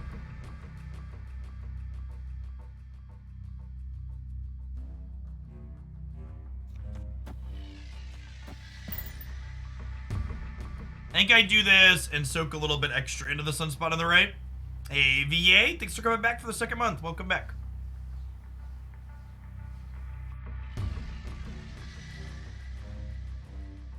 This deck's got 2 gold bordered cards in it. Forgot we golded Black Widow. Victory.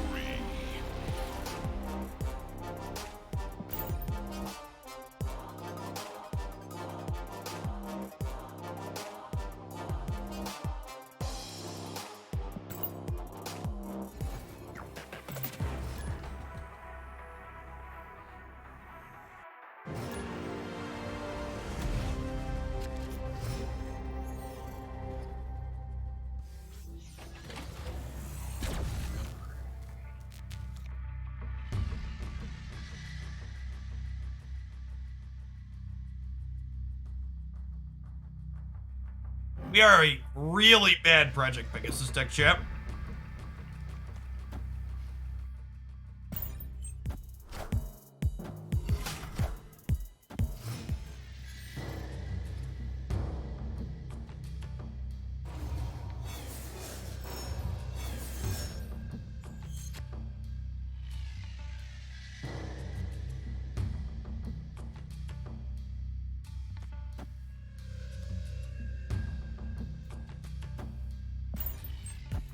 Face the might of Asgard. Mjolnir.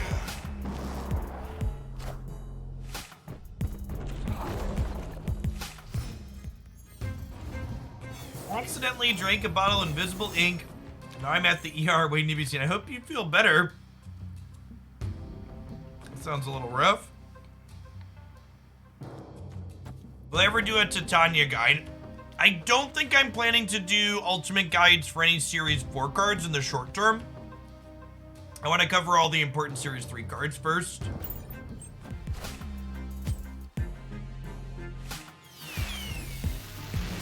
Mjolnir, to me!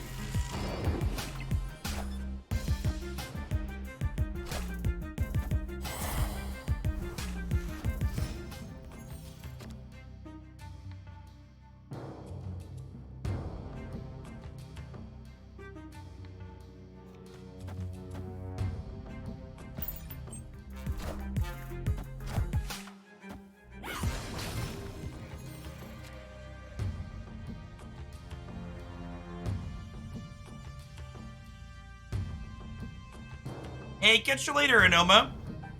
If you find yourself with a little bit of time down the line, I definitely encourage you to check Snap out. It's definitely one of the easiest new games to pick up. We Sunspot plus Soak here.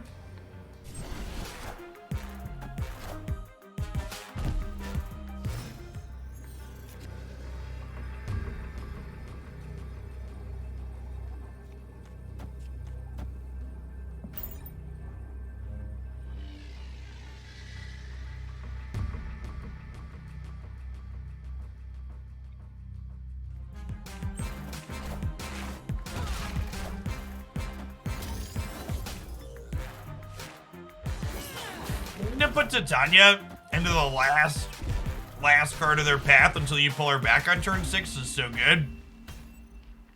Victory! This is easily the biggest brain card in Snap right now, I think. It's so novel.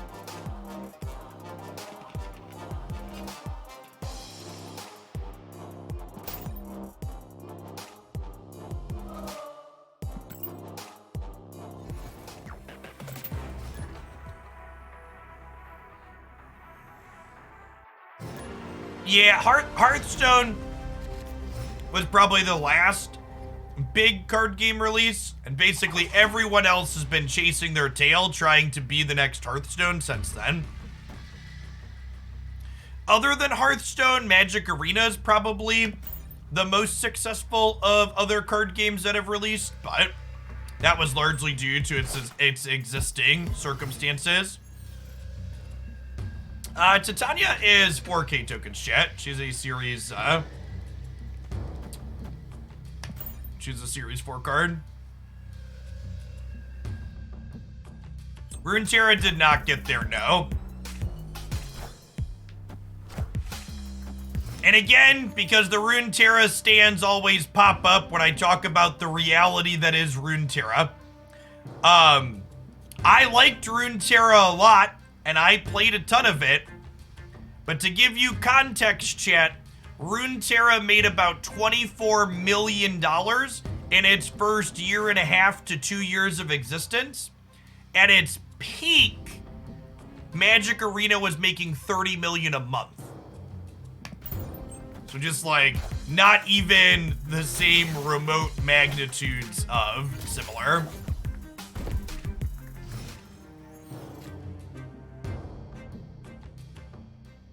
I would love to Widow and cut Mr. Negative off of a draw and then eat all of these. And for those of you at home, I know, chat, listen, Carnage is allowed to eat Widow here. This is a Marvel game, not a DC game.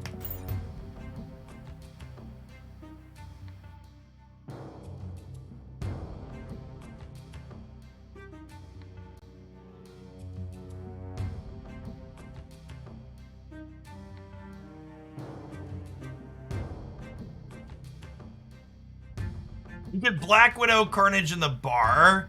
Oh, maybe that is better. Yeah, that's probably better. I agree with you, that would be better.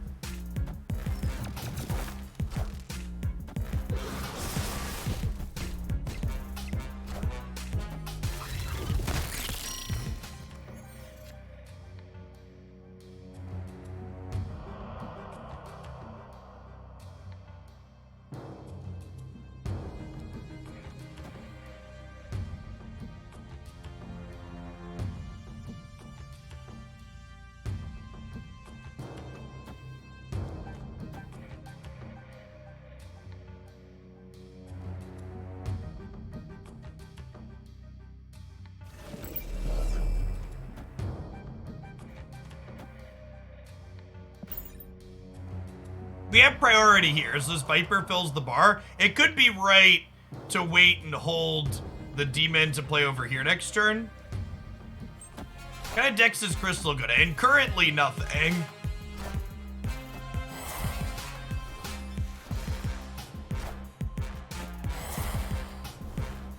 Hopefully Zabu is gonna make Crystal playable. Is my hope. I am Iron Man.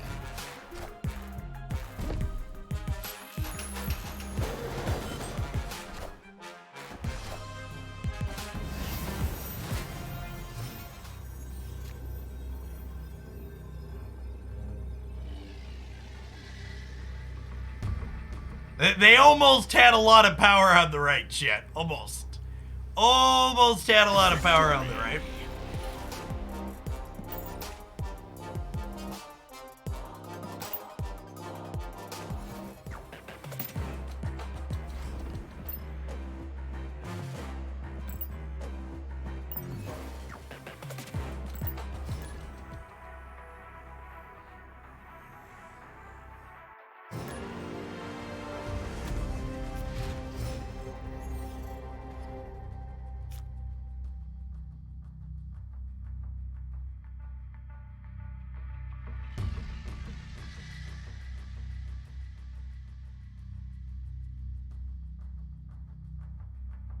You basically never play Titania early, especially when we can Moon Girl double her up.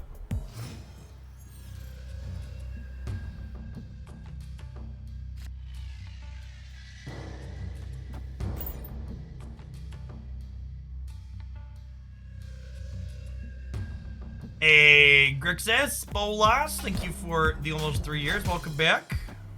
Are there any upcoming cards that make Nick Fury relevant? There are not.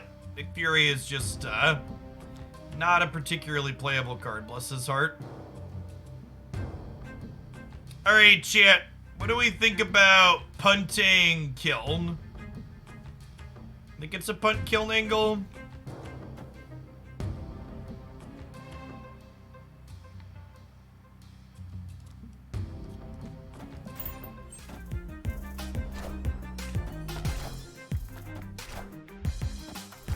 Rewarded for punting Kiln.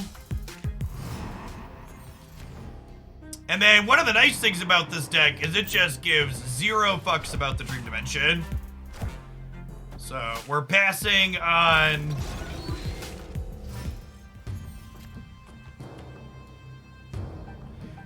We're passing here, and then we'll jug left plus 3 1-drops over here. I am missing 4 Series 5 cards still.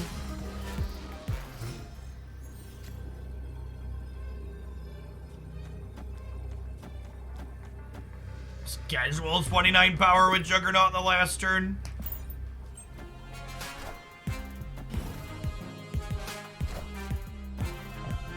Go mid.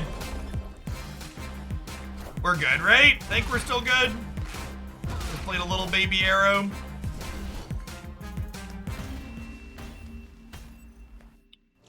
Aaron, thank you for the 1.5 years. Good morning, good morning. Welcome back. Good afternoon, whatever time of day. I like blink and it's 1 o'clock when we're playing Snap. Yeah, I do have a Tuma, it's just not very good.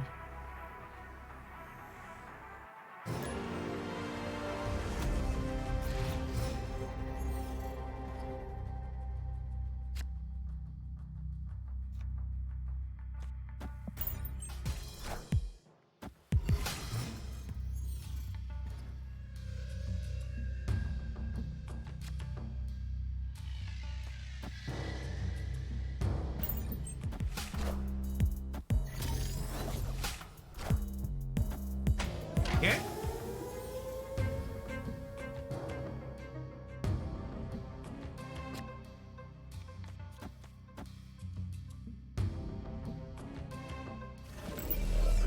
If I hood this turn and bank 2 energy, I can She-Hulk plus Demon next turn, right?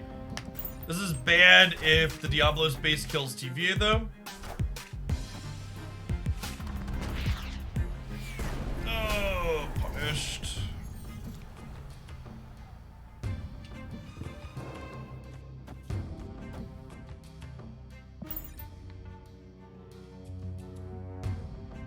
You have an opinion on if you can reach a point where you do not need to purchase progression bundles to keep up. Keeping up means complete Series 3 collection. So, that's not an opinion.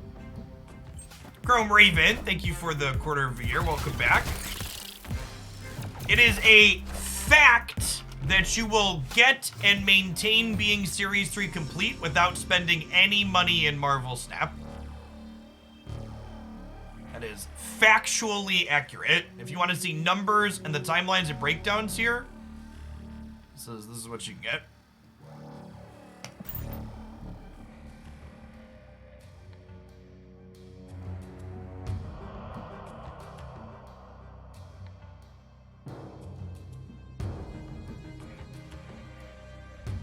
You think made LOR not appealing to a wider audience? I think Runeterra not appealing to a wider audience was a mix of the card acquisition not keeping players engaged long term, as well as the actual gameplay being too hard to chew.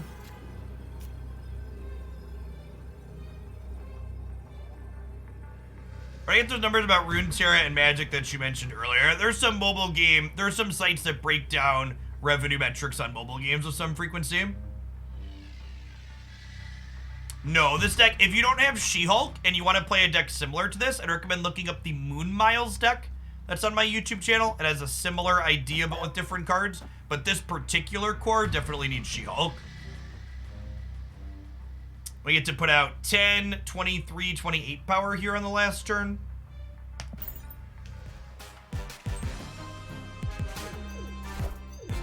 Sorry, we're gonna get one more here on Sunspot, right? So 29 technically.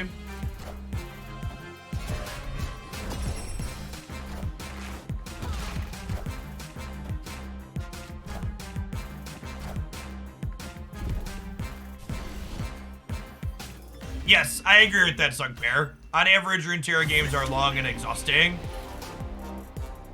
I would be incredibly surprised if Runeterra wasn't put into maintenance mode at some point in the next two to 4 years. Riot's got a lot of money to burn, but even they probably have limits. I think if Runeterra had been produced by any smaller company, it probably would have been put into maintenance mode by now. But Riot has giant gobs of money and can afford a lost leader for a longer time. I covered a breakdown on the Sunspot bundle inside of the Cyber bundle here.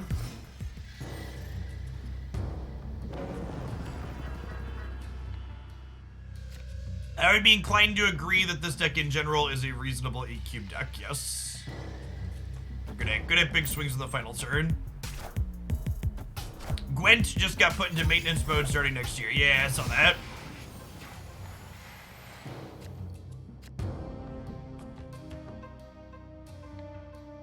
Oh.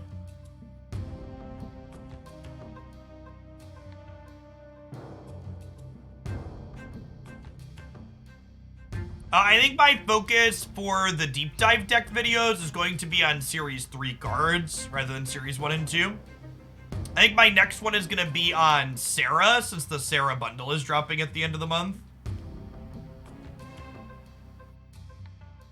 What do you mean by maintenance mode? Maintenance mode means the game is basically just waiting to die. So no longer getting new content updates. The servers are running. The lights are on, but nobody's home. Maybe I'm supposed to play out Carnage here too, just for the sake of it.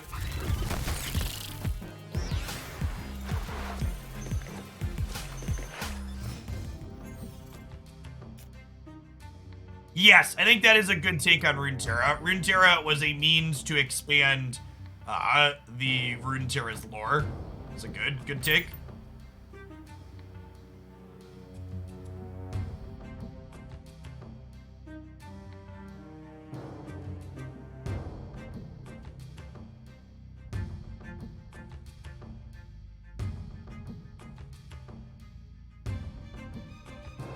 Juggernaut's probably not going to be very useful here, I imagine.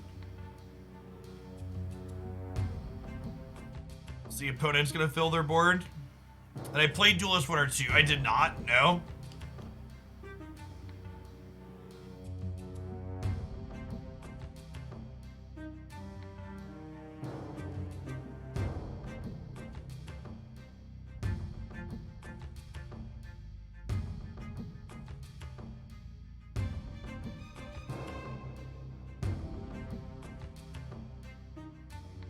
This game has longevity in a competitive scene. I would be kind of surprised if Marvel Snap had anything for competitive super long term.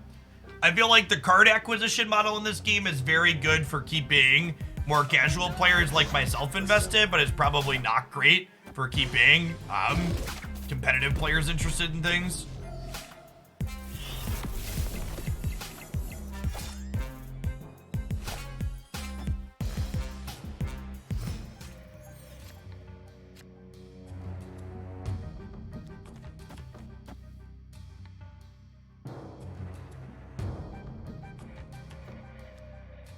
Actually, let's do this. Keep this clean. Century released last week on Tuesday. How much have I spent on this game? Probably about $3,000 this year. Give or take.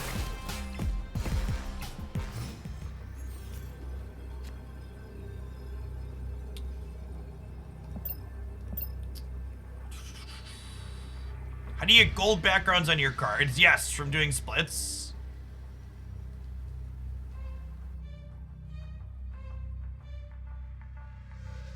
Much have I made on this game, if you don't mind me asking? I currently have 2,906 concurrent subscribers on Twitch. I get about $3.50 per Twitch sub. Plus ad revenue and stuff like that.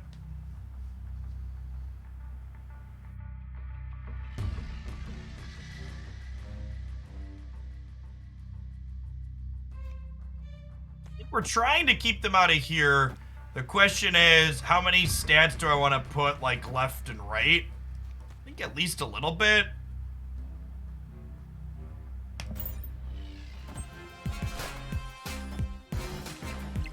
Wind, aid my hand.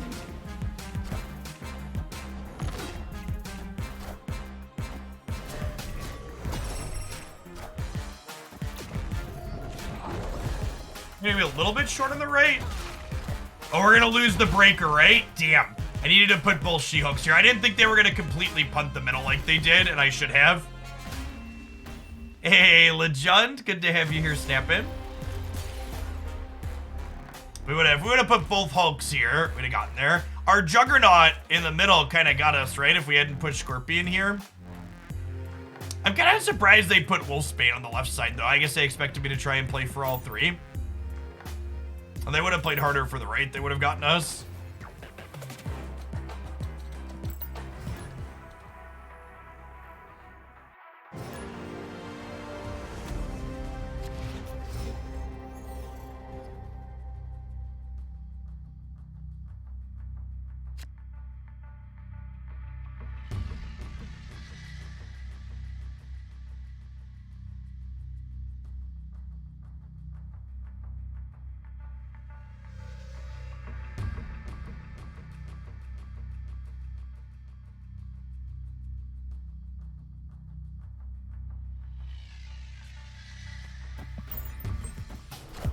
We did have a great Christmas peculiar habit.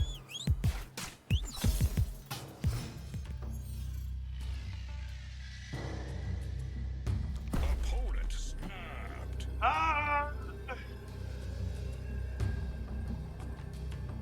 I leaving? Sure, I'll leave. Escaped.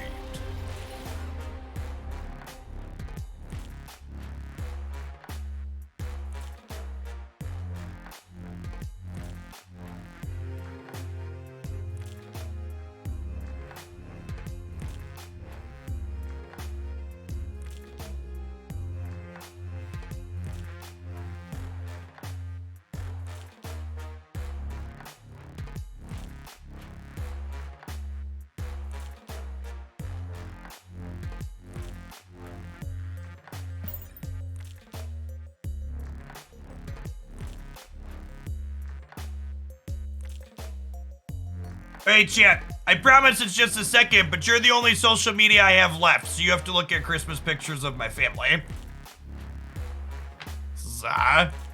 Christy. My wife has an obsession with gnomes, so there are a lot of Christmas gnomes in my house. Then we have Haley with her dinosaur present. She was actually a little bit tilted when my wife told her to get the dino present, and then she opened it and there was a doll inside and not dinosaurs. Don't worry, she got some dinosaurs. And this is what I refer to as the aftermath photo. They had a good time.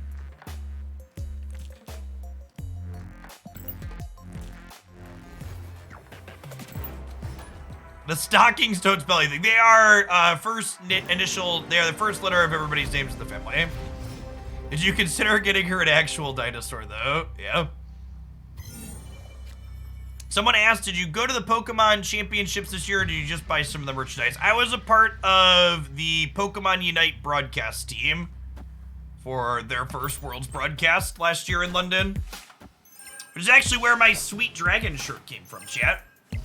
Alright, my wife and I went to London together for the week for the event, and when we walked into the Pokemon Center, she audibly sighed when I picked this shirt up, which naturally meant I had to buy it.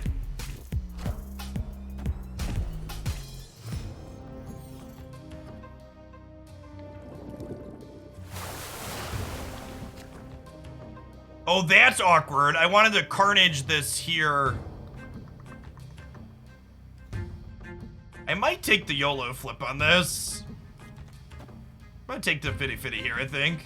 Might be loose.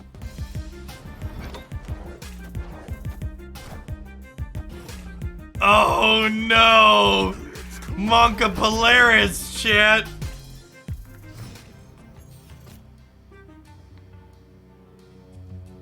Well, shit.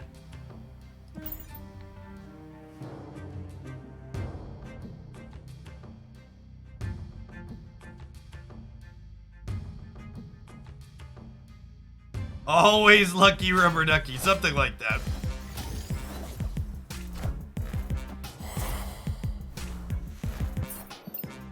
That was on me. I should have played Hood to the right. Lamaria flipping up to punish us is on me. Hood should have gone to the face down location, not expansion there. That mistake is all me.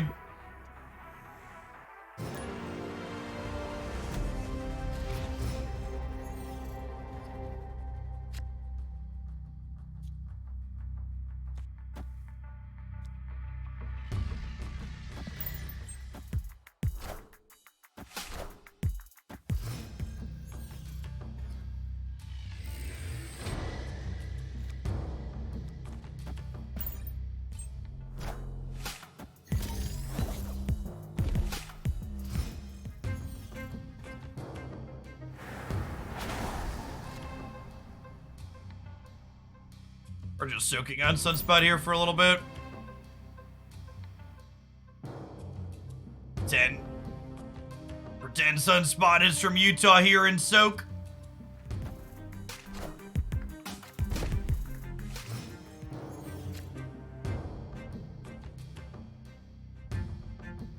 No Hood. Moon Girl doesn't really accomplish anything because we have a hard hand size limit of 7. Leach incoming, possibly. Yeah, that's definitely something we should have on our radar here. I wonder if it's right to just play She-Hulk out, fearing Leach. Yeah, that's probably the line, actually. I'm gonna do that.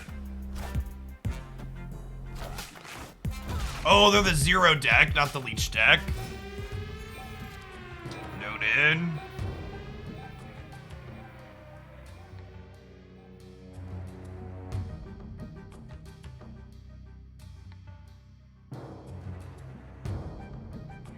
Can we compete with Mary? I don't think so.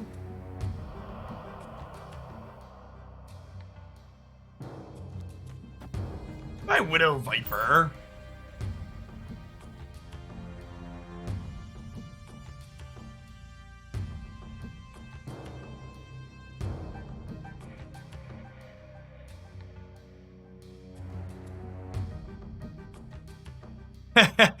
I assume that's based on what Penguin posted in the general chat, Marty. And yeah.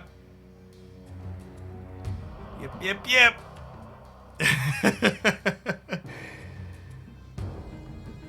We do what we can.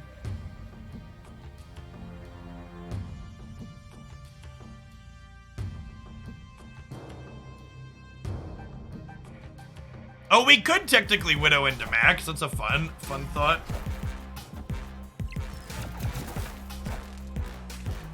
My Discord server is supporters only, yes.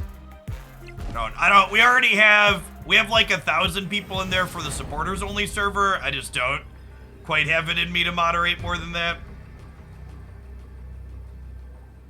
Hey, Free Love, thanks for the Prime. Okay, do we just jug here under the assumption that we can win here?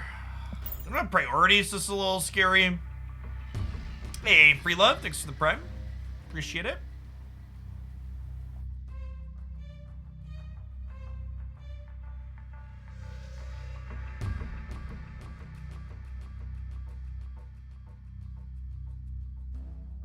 These are each -1 effectively. Oh, so long, Arrow.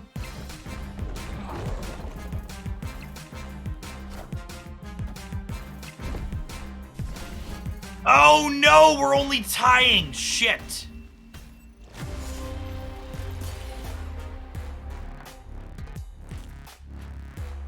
I'm bad at math.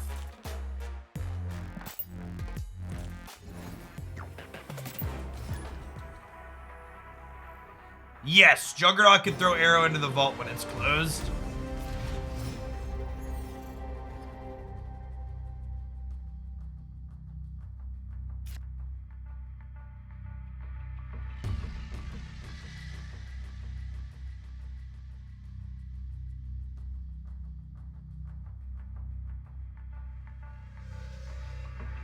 So, I made a generic post on the YouTube channel this morning talking about how I don't showcase more losses in the games there because people turn off YouTube videos when you put a loss into the YouTube video.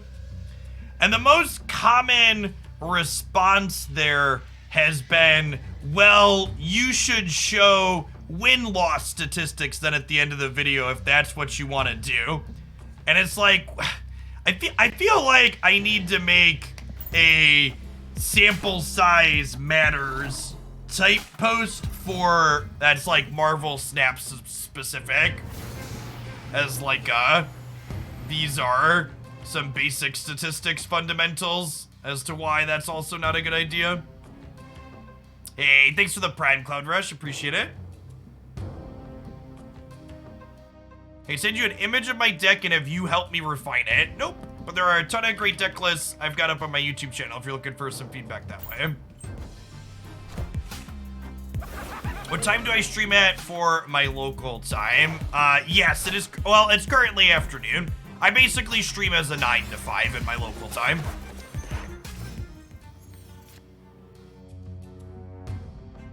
My wife and I have, my wife and I have 3 small children.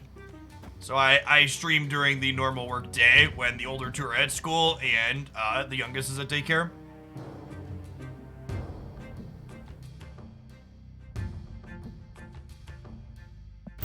I don't know. So the problem with making a statistics-based video explicitly related to Snap is it's hard to do that in a way like it's like putting a bunch of people that like haven't passed Algebra 1 into a calculus class, for lack of a better term, where you're like, all right, here's a bunch of people with a bunch of very varying abilities. Let's put them all in the same math class. Just not really a great way to do it necessarily.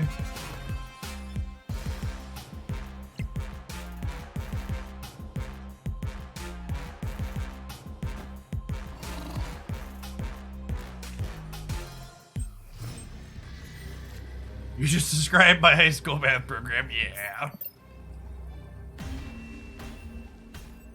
Escaped.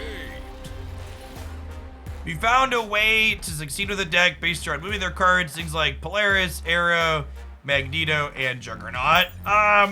You don't usually play all of those cards at once. It's a little bit redundant having that many of that effect. Well, so and again, like, this is the comment, can you just add the win rate at the end of the video? So that's why I feel like I need to make a video, because me posting the win rate at the end of the video is also going to cause people to make bad conclusions. One human being is not capable of generating a statistically significant sample size for you or anyone else to be able to make a data-driven conclusion about the strength of a deck or not.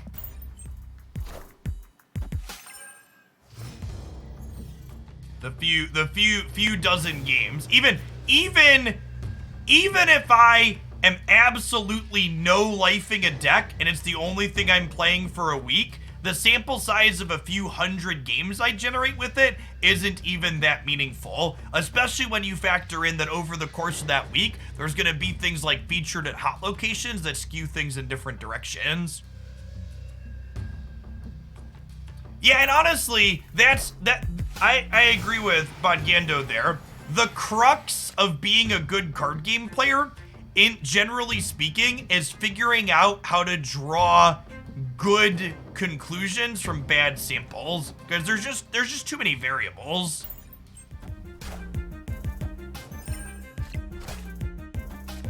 Insert Spider-Man meme here. Yes, win-loss is also weird in Snap in general because of retreats, among other things. I agree with that.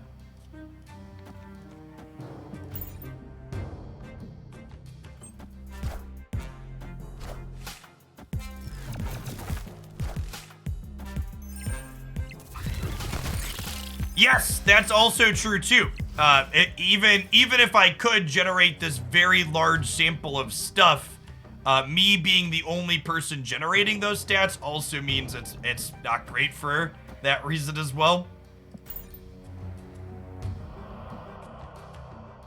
Like, to give a pointed example, deck trackers like we have for Hearthstone and Magic Arena, they generally speaking have higher than average win rates because the type of people more inclined to use a deck tracker tend to be more competitively focused. They're people that are more likely to try hard during their video games. Victory.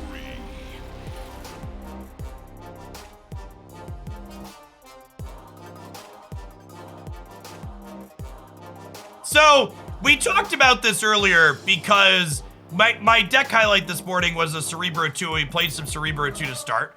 I actually don't think good Cerebro decks have much worse location variance than a lot of decks in Snap.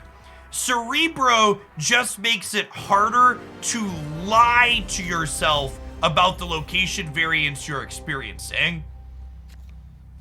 In a lot of ways, it's a lot like, in a lot of ways, it's very similar to how Mr. Negative makes it very easy to know when to snap and retreat. It's like, well, if you have more experience, you'd be knowing you should be snapping and retreating more with your other decks, but you basically just don't know what you don't know.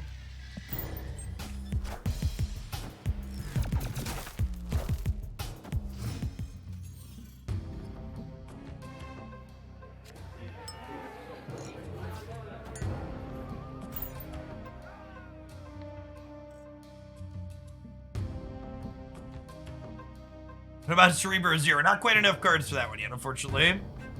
A Kaboom, thanks for the prime, appreciate it.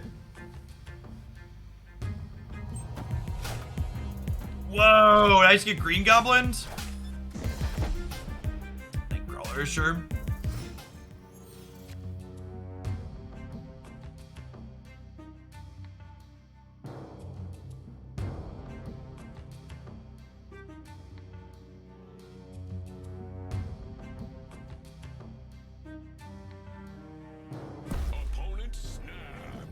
We're done. I think we're done. Are we?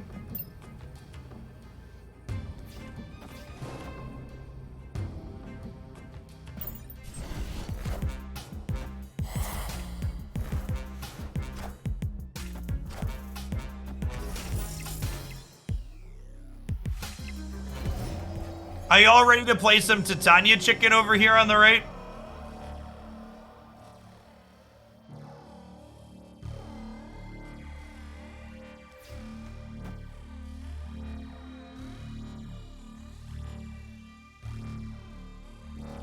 Get out of here.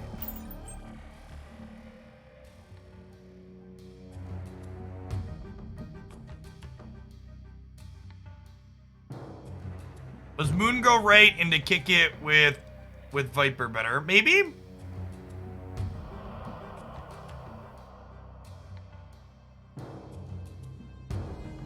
I don't know, I didn't want to give them a handful of cards with Moon Girl, right?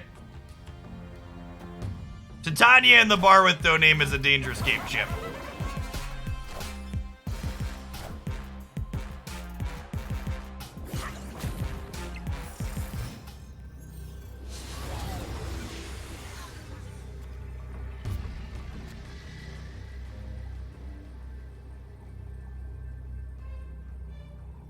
So I have priority here,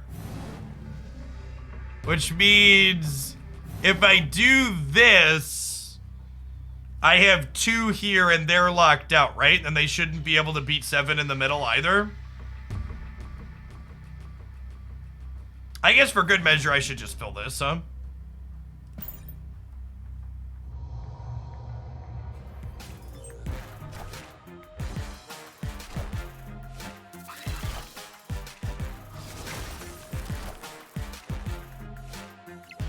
Oh, the demon wins the mid. Fuck, I forgot we gave them the demon. I forgot we gave them the demon shit. Thought we were so clever. I watch a lot of your stuff on YouTube and I'm looking for more content. Do I have any other creators on YouTube that I watch? I mostly just watch Twitch content. Ookaboom. Dara and KM Best are probably the 2 other Twitch streamers I watch. Oh, Mogwai too. Mogwai does YouTube stuff. KM Dara started doing some YouTube stuff, but not quite as much. But Mogwai does a lot of YouTube stuff.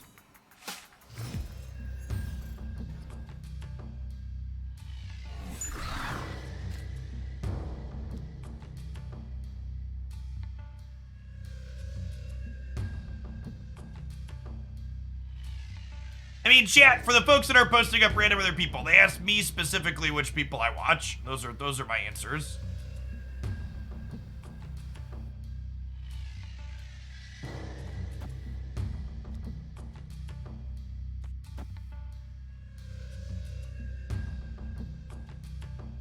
I don't think I want a 3rd Quinjet yet. Take a second though.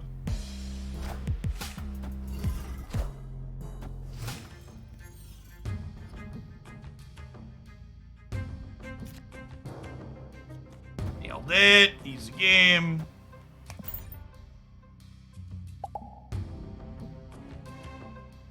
Yeah, I'm really the more that I venture into YouTube content, the more that I greatly prefer Twitch as a platform. YouTube very heavily rewards incredibly dishonest content. The content that does the best on that platform is content that psychologically subverts and occasionally outright lies.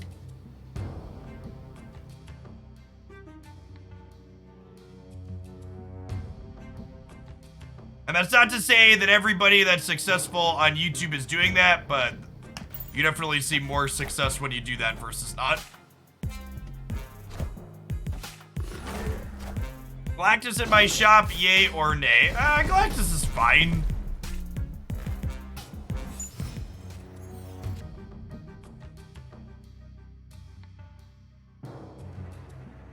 Compared to the rampant truthfulness of Twitch, that's... Okay. Shitters. Yes, you who is this your entire job. I know better than you, for I am random shitter on Twitch.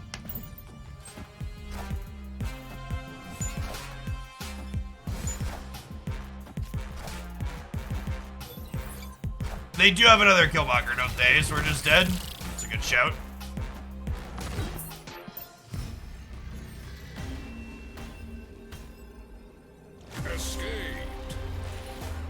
content, needed an armor. That Killmonger is a big part of why this deck plays armor. Protecting your Quinn Jensen demon has a lot of value.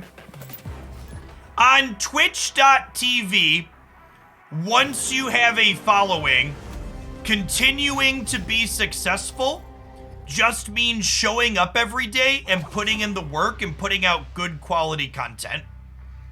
On YouTube, you have to clickbait people to get them in the door and then continue clickbaiting them constantly to get them back in the door every single day. And a big part of that is definitely has to do with the human psychology that's in play at both platforms. But it's also the truth of the psychology that's in play there.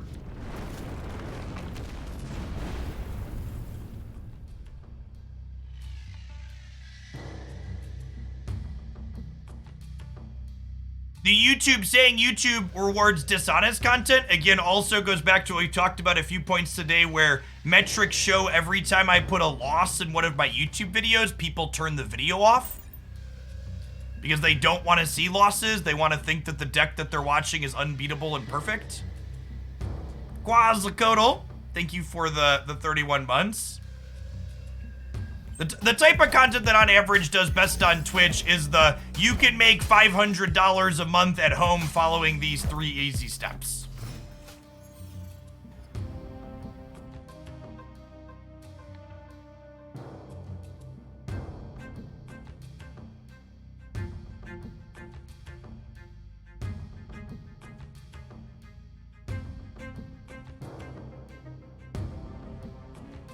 So I gotta figure out, what do I want a Moon Girl here? I might honestly play the Black Widow this turn and then tee up a Carnage over here for down the line, right? It's probably accurate.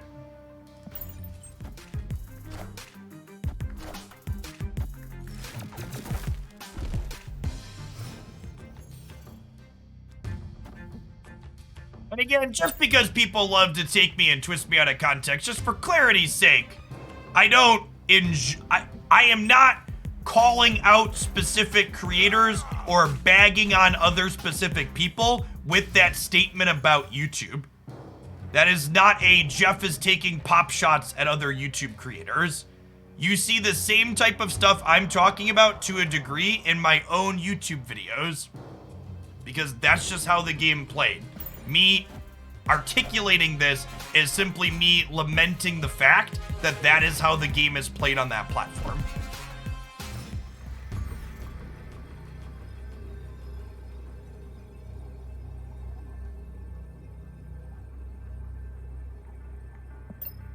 They have 2 cards in hand, one of which is a Widow's Bite. So at most, they have 1 Patriot here. 1 Patriot will put them to 20 over here. So if I She-Hulk here and then She-Hulk Maximus here, we should be good to go.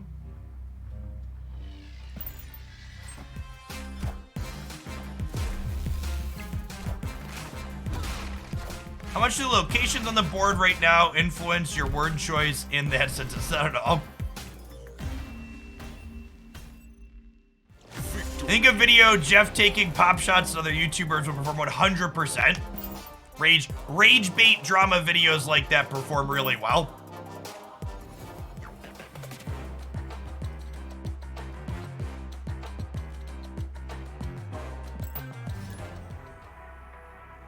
And then this is just like a very clear shitter. Someone said, you mentioned Mogwai and the dishonest content in the same breath. Mogwai might actually have the most honest of any YouTube creator on there, right? Like, he's just posting off meta decks. I don't check his stuff every day, but a lot of days I don't think he usually puts stupid shit about Infinite in his video titles or thumbnails. It's just like the only real YouTuber thing Mogwai does is he does silly faces and poses and thumbnails that people like to click on.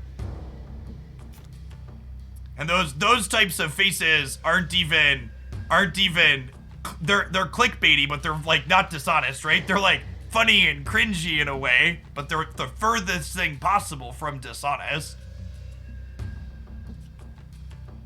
Yeah, like So you mentioned this creator and then you complained about YouTube generically, so you're complaining about that creator. That's a great example of taking something that I said extremely out of context and using it to demonize me and make me out to be a bad person.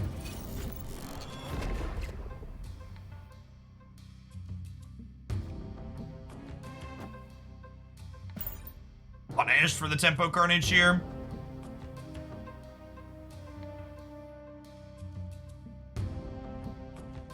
What are my best performing types of YouTube videos? My best performing YouTube videos consistently are the ones that talk about getting to infinite in the thumbnail or title, and the worst performing videos are consistently the ones on highly educational topics.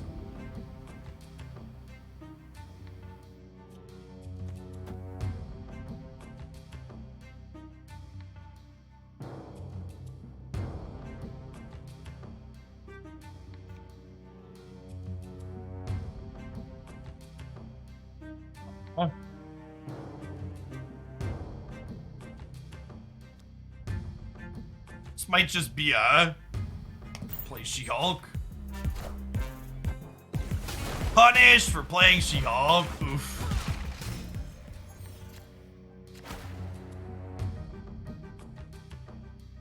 Okay, that's not terrible.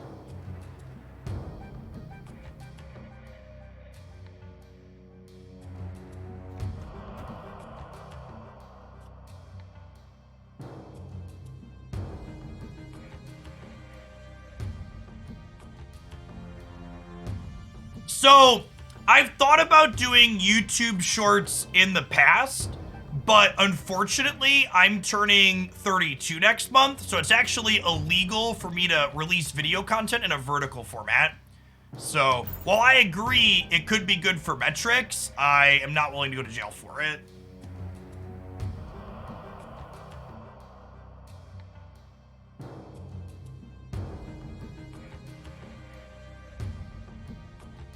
Why do YouTubers beg for likes, comments, and subscriptions, but Twitch streamers don't beg for follows and subs? I mean, I'd love to beg for, I'll beg for subs all you want. Subs actually give me money, and I like money.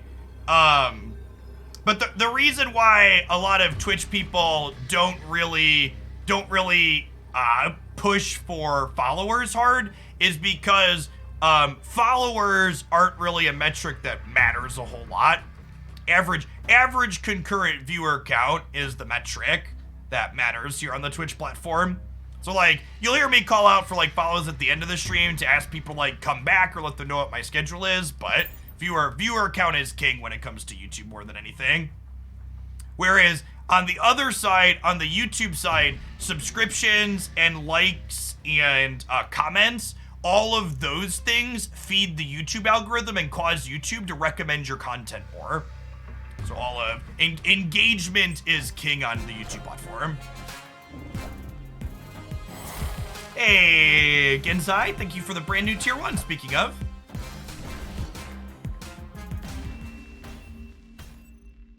Victory. Imagine if Hulk switched to other locations like Quake, that would be kind of busted. Very, very strong. It also eventually unlocks more things on I mean, when you're really small, that's true, but like, even people who are massive creators on YouTube still have to ask for those things, otherwise the algorithm, like, you basically, and that's again the kind of key difference between the two things. Once you've kind of made it on Twitch, you just keep showing up every day and like making stuff, and people are here because you have your audience. Whereas on YouTube, you can never stop appeasing the algorithm. Everything you need to be doing constantly has to be leaning into appealing to the psychological natures that it's looking to leverage.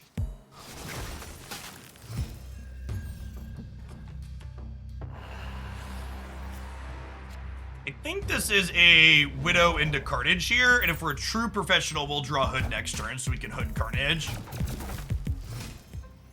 What do you think is the hardest part of the first step on Twitch on making it? I mean, the blunt truth is all the people that have the most success on Twitch have audiences they brought in from other places. Even my own success here on Twitch. So when I was originally streaming Magic the Gathering, part of the reason why I found any success at all on Twitch was because I had a successful tournament gameplay background, and people were clicking into my stream because they recognized me from top 8 finishes on the Star City Games circuit. And that's a little bit different than bringing an audience with me from another social media platform, but it's still bringing a small following of some sort with me to get started. Grandmaster, thanks for the prime, appreciate it. All right, so hard hand size limit in Marvel Snap of 7, and you copy from left to right. So if I were to Moon Girl here, I would only copy these two, which is not great. Although you could argue that we could Moon Girl this Nexus and then Jug Jug. Maybe that's the line. Yeah, I lied. Jug Jug sounds great.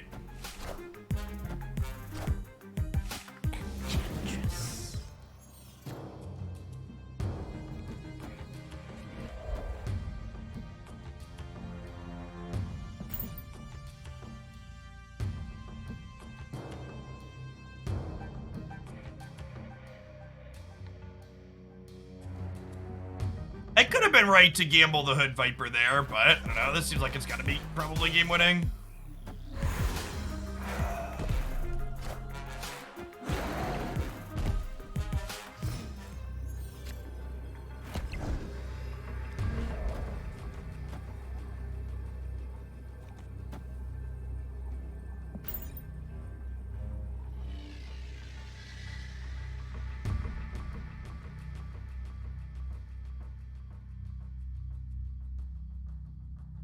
I think we lose to leader, right?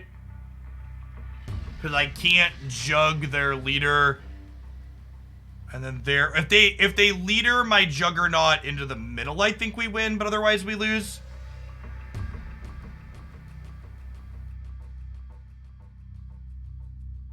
We're losing to Dr. Doom. Is that true? So I'm going to 14. I think we beat Dr. Doom, right?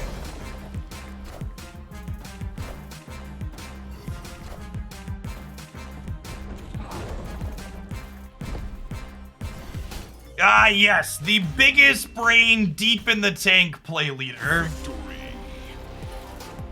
I should have played Quinjet first here to play around leader right a little bit. They should be -4 here.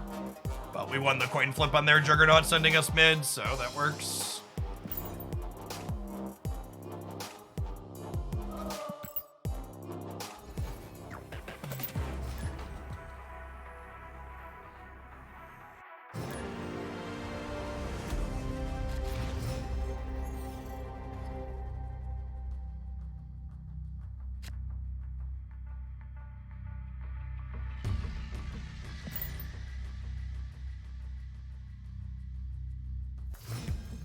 Not only is this Titania variant good, but I think the base artwork Titania is pretty cringe-inducing, for lack of a better term, so I was happy to replace the default artwork with this one.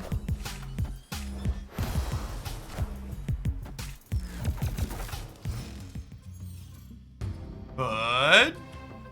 Hood. Sunspot armor, I think.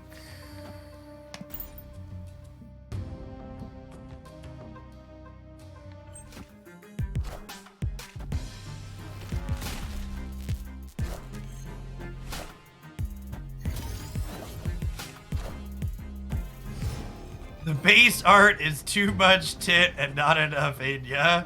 It's a good way to put it.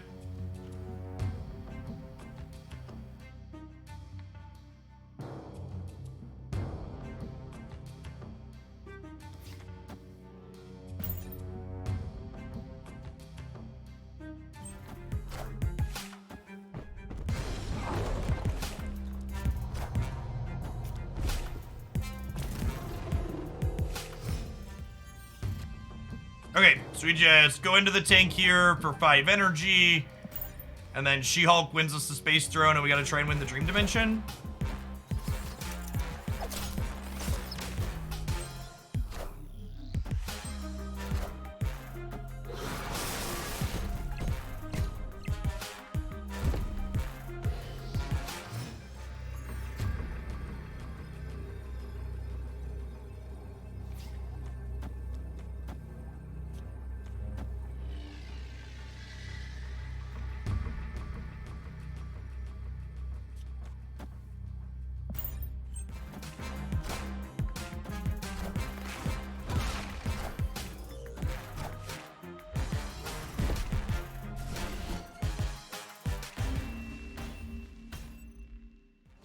Never had She-Hulk. Its effects have always been like that, or did they change? Nope, same as release.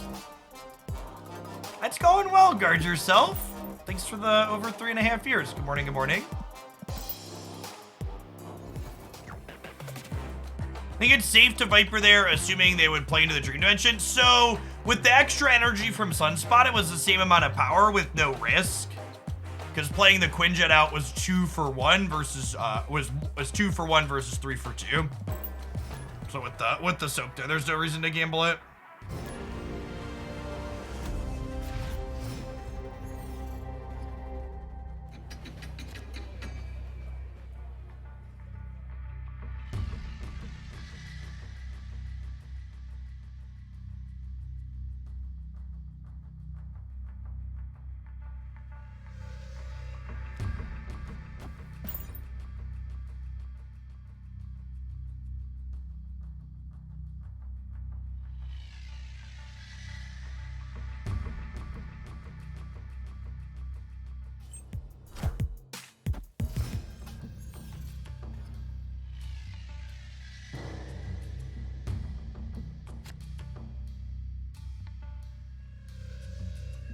Huh. Okay, so I think with Bar Sinister flipping up here, we're going to be chilling on this until turn 4, and then our turn 4 is going to be Widow into Carnage here. I think with that in mind, I'll drop Demon on the left for now. Hey, Colin, thanks for the brand new Prime. Appreciate the support. Step Sunspot in over here.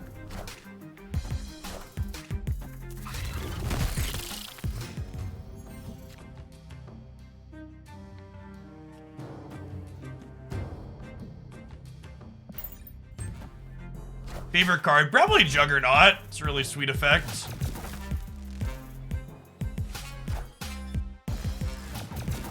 I saw that there were some other new cards added to the data mine, but we gotta be so far off of those, right? Because, like, there's already so many cards data mined that aren't released. Like, anything new past those is probably like a year or more out. I'll probably revisit them when I run out of non-gameplay video topics in the short term.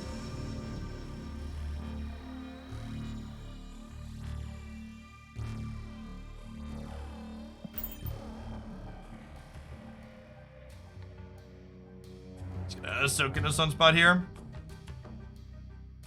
Oh, I guess if She-Hulk comes into play off a Grand Central. Actually, if Moon Girl hits off a Grand Central, soaking is insane here.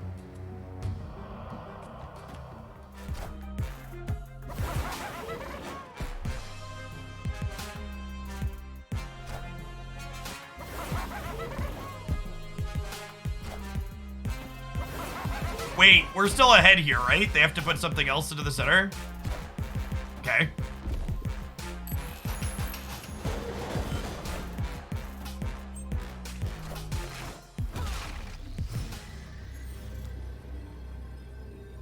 That being said, they get to Cerebro us here, so I assume we're dead. I think content creators are responsible for the current metagame. Not at all, chat. There's only one group of people ever responsible for a card game format being stale or bad, and that's the developers. I've mentioned a few times, but I grant a little bit more grace over the end of year holiday season, regardless of the game, because people that make games are humans too that deserve PTO.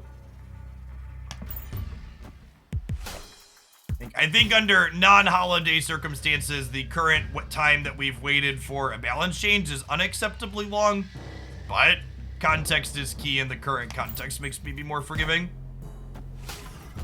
Hey, what's going on, Colin? Welcome to a live one. Glad you enjoy the YouTube stuff. Good to have you over on this side.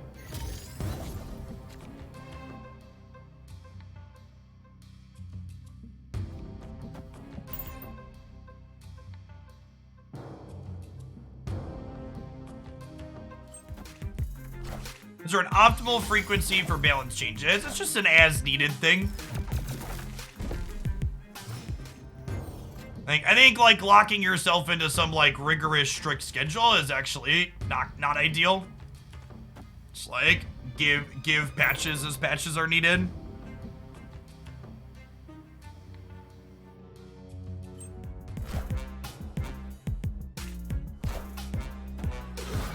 How does Quinjet and Mindscape interact? Yes, every card our opponent passes us will be discounted by 1.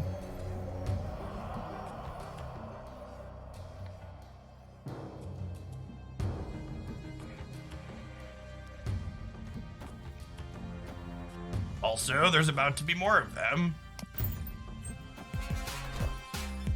Wakanda forever.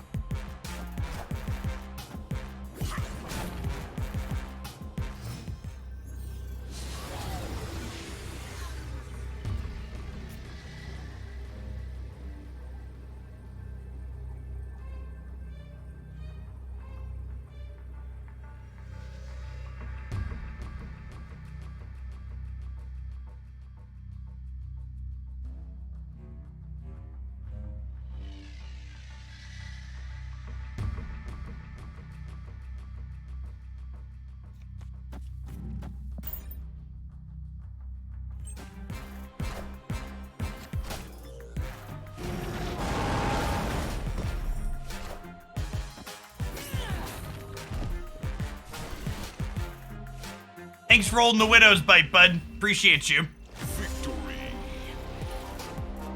Get on our level, chat. Get on our level.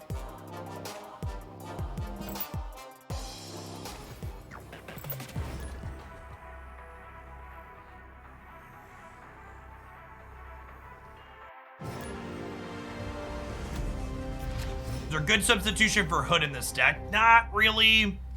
Without Hood, both your Viper and your Carnage are worse, then kind of the whole deck changes at that point.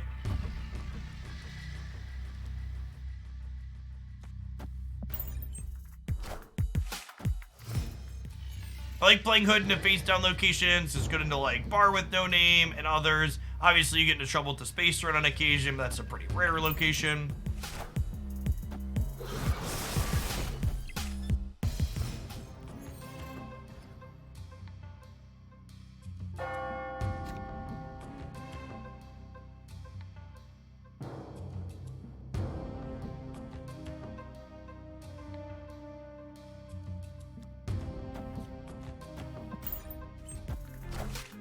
Is it normal that you pulled Shuri at collection level 1186? It is normal and super lucky. So you are 1 in 400 to pull a Series 5 card from a cache or reserve. Incredibly unlikely occurrence.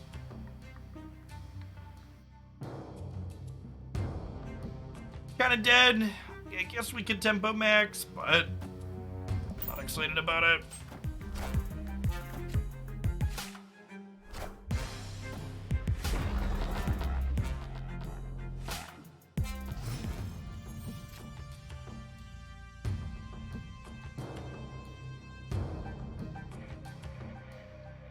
Turn 4 Leach. Our opponent must be fun at parties. Titania losing all of her abilities here is actually low-key kind of good for us, though. We're actually going to get to vomit our whole handout here anyways, right? Moon Girl flips up, and then we have a free Demon, a free Titania, and a 5 energy She-Hulk. Sorry, 2 free Titanias.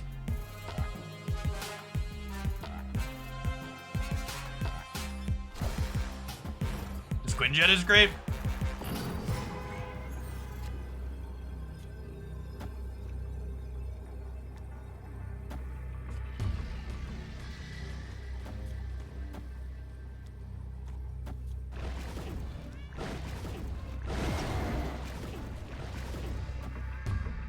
Is this a bug?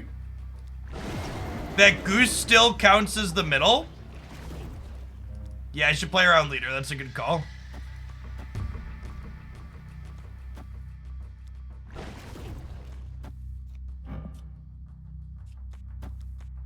How much power are we putting into play? This is 17, 27, 37. All right, leader me daddy. And if they they're leadering on Karmatage, they actually fill their board. No, we lost a leader, chat.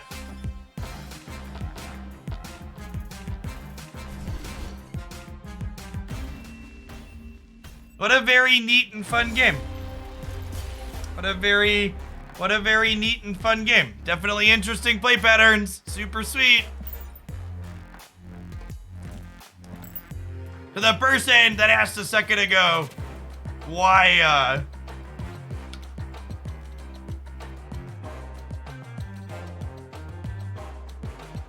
do we need a balance patch at the moment?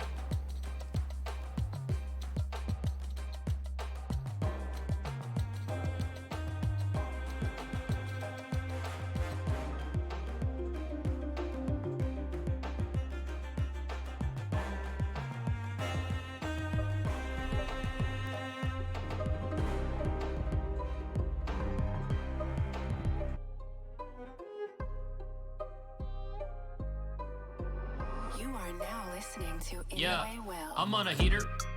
I'm about to take you to class. Hey, I'm the teacher. There is no way I can lose. Yeah, I'm the leader. Oh wait, no, I forgot about that. It's always leader. It's always leader. I'm on a heater. I'm about to take you to class. Hey, I'm the teacher. There is no way I can lose. Yeah, I'm the leader. Oh wait, no, I forgot about that. It's always leader. It's always leader. Yeah. Why does it seem like every time I'm far ahead, I'm not? Why does it seem like everybody's at me playing like a bot? They doing nothing now. This is the easiest game. The only way I can lose, if they got the cheesiest brain. Dang. No matter how hard I try, yeah, it seemed like I only lose to that green guy. You know, the one with the mean eyes. Ugh. Dear leader, I wish you would sit on the bleachers. Cheater, cheater, pumpkin eater. You make me feel like a cube feeder. I can't stand this card, man. Every time they play it, I lose to my own stuff. Like, what the fudge? What can I do? Who should I call? Hey, Ben Broad! Yeah, I'm on a heater. I'm about to take you to class. Hey, I'm the teacher. There is no way I can lose. Yeah, I'm the leader. Oh wait, no, I forgot about that. It's always leader. It's always leader. I'm on a heater. I'm about to take you to class. Hey, I'm the teacher. There is no way I can lose. Yeah, I'm the leader. Oh wait, no, I forgot about that. It's always leader. It's always leader. Yeah. At the very end of this video is the most important message. P.S. Please delete leader. Everybody, here's the link to D-Money's video that I just played that song from. You should all go click it and give him a view and a thumbs up and subscribe to his stuff for more Snap stuff. But that was from D-Money Games, who also streams here on Twitch. Excellent, excellent content that we all need in these trying times.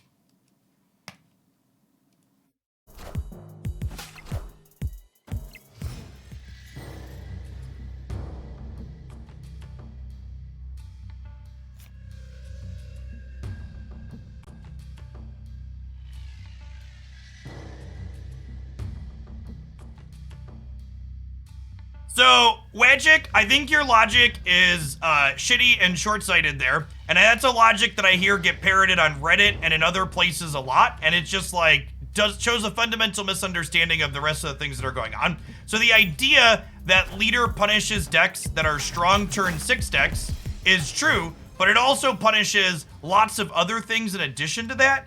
And we already have a card that punishes turn 6 decks, Leach. Like, we don't need both Leach and Leader to punish decks like Deathwave and She-Hulk. So you're right, there needs to be something that offers counterplay to decks that are looking to play their cards out on the final turn, but that already exists in a manner that is way more interesting and healthy.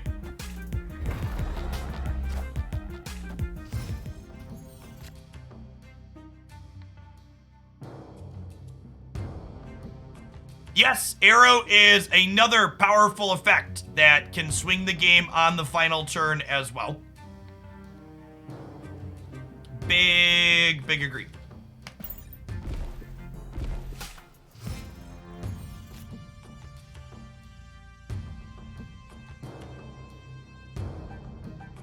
Oh no, I misclicked and banned pseudonym instead of banning the Twitch shitter.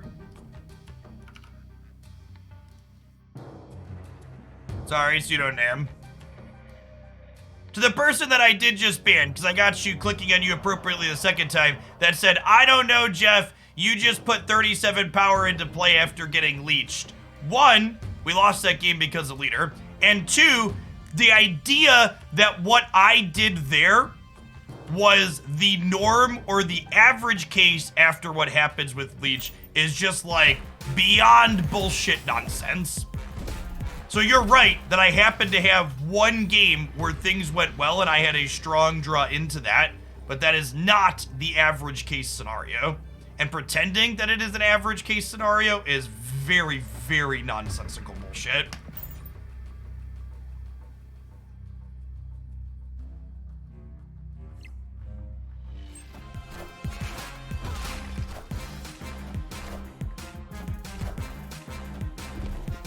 Oh!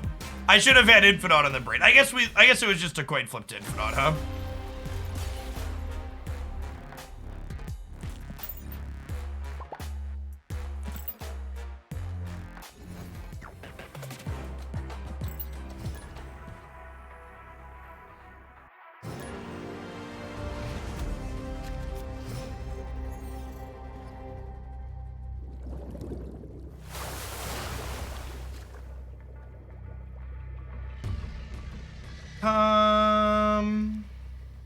Yeah, I think this is like Quinjet into Widow into Hood Viper.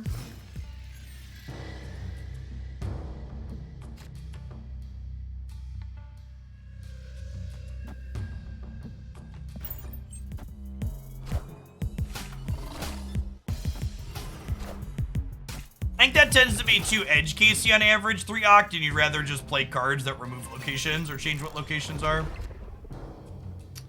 Well, guess we'll just do this now.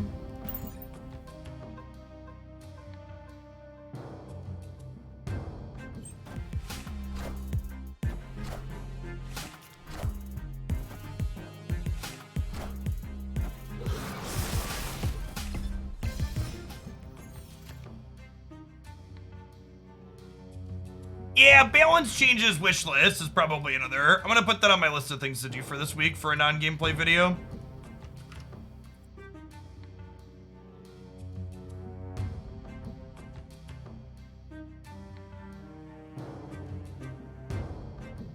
Christy's out of town with the kids tonight, chat. So that means I'm gonna be making YouTube videos and playing Witcher 3. I'd probably rather armor this way, right? So they can't kill these.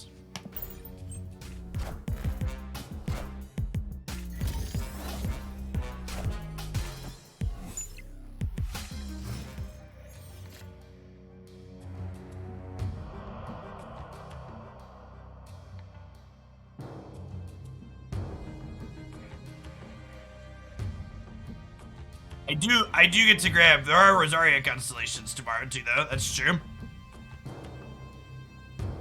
No, going back for the 4K upgrade. I did a playthrough a little while back on stream. We just sunspot and soak.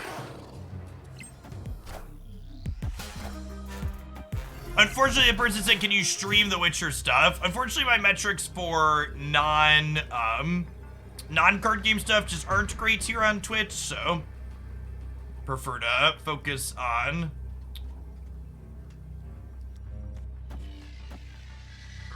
just do that off stream and chill.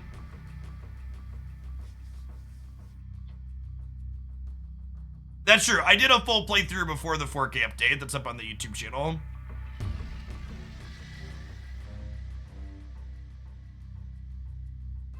Why not just use Jug mid? Because I think I need to play for all 3 locations here. Because we could easily get beat, only being 12 up here on the right.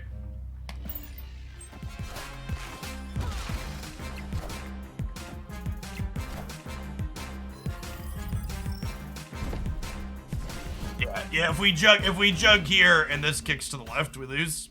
Victory. You said earlier you have an ultimate guide for Lockjaw? Yeah, if you go to my YouTube channel, there's an ultimate card guides playlist on the very front page, chat.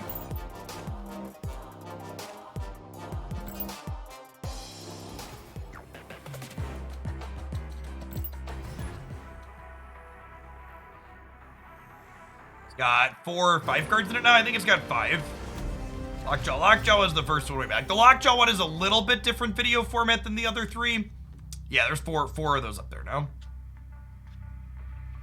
I think the key for the deck guide videos is I'm gonna have to focus on making videos for popular characters as opposed to good cards. Because like the deck guide for Hood is performing very poorly, but the deck guides for like Mystique and Mr. Negative and Lockjaw are ones that are having pretty good click-throughs and searches.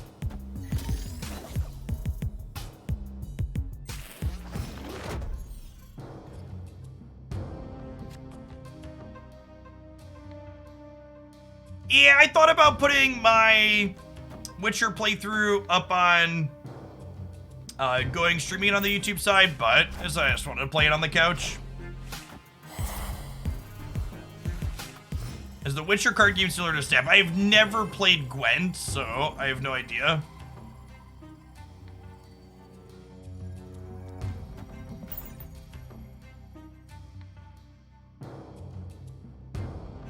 Like the show, would you like the video game? Yeah, probably.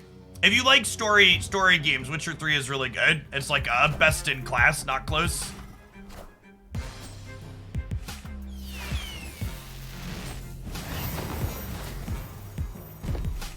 It's hard to say what the best use of collector tokens is because we don't know the downgrade timers on cards yet, unfortunately. All right, so if we Moon Girl, we get copies of these 3, which sounds great.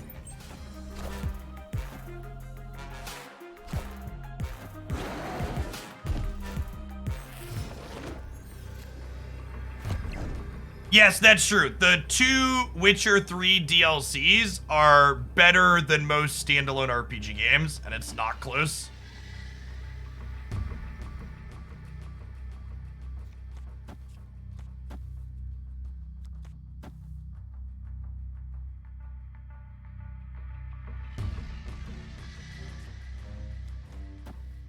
I think we just do this, right? And then we soak the other 4 over here. So we're going up to 24 on the left. We'll Juggernaut whatever they want to do out of the middle. And we'll win here and here.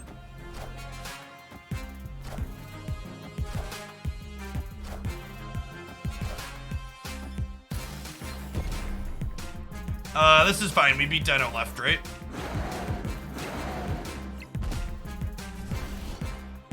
Yes, yeah, I've done Horizon Zero Dawn and Forbidden West. They're both excellent, I agree.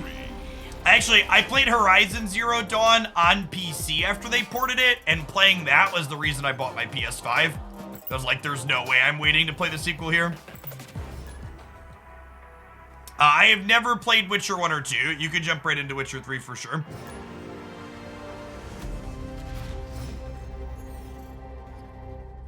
I haven't played Cyberpunk.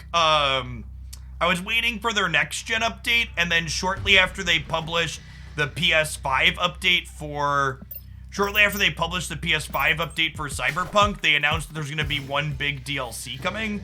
So I'm gonna wait to do Cyberpunk until after the DLC drops, I think. I haven't done the new God of War yet, but the one before it was very good. Socratic Phoenix, thank you for the 21 months.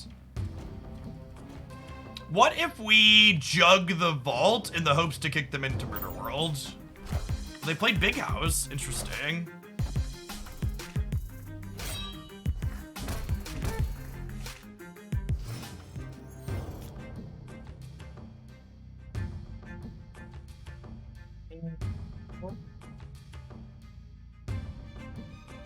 So he says...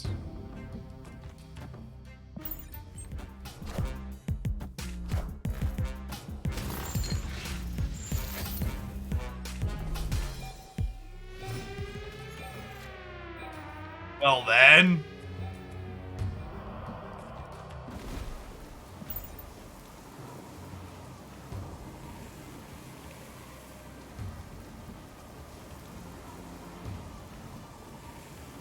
Sandman is very good against us, agree with that.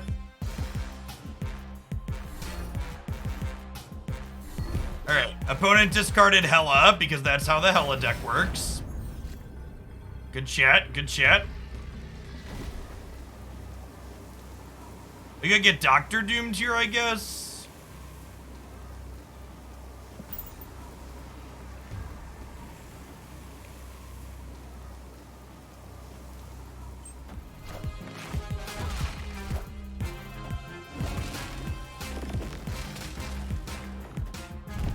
Yeah, good check. Victory.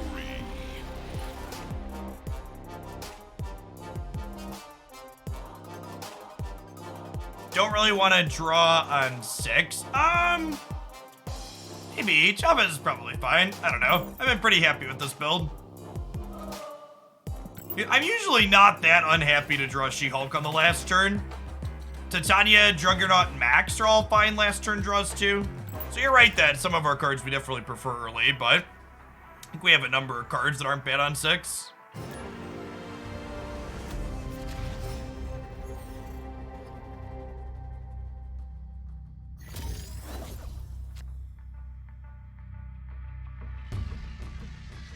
I'd love to put Sunspot into Wakanda. Sure.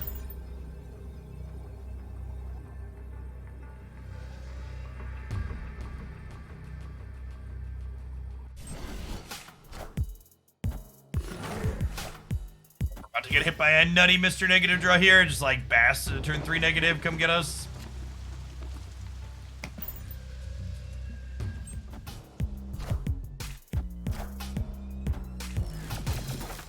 I posted what I call my ultimate deck guide series for Mr. Negative over the weekend. So if you check out the YouTube channel, there's a bunch of different builds for that archetype up there. Yeah, I think we're just about to get Bass curved into negative.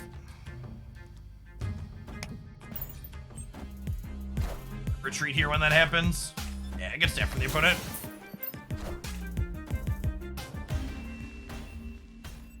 Escaped.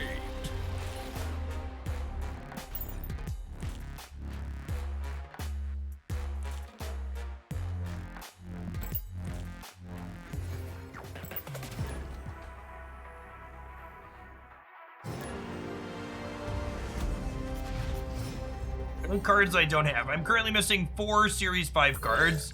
It is literally not possible to have a full collection of Marvel Snap currently. Oh, sorry for the Phantom Jeff in the background. The negative guy in the title for the last couple hours.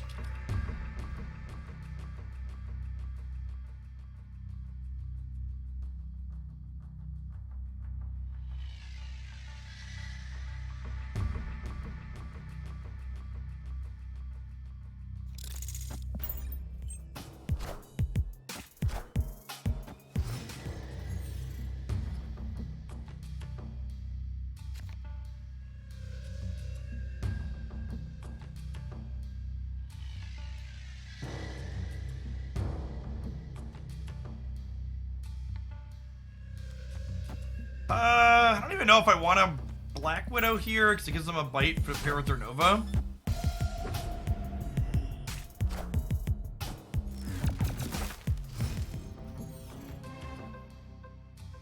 Why is it when I watch you play a deck seems smooth, but when I try it, it feels clunky? Probably because you just lack experience playing Marvel Snap.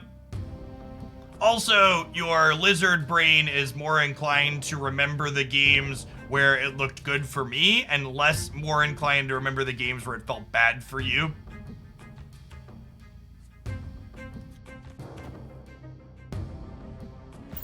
Armor them on the left.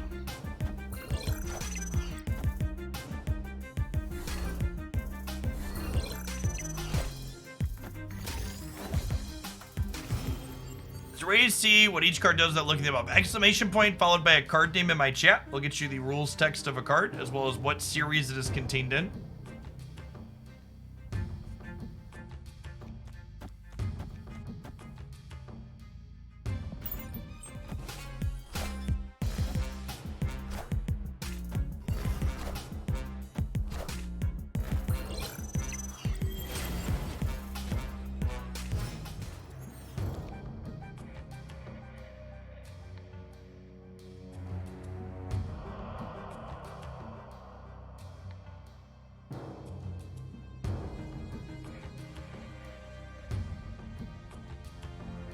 If we Moon Girl here, we'll have a 4 energy She-Hulk and a 2 energy Max to play next turn.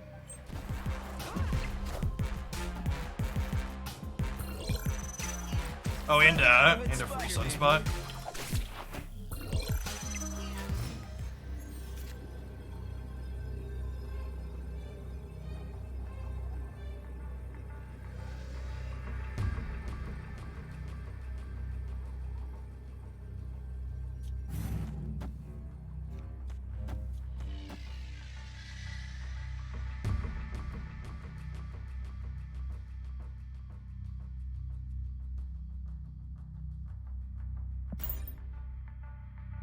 It's because it's Titania here.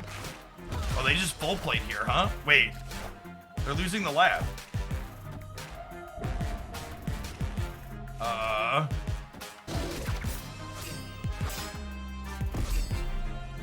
Still losing the lab.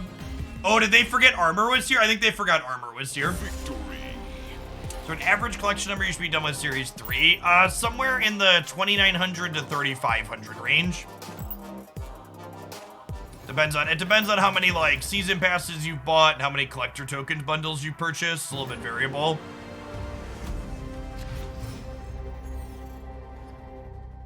Let's see that variable.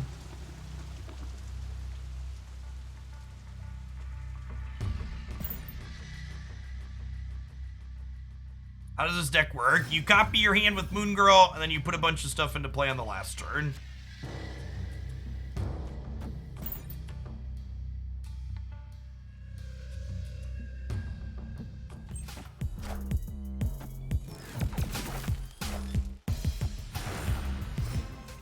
Is it possible to run the macro for the card sheet in the mobile version of Google Sheets? I actually don't know the answer to that question.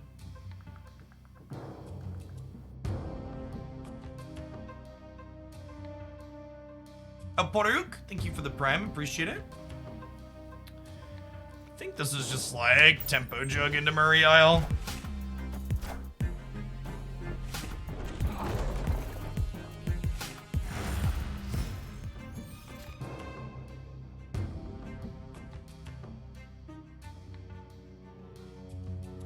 Well, so the Machine World line isn't free, chat. They can play Widow's Bite into the Machine World to cut me off a draw. But then I get to the Machine World, then back with it the following turn, right? So it cuts draws off of both players for the rest of the game if they Machine World. Is it weird that it's been more than 500 collection levels since my last Series 4 card? Nope. I'd encourage you to check out the exclamation point reserves video for a breakdown on why that's possible. It's pretty normal / average.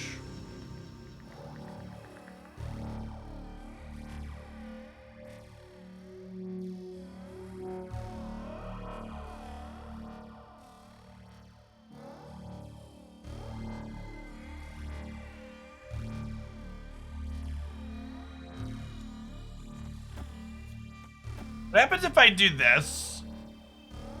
I make 3, and then Max flips up, and he sends them over. And then we can pull them back later. That's probably not good, though, right? Kind of in a mediocre spot here. Our hand's just real clunky.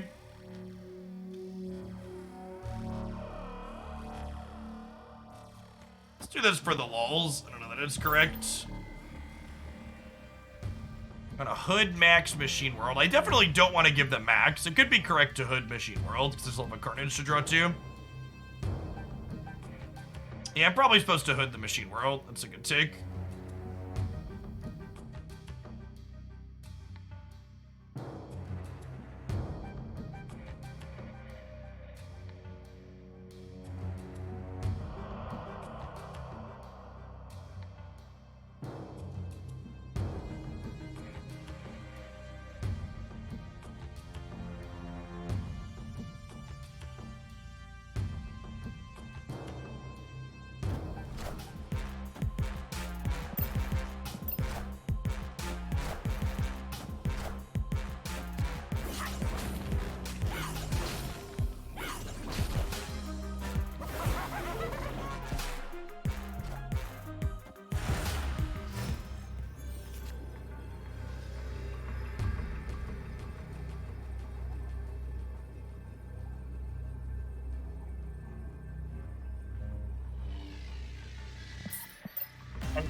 Escape. Can you elaborate on why you think your stock negative deck is better than negative Surfer? I'm having better results with the Surfer version, especially those with the Absorbing Man. I think the Surfer build has just felt...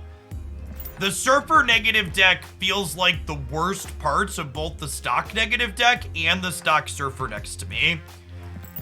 And my time playing the Surfer negative deck, I felt like the games where I didn't have Surfer and negative, my deck really struggled to get things together. So I'd much rather play just negative or just Surfer rather than trying to mix the two together.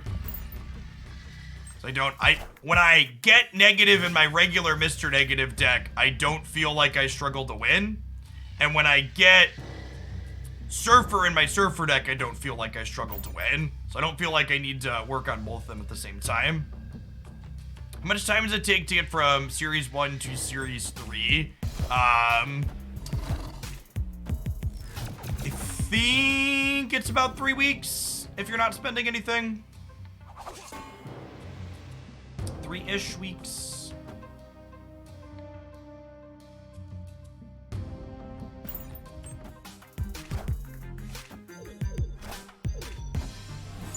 Alright, I think we're torched on the Cosno.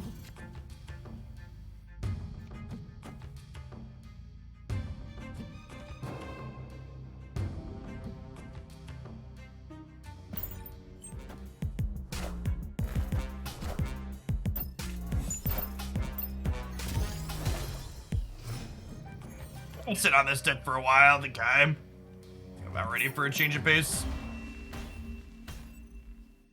Escaped.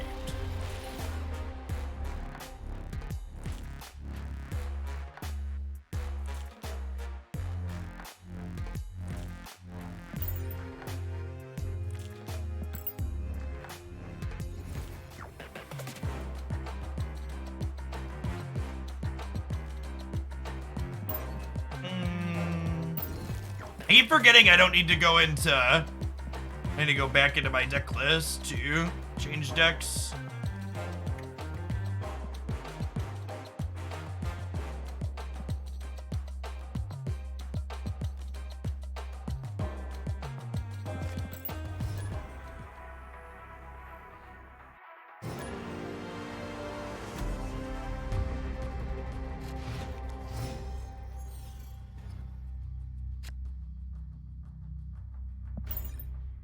Fred the Dead, thanks for the quarter of a year. Welcome back. Shuri's Lab is really kind of middling for us. Or, Hawk doesn't double up there. Shuri's Lab does not double up ongoing bonuses from things like Hawk and Devil Dino.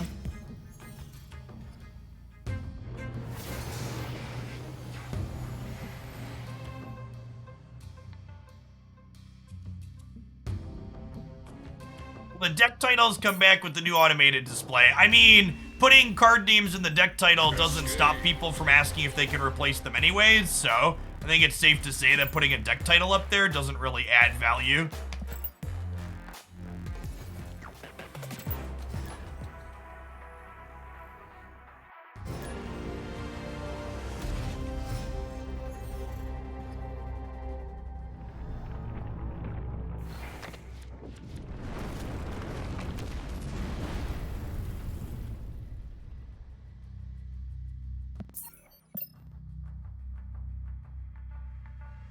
Escaped.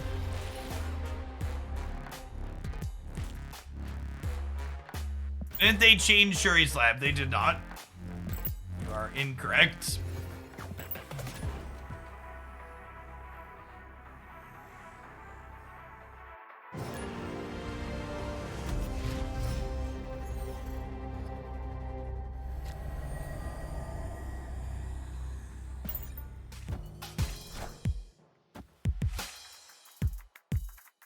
The locations are working against us here, chat.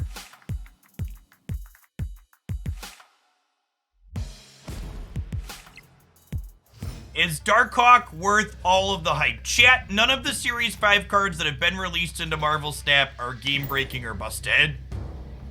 They're all just kind of neat or novel or open up a new style of deck that you didn't have access to before. Sunspot Deadpool. Okay, what do we got going on over here, friend? I'm interested. We're just eating Sunspot with Carnage? Okay. Weird. Weird flex, but okay.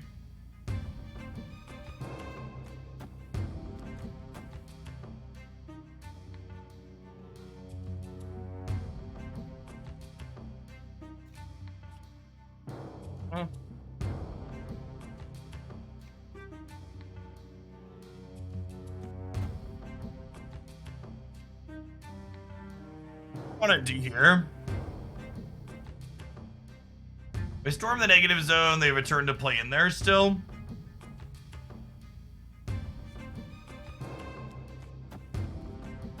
We'll do this for now and see what they do.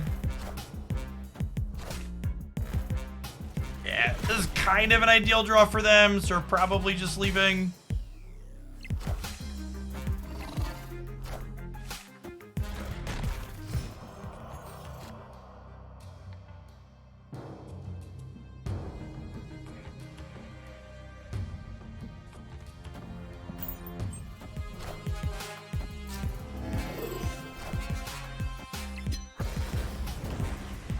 Okay.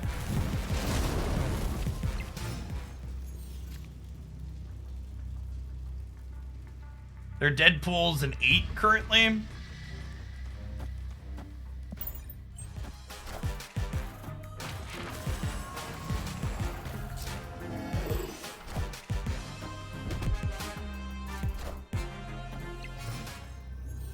Oh, I could have surprise stormed. We should have surprise stormed. I wasn't thinking about it.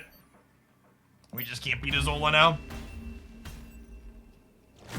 I always forget that that's a thing. That's such a toxic interaction too. I really hope they undo that change. It's absolutely disgusting that they double cubes when you destroy Limbo as a surprise. Just should not function that way.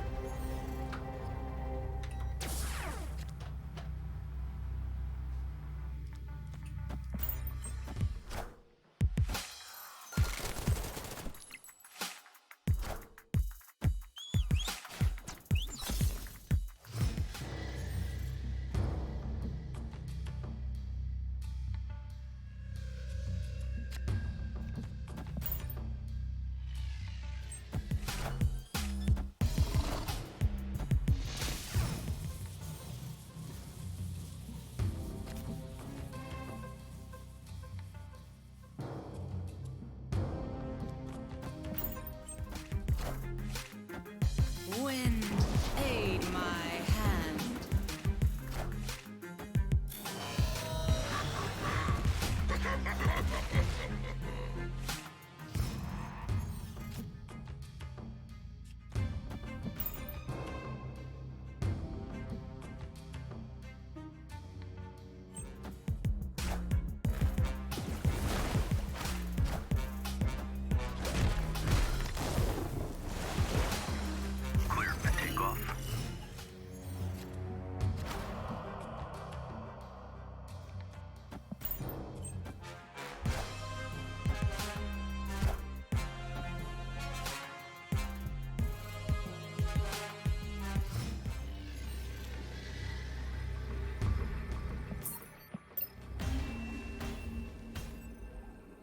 Escaped.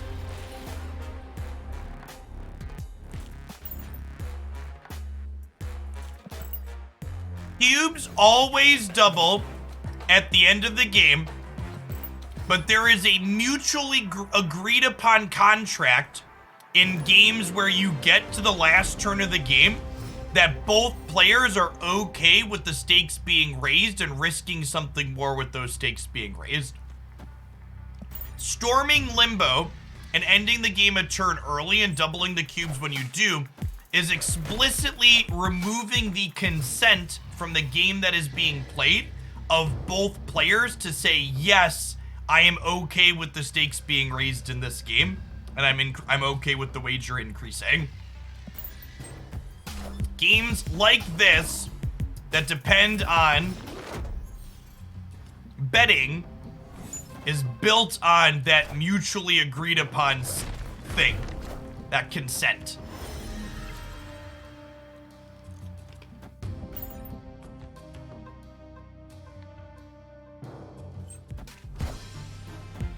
Wind, aid my hand.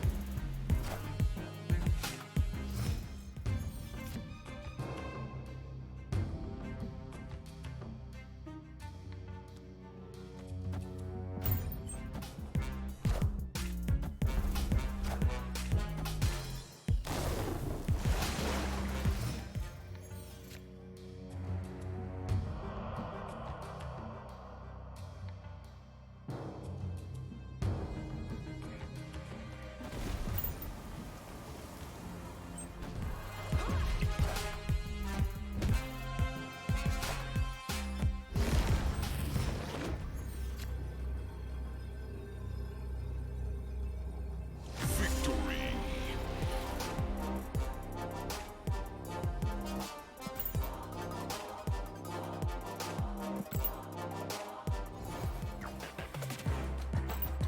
Storming Limbo is like someone saying they're going to raise the stakes after the river. No, it's more comparable to someone being like, okay, the game is over after the turn.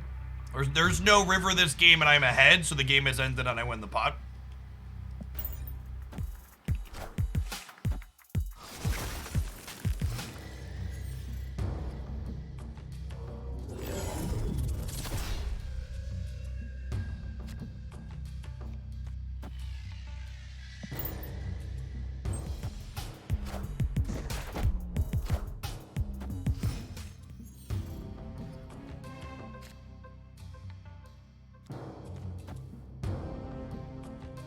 The Twitch chatter thought they were clever. So it's comparable to it's comparable to agreeing to a 6-turn game and someone changing the rules to add another? No. Changing the individual rules of the game is different than interfacing with the mutual consent that the betting mechanic is based around.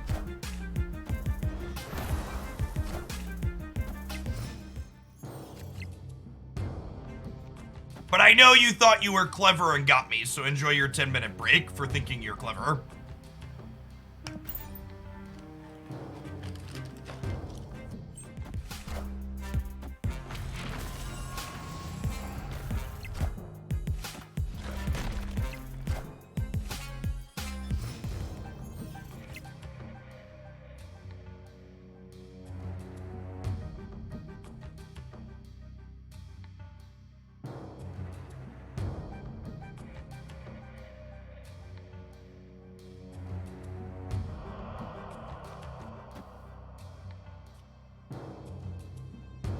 If I widow this turn, it's like adding 4 power to the board. Oh, you know what? I don't have any 6-drops. I should Storm Titan to make sure they don't get the benefit from that next turn. Wind, aid my hand.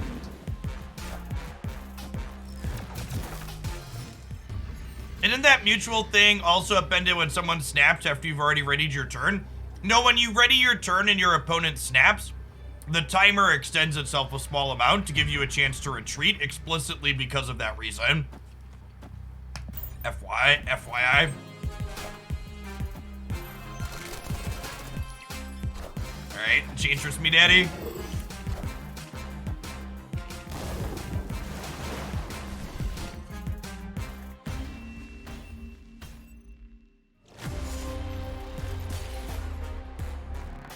Oh yeah, claw left would have been 2 more, right?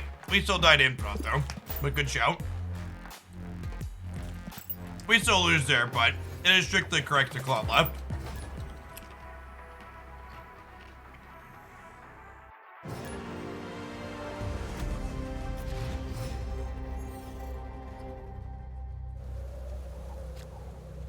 The fact that a bunch of nerds in chat thought they were actualing me and getting me by Thought they were actually me and getting me by changing the cube rules with any other card that modifies game rules, just like peak 2022 discourse.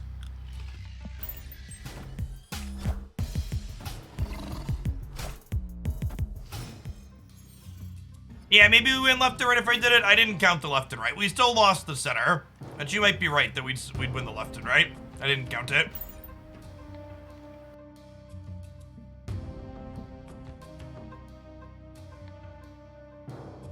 There are certain locations that don't appear until a certain rank. No, but there are 4 different rarities of locations. So there might just be some you haven't seen yet because they're rare and you haven't been playing for a long time yet.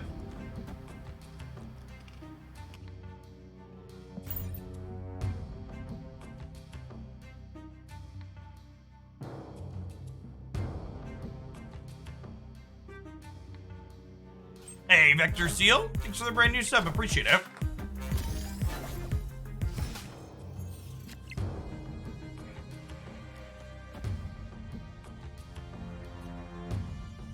Do I want to play for the left here? I think I do.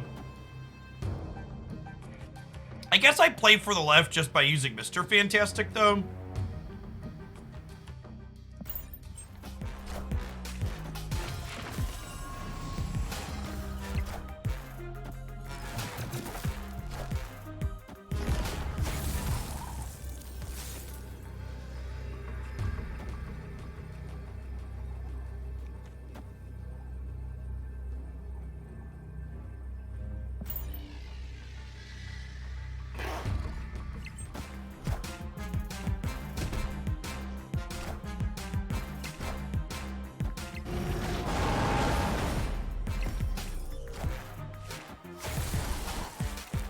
Thank you, Jotunheim. Professor X look a little cold, chat. Victory.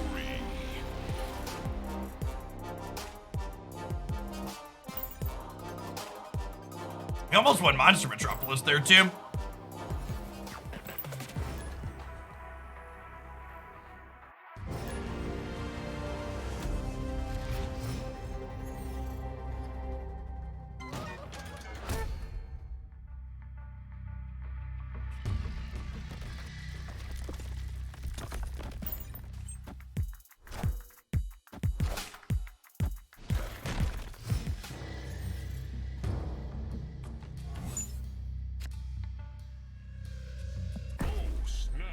Listen, chat.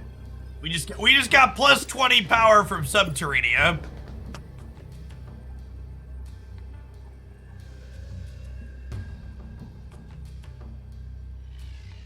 How do I avoid tilting? So I played Magic the Gathering for 20 years.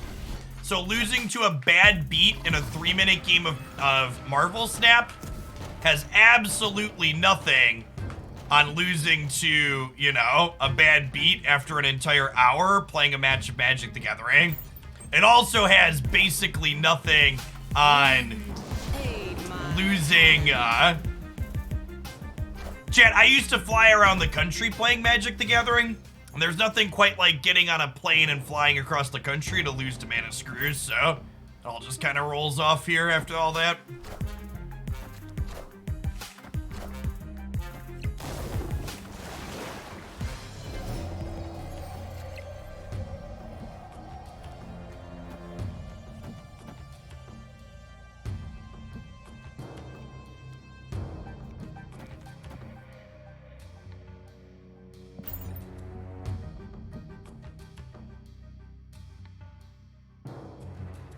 One of the things and one of the reasons why I've fallen in love with Marvel Snap is I think Snap does a phenomenal job of, at its core game design, reducing a lot of the really feel bad variants that card games tend to have inherent to them.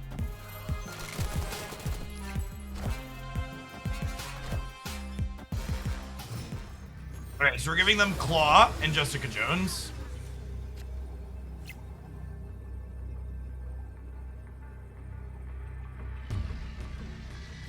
I think I need to make Lizard cheaper, and just in case they're playing like Shang-Chi, I think we play Spectrum mid.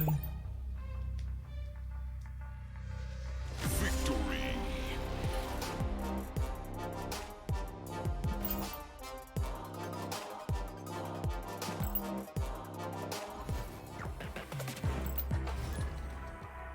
think this is my favorite Darkhawk deck. We played a few of them at this point. This one has felt the most trim. Not unbeatable by any means, but it's a good mix of disruptive stuff. Lets me feel tricky on occasion.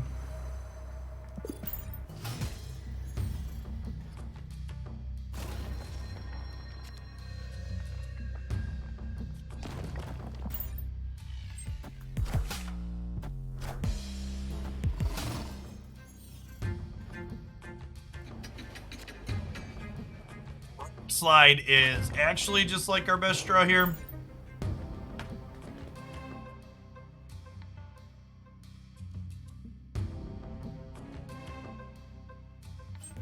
The Psylocke here, so you can go 4 into 4. Yep, exactly that. We have 3 really good 4-drops, all of which we don't mind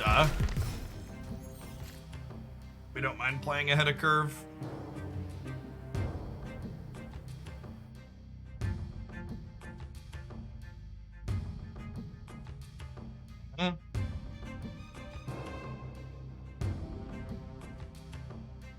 I'm gonna go Hawk middle and then Claw middle. Even drawing a rock's not terrible, because it'll mean I get to fill the big house a little easier, most likely. I think it's helpful to count net cubes. I don't, actually. I don't count, and I think I'd actually go as far to say it's actually harmful to count your net cubes.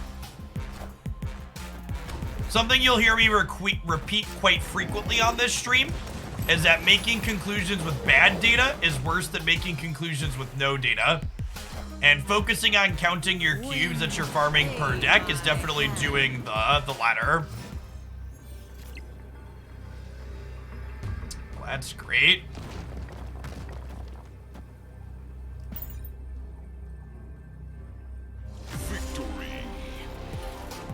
You're on Rogue and Enchantress in the same deck. Not usually. You have a pretty big overlap on that effect, and that's an effect that doesn't have text in every matchup. Yeah, no, I'm just not generating big enough sample sizes to make that relevant decision, relevant metric to look at.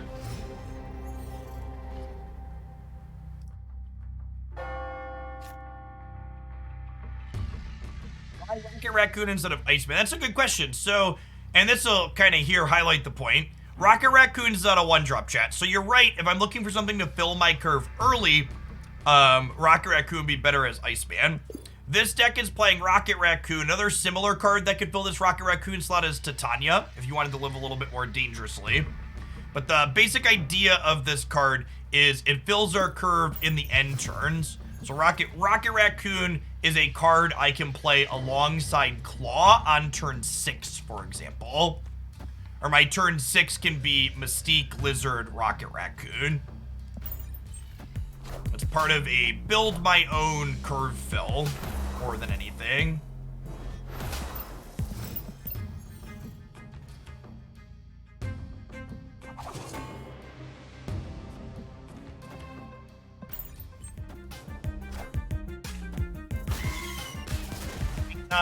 Waiting on a Hawk, chip. Have some rocks, bud.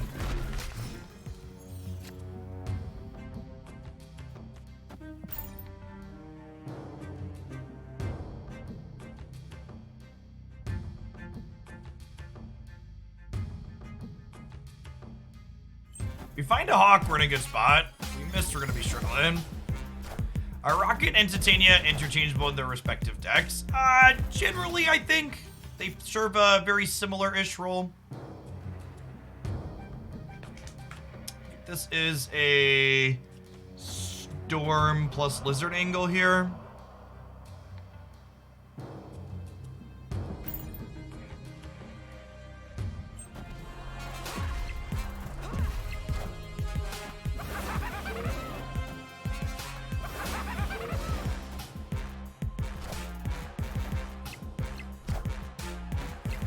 Wind, aid my hand.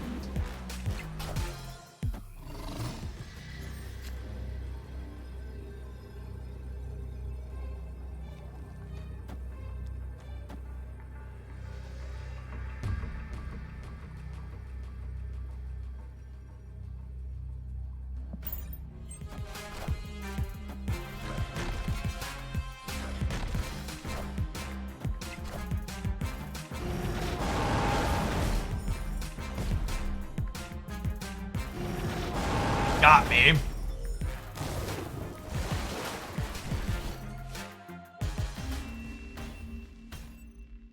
Victory. 19 power hawk. Not bad shit, not bad.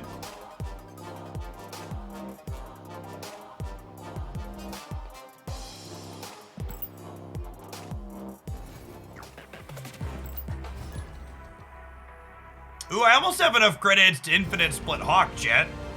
Getting up there. Getting close on Rocket Raccoon as well.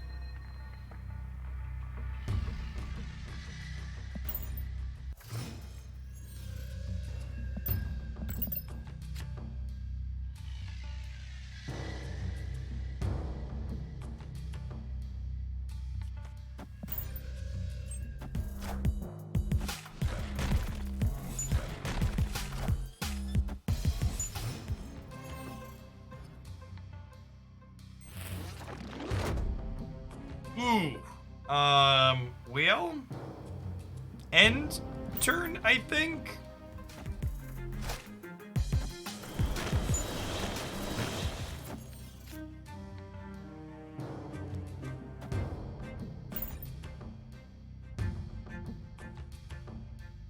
They have a Carnage here. This is very good for them.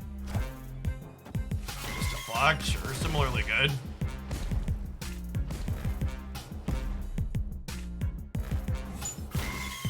All right, one birdie next turn, please.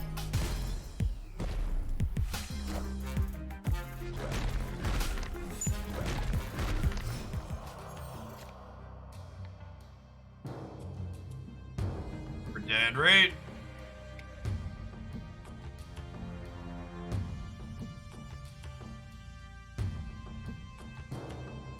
Any tips for ladder anxiety? That's a deeply psychological thing that's just like different for every person. My number one piece of advice is just try and figure out a way to learn to let go. One of the easiest ways to come across the ladder is chat. This is like less than $10 worth of gold here at the top end. Like if you're looking at it from a purely monetary standpoint, you're stressing out over the ladder. You're literally stressing out over less than 10 bucks. Go pick up an extra shift or something and just treat yourself to some gold and play the game for fun.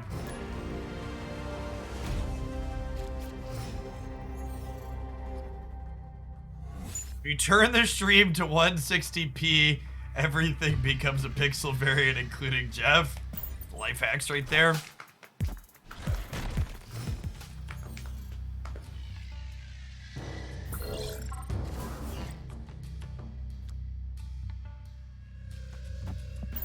Fortunately, Olympia's working against us. I followed 3 minutes ago because I needed to say oh no to the goblin play. God bless. Listen, chat, there is a reason why I make a point to verbally call out that I should not play my goblin into that location every time it happens.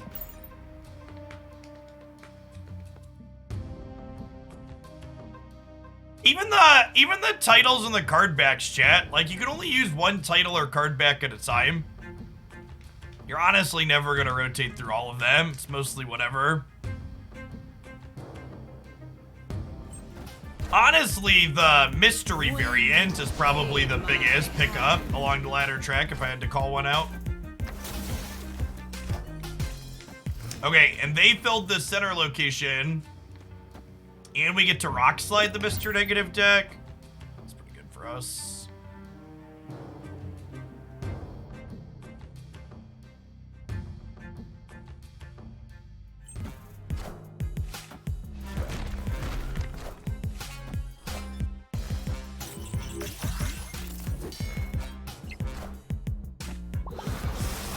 Wait, excuse me?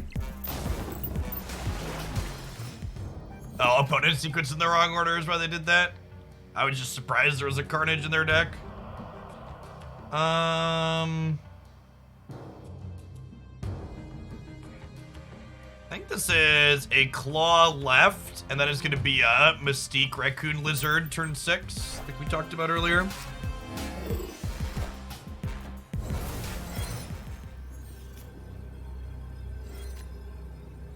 All right, so Blue Marvel only gets them to 9 here, so I don't think I'm worried about that. I guess I have to Mr. Fantastic. Is Mr. Fantastic better than Mystique then?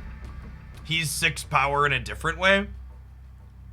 Yeah, that was Carnage from the hub.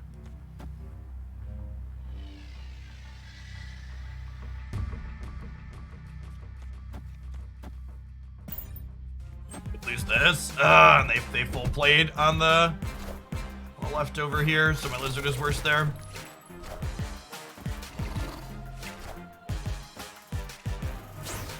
Oh no! I am Iron Man. Do we get him? Okay. Very narrow margin. How funny would it have been if she stole Lizard, chat? It would have been hilarious.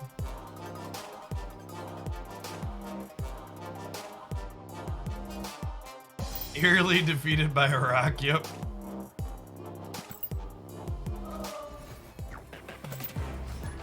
Honestly, I think obviously the Darkhawk package has been fun and good in this deck, but my one really big takeaway is that playing with Mr. Fantastic and Claw has also been a really good time. There's probably a non-Darkhawk variation of this deck that plays Claw and Mr. Fantastic.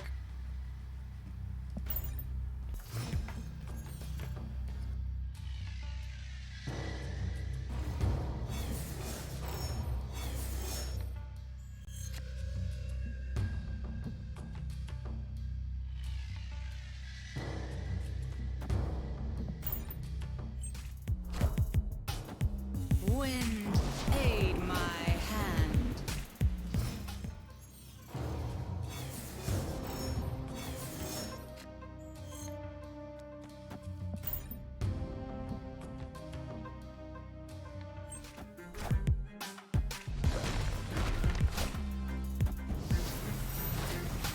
Wongers! Alright, we have actual nothing to disrupt Wongers with here, right? So we're like super torched.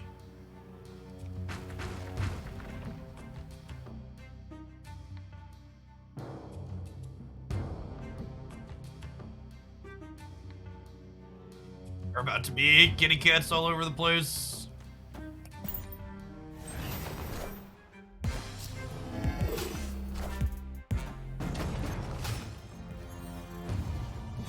Shuri, chat.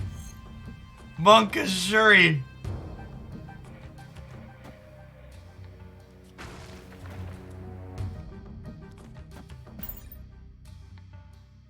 All right, make your big thing. Go ahead. Put your large lad into play.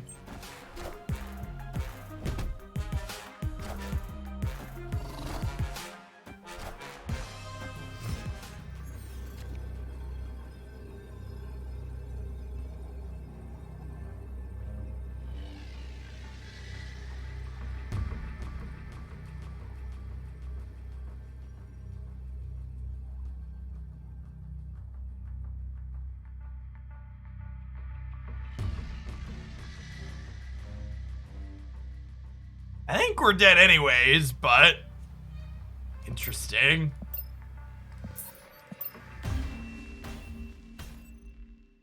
Escaped. Yeah, maybe they were worried about Shang-Chi. Can see it. Hey, Akira the dad. Thanks for the brand new prime. Looks like you make my job possible, so thanks for keeping me around. Afternoon. The rock had 16 power there for those just coming in because they double shuried it. Double and double again.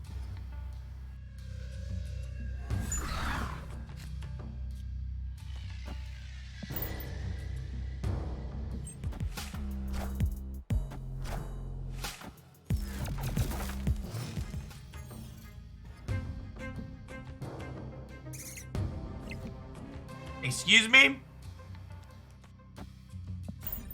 Our board's a little cluttered, shit. Honestly, it's probably worse for them than us, right? Like, the main domino deck in the metagame is a Silver Surfer deck, and the Silver Surfer decks really need board space, so I think there's a good chance if I snap them here, they retreat.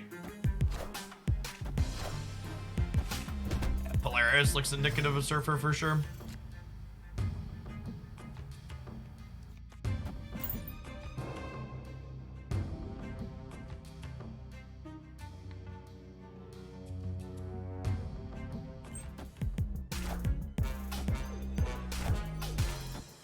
Ooh, Cosmo's actually a little bit awkward because it means that I can't, huh?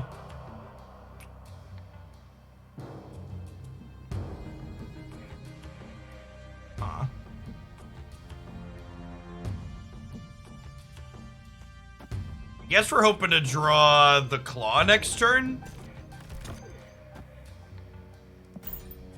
Yeah, I can't Mystique over into here, which means I need to Claw to win this game most likely. Wind, aid my hand.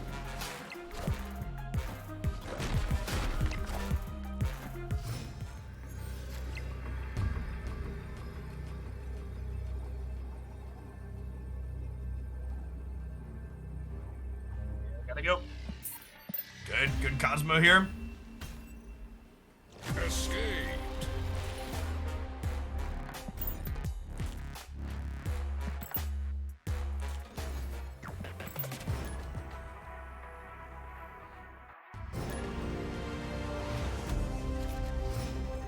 Steak cupping Darkhawk didn't win right. As indicated 3 times now, there was a Cosmo there.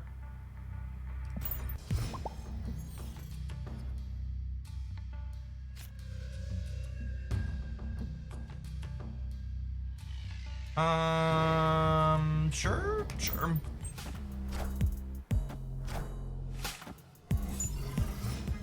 Rock slide.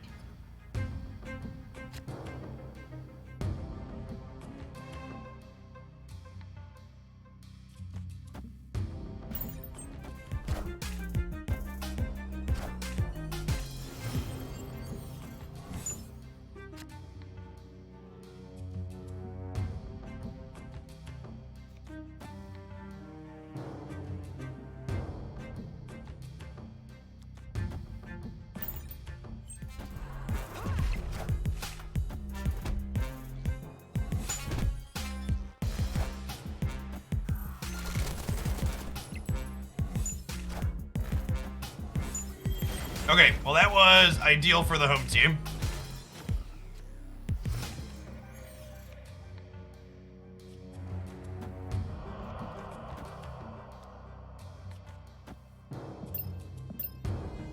This is about to be incredibly rude.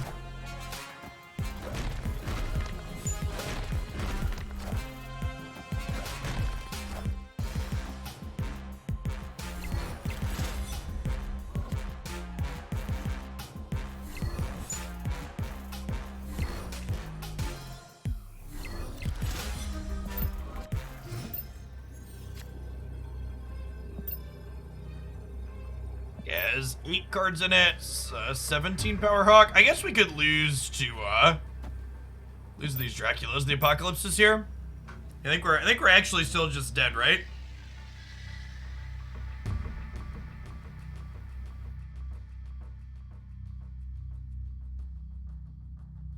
Oh, we could Widow to disrupt one of these.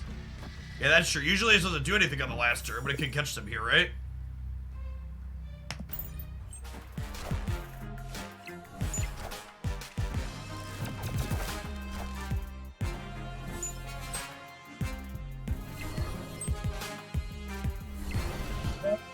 So close. They're playing the really greedy version. Scott. What's it called in it? Infinite.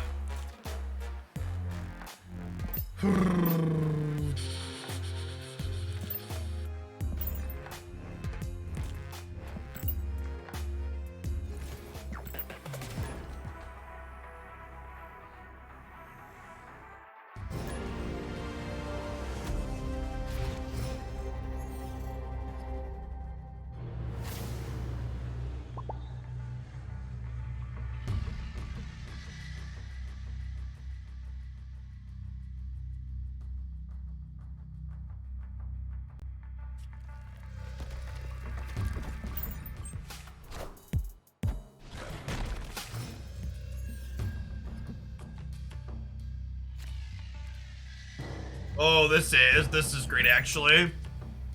So we get Psylocke into Rock Slide them before Adelan hits. Just gonna guess.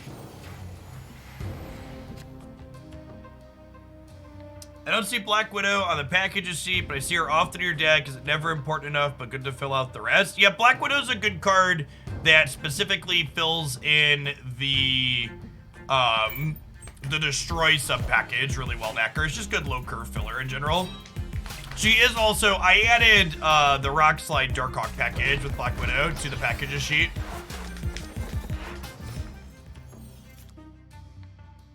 Yeah, both seems great. Both, we played games, we interacted on Twitter a couple of times when I was still using that platform. He seems to be someone who's very reasonable at games, and a very, very reasonable individual. Hey, Bar, thanks for the Prime. They do primarily YouTube stuff, as their name here would imply. I think I've seen them on Twitch occasionally, but it's definitely not their primary platform.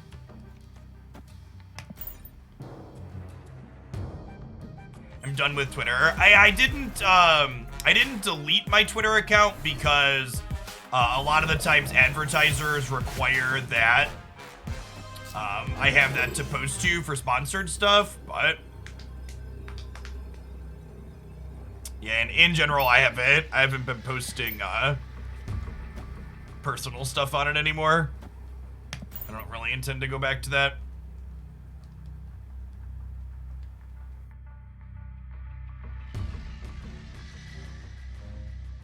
What are you looking for at the subs command, Hawkeye? You'll have to tell us in a minute. You're looking for benefits. It's you get to chat outside of slow mode at any rate. And I have a private Discord server. If you're looking for my current sub count, we have 2,921 concurrent subscribers as of the moment. Victory.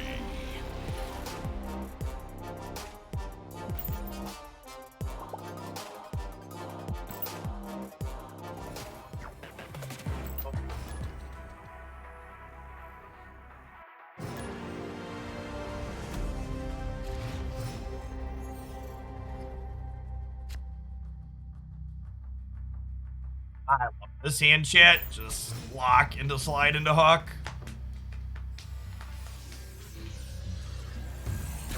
That's on why using Infinite is greedy versus Chavez, because you don't have any control over most of your discards in that deck. So playing Infinite, you're basically gambling every time you discard a card, because you don't have something like Hela to bring the Infinite back. Whereas like with Chavez, when you're making a very informed decision on the 6th turn for your big thing 4 in the thing, so it's a high rolly.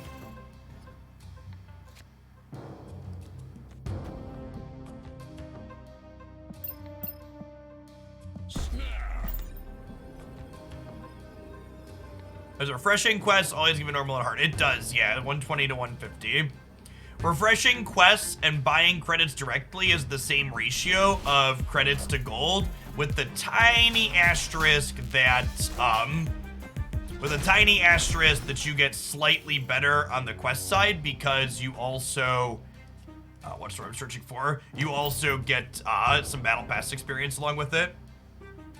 What's the Discord? The Discord is private for supporters only. And if you're a sub, you link your account up to get into it.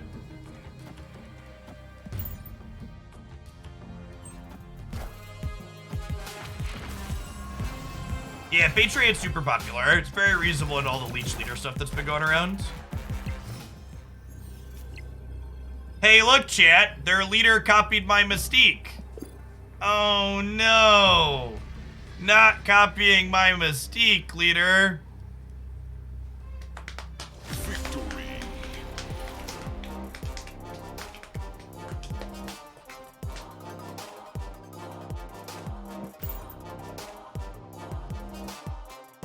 We should screenshot that game for the next time someone asks me why we're not playing Maximus with Darkhawk.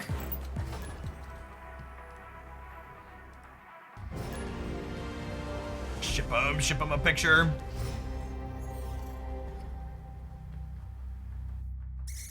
Hey, Iku, thanks for the sub gifty. Super generous. Again, Rocket Raccoon is always an end game play and an early game play. We're not playing it on 1. I want a Psylocke here. We have 3 different 4-drops we could draw for like, what, like half, 50% almost? 3 and 7. Lovely.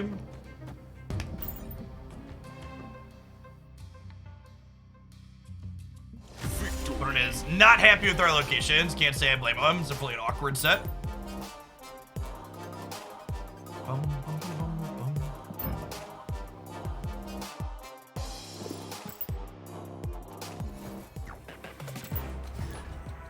Yeah, Jones variant's one of my favorite. It's very good. I really like the like this Jessica Jones variant and my Magneto variant. They're like secret Inkifies, because like they kind of look inkified, but we know they're not. Practically inked.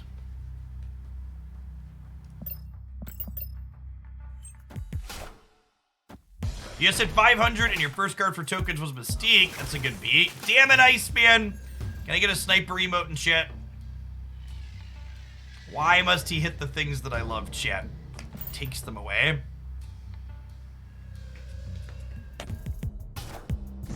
Why would you ever play Maximus with Darkhawk? You wouldn't if you're capable of reading the card. Holy crap, chat! Is this a bad fucking joke? Am I a joke to you, game? What did I do? Did I kick Ben Brode's puppy or something? This is completely unreasonable. Can a man just play his 2-drop on curve?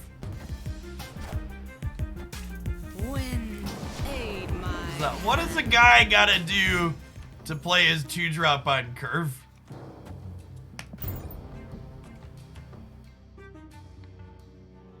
Black Widow's been shipped to Siberia. Yep.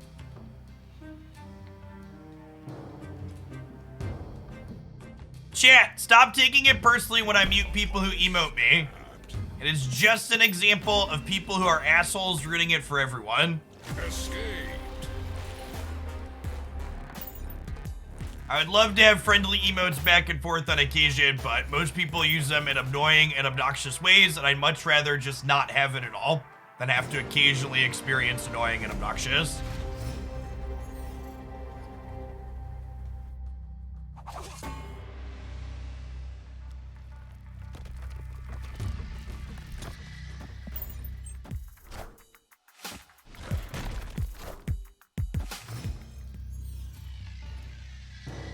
My Christmas was great, Cruel Master.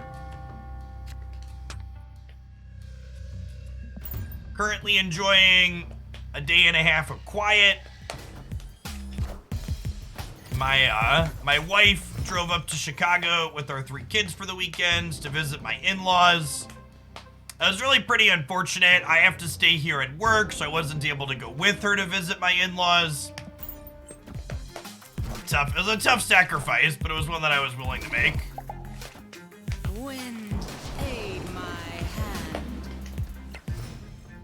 hand. I hope you all appreciate all the things that I give up for you, okay?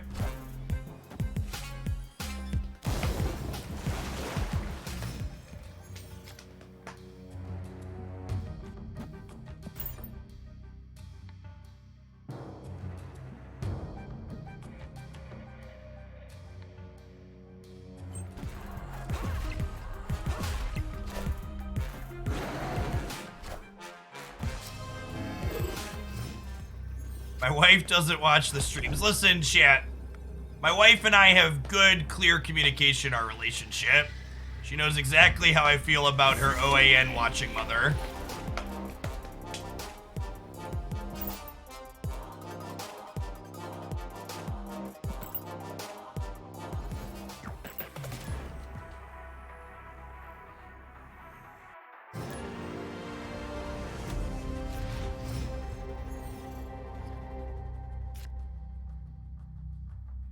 All right, we got Psylocke into Rock Slide into Darkhawk. Mystique control power there. It would not. No, Mystique can only have a single ongoing effect at a time.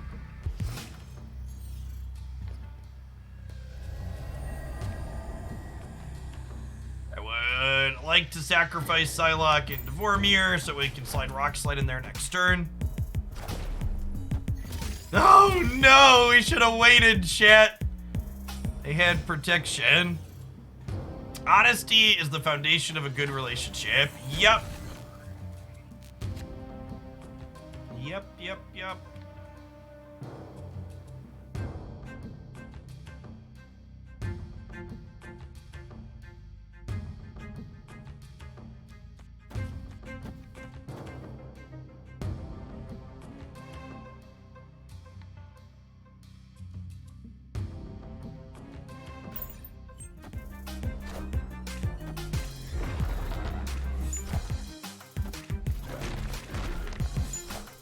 Hope your hand's good, opponent.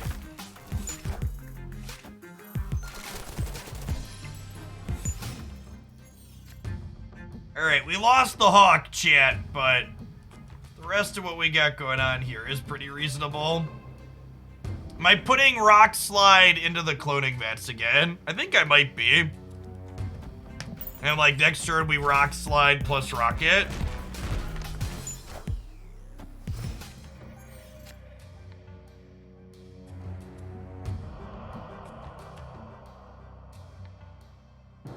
Do I claw here now instead?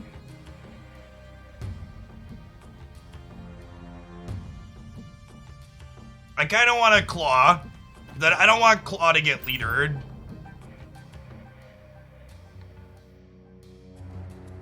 Mystique cannot copy a Dark Hook that's been leached. No, has no abilities.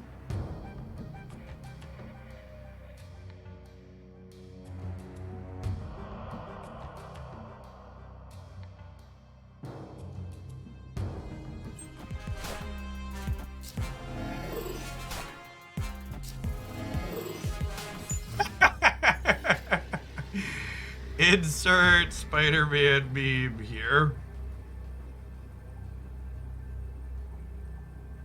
Okay, so I think we just play hard for the right side then.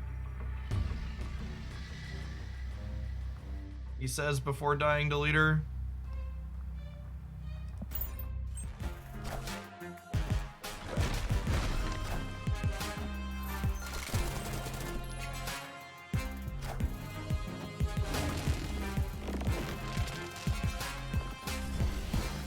Oh my god, Magneto. Well played. Well played.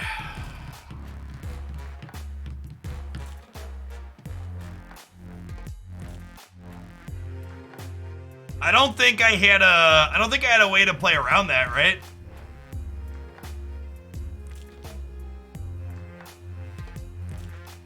Even if I would have played both of these middle, the raccoon would have only been 4, and then this would have gotten pulled over here because of priority.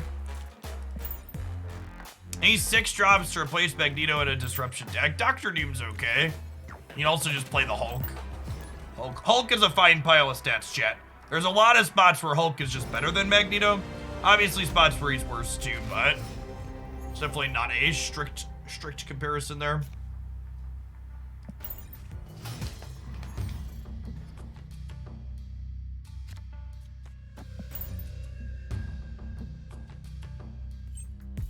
How long to get to pull 3 cards? If you're collecting every single free reward possible, it usually takes about 3 weeks to a month. Give or take.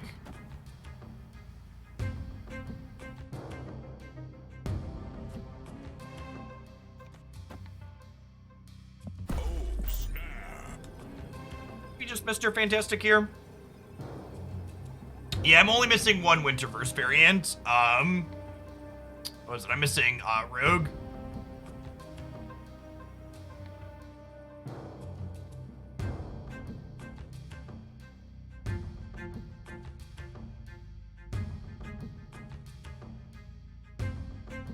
You know, Sarah for next user, what can you replace her with? Basically nothing. It depends on the deck, but like usually decks that are built around Sarah are like built around Sarah. Rock Slide and Patriot were the Winterverse variants I wanted the most, so I'm pretty content with how things turned out.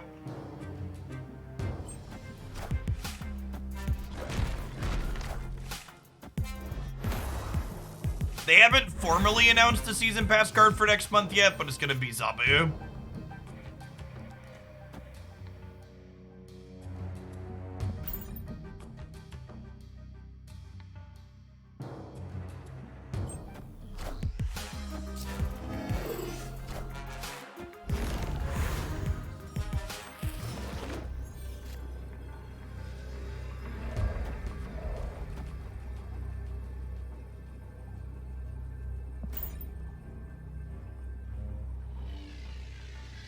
Zabu is the 3-drop that makes your 4-cost cards cost 2 less. So you'll play Zabu on 3, and then you'll play 2 4-drops on 4.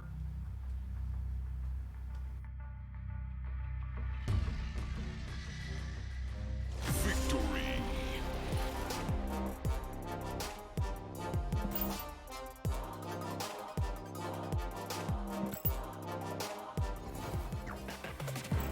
Everyone thinks every new card that's coming is going to break the game.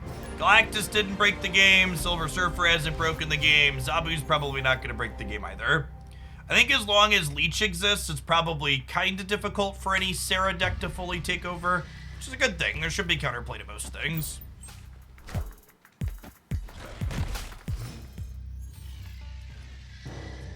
I think of login bonuses. In general, I'm not a huge fan of login bonuses because they tend to be predatory, but Marvel Snap's kind of predatory in a lot of ways outside of that, so free shit's nice. In general, I guess I won't say no to free shit.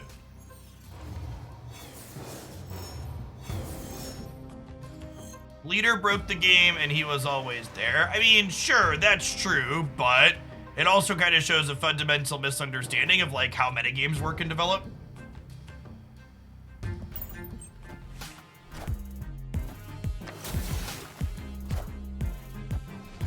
Domino, Mr. Negative. Okay. Those are choices you're allowed to make, I suppose. I go Claw here into Jones, Lizard here next turn, I think. I'd be staying on past 5 p.m. today. I don't know. Our average viewer count for a Monday is a little bit lower than usual, probably because of the holiday week, I imagine. We'll see where things end up at in another hour or so. Clear for takeoff.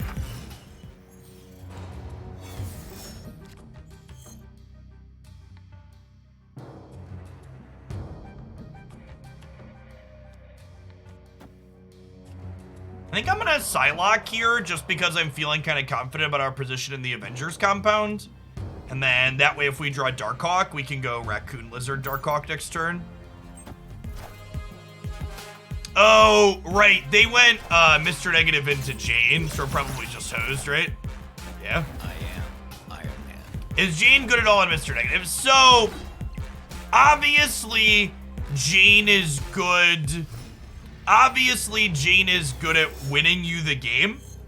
But what Jane is actually really bad at is getting you cube equity. So Mr. Negative, almost every time I post a Mr. Negative video, I put something on there about it being a good 8 cube deck. And Jane actually takes away your 8 cube value to an absurd degree. So not only is Jane high variance, because you have to have her in your hand before you invert your deck, but if anytime you go negative into Jane, your opponent can basically assume they're just dead and leave the game for minimal cube loss. Whereas, like, when you just Mr. Negative, their opponent can talk themselves into, oh, I can stay in here because they might not have it. When they have Jane, it says, I have it, you're fucked, you should leave. My wiener tickled you. Thank you for the 16 months. Welcome back. And NZ did have a swell Christmas. Thanks for the 3 months. I showed these earlier, but different people are through now. So this is what I call the aftermath photo. And this was Haley with one of her dino presents. She's super adorable. And then this was them mostly posing for a nice picture. Christy's got nicer pictures on her actual camera, but I took a few on my phone too. They are adorable. We're very lucky.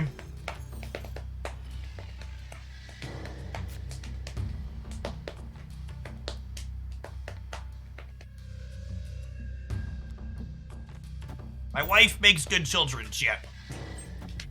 Thankfully, they don't look like their father. Although the boys will probably have my hairline at some point. Poor, sucks to be them. They have my grandpa's curly hair.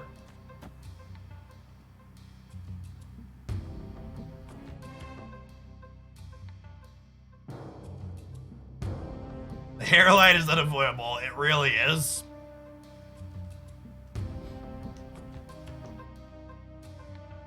My grandpa on one side, my grandpa without curly hair, he still has a full head of hair and he's almost 90, so maybe they'll be lucky.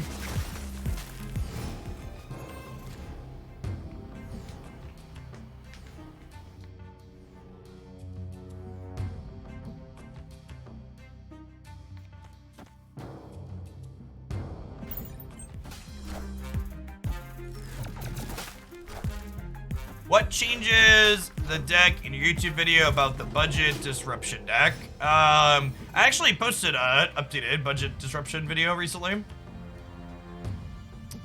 think we're storming the middle to make their 6 drops not be cheaper next turn.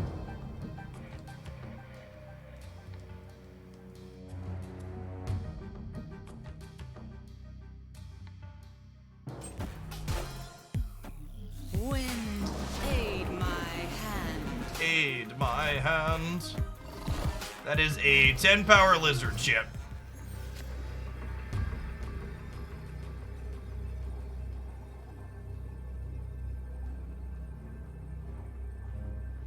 There's no way I can limp through the end of this game, right? They probably play a 6 drop here and beat us. There's no way that even 7 power wins here. Technically 10 because the lizard gets smaller, but it's only like 15 there. Escaped. We replaced the hairline with 1,000 collector tokens. You cannot. All right, we've been on this one for a little bit. Will I delete my Thanos deck?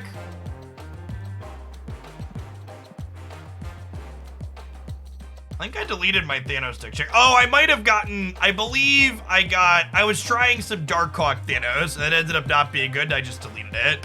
Let's rebuild Thanos real quick. I'm a Galactus deck together either. What do I want to build?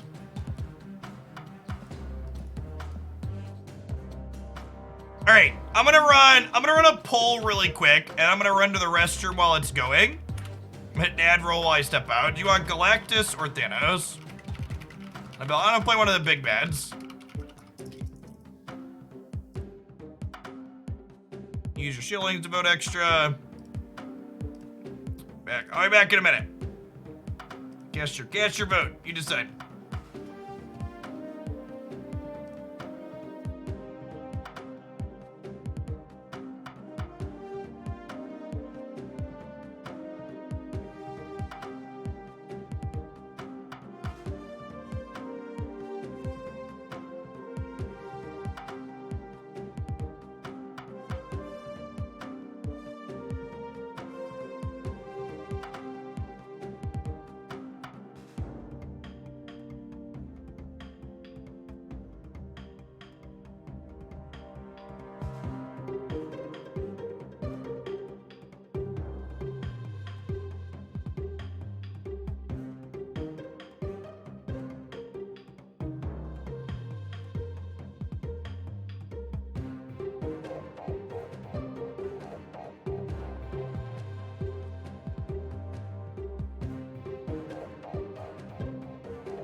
It's like asking my kids what do they want for dinner, chat.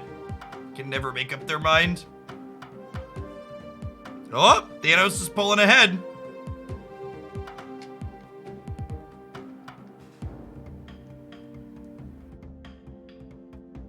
Galactus, not to be outdone.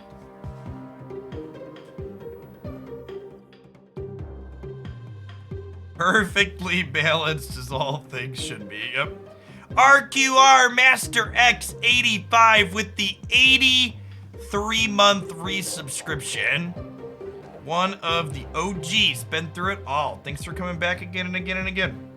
Hope your end of the year holidays are going well. Desi and Dragmosh, thanks for the brand new primes. Welcome on in.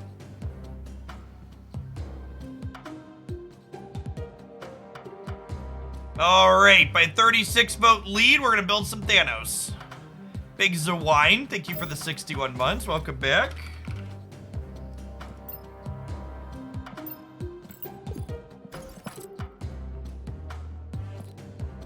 What decks is Adam Warlock good in? There's decks Adam Warlock is good in?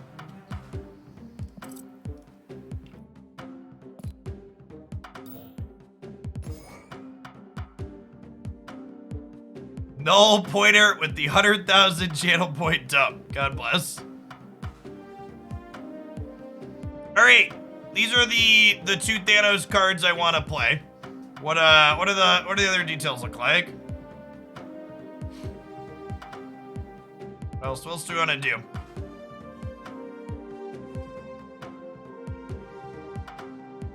Yeah, I've seen people say they like Adam Warlock with Bass. Is probably the best thing you can do with it. Even that's only okay. Mr. Baku. That's true. I forgot the real upside to playing Thanos, chat. We get to play Mr. Baku. Quinjet is a must play. Yep. Big fan of armor, so I can be less sad about Killmonger. I think I like the Khazar build.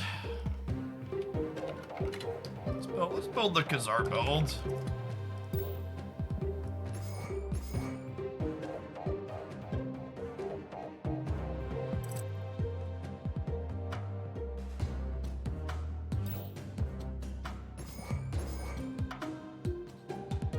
I don't really love the destroy cards because they're hard to play with Lockjaw.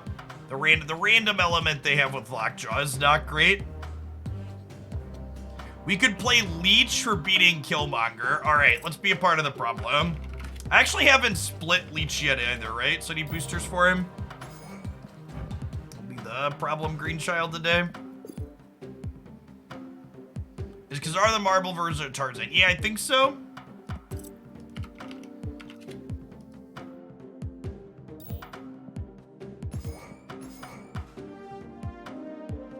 Let's start here.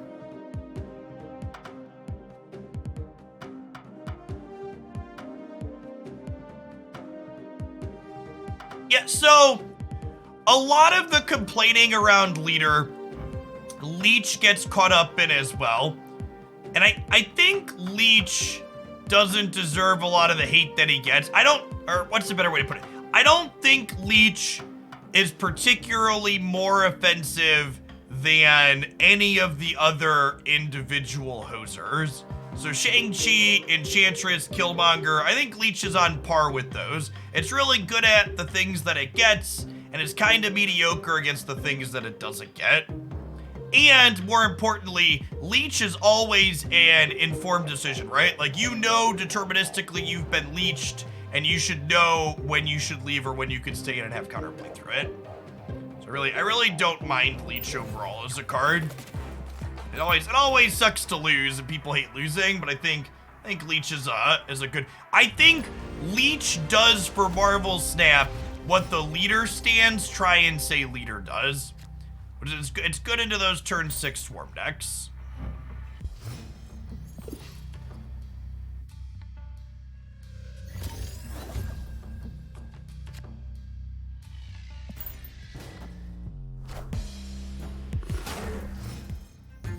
This animation is so good.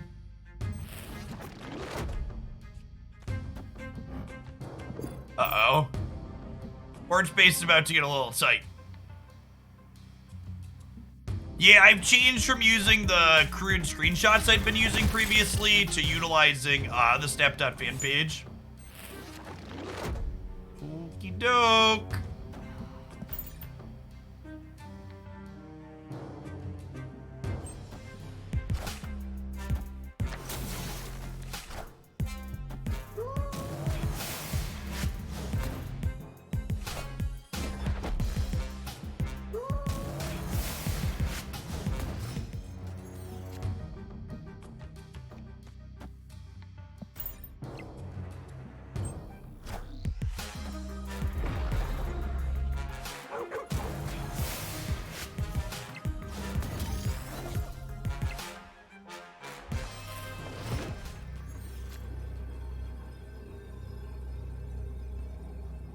Make sure to leave room for him, Baku. Yep.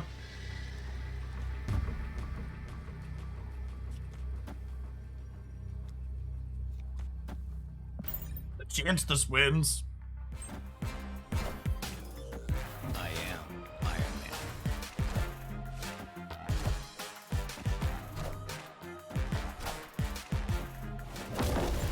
Man. Mr. Baku, jump right, Mr. Baku. Damn it, Mr. Baku.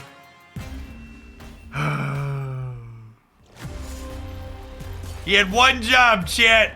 He had one job. It is worth noting that the only reason we were in this game for Mr. Baku to draw to begin with was because of the Leach, though, right? Like, Leach cleaned off their Surfer and we had a shot. Baku got... That's true. In his defense, there were 2 labs. That's fair, that's fair.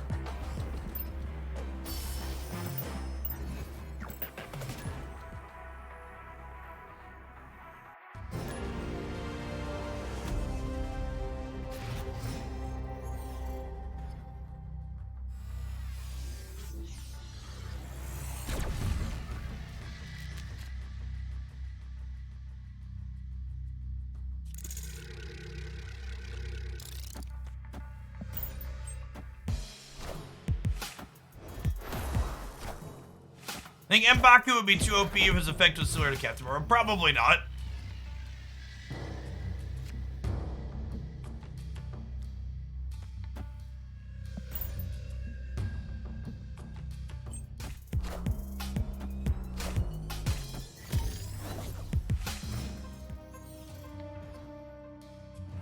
Lockjaw. Oh, Lockjaw. My collection level. I am coming up on collection level 11,000.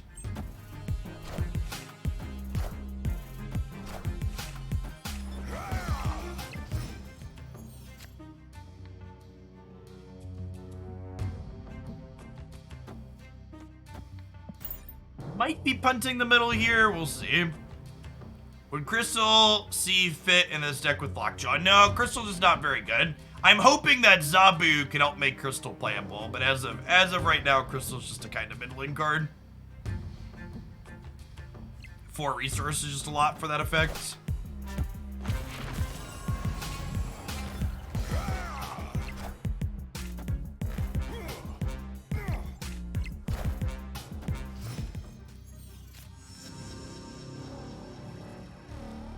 Assume we're probably dead here. Our hand was real clunky. To have all the cards. I'm missing 4 Series 5 cards currently. By my rough napkin math, I should have all of the cards by the end of January.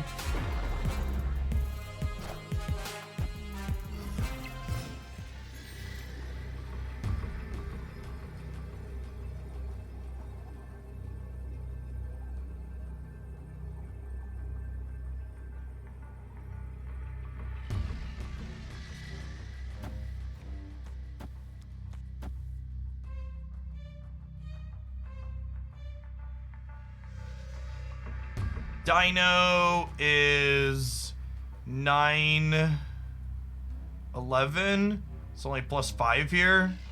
Yeah. Escaped.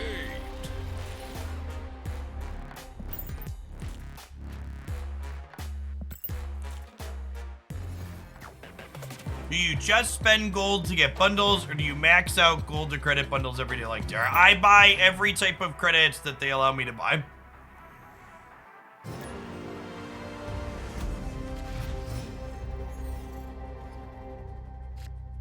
Yes, inexperienced players in Marvel Snap think Odin Wong or White Tiger Wong is the best thing they can be doing. Would highly recommend playing Enchantress and or Cosmo in your decks when you're in the lower ranks in MMRs to farm people playing those cards.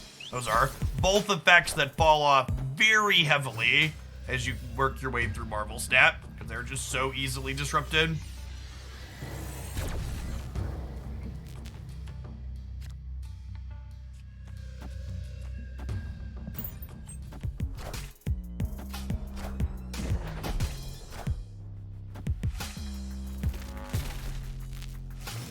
Can play negative Panther. I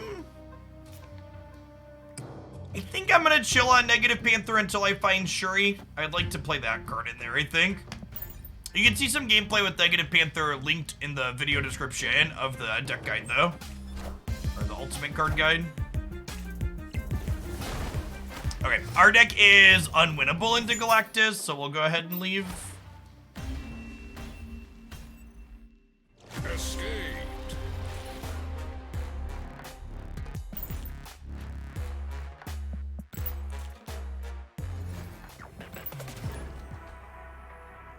Yeah, whenever I see Wong rated super highly in card rankings, it always makes me stop and take a big pause and be like, this person's supposed to be playing a different game than I am.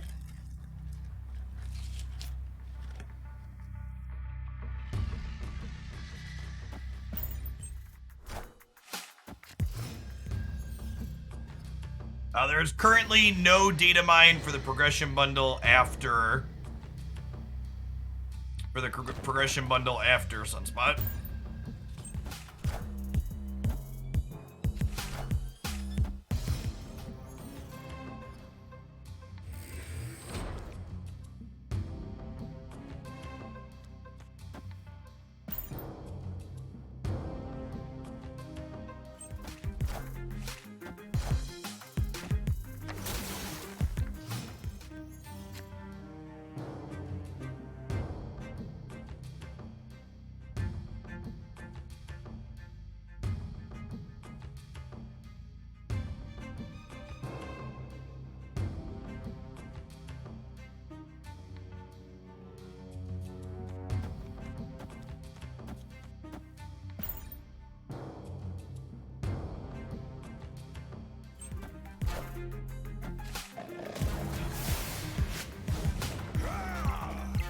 Wong is really good at winning you 1 cube and losing you 8. Yeah, I'd agree with that.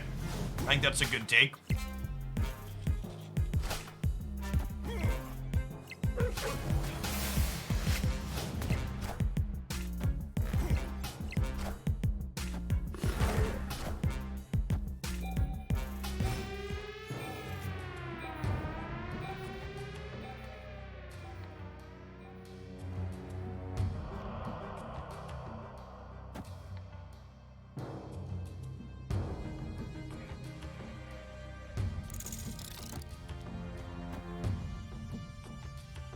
I think we do this.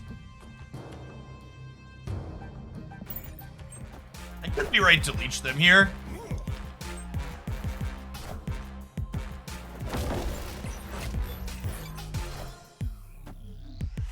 I am Iron Man.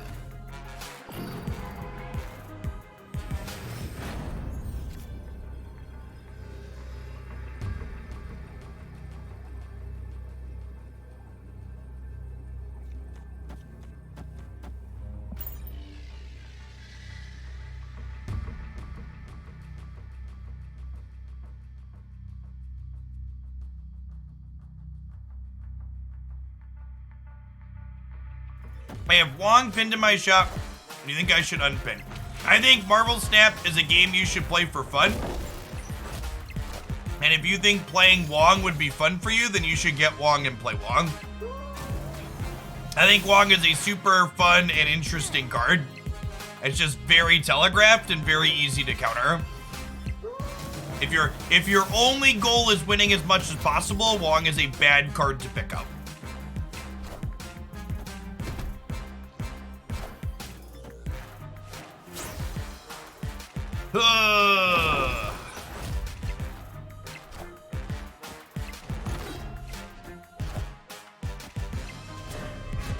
Yeah, I probably should have just leached them on 5.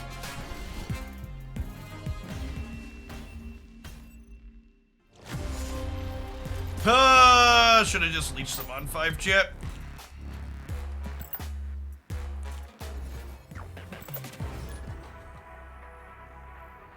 Afternoon, just home. That was on me.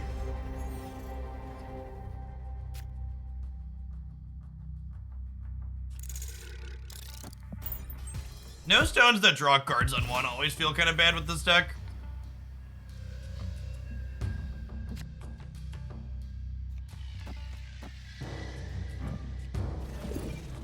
Chill for 1 turn. If we draw Lockjaw, I want to play these into it.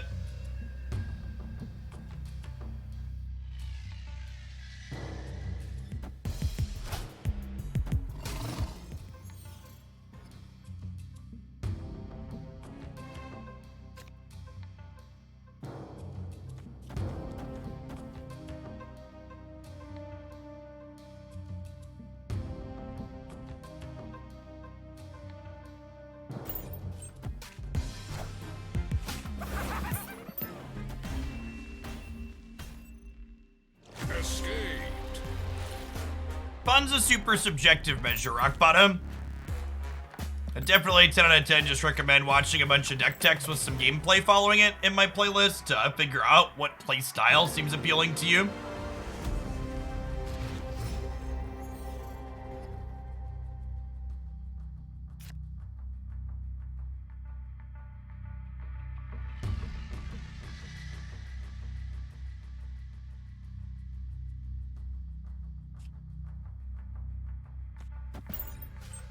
I think Shuri will be nerfed. I have no idea. I haven't played with her and I haven't played against her a ton.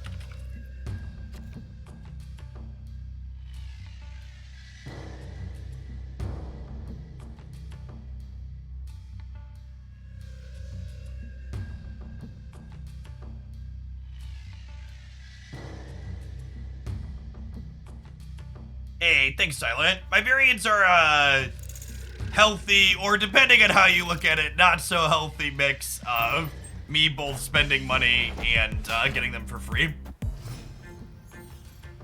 No Kirby split on the Quinjet. Just a base level split.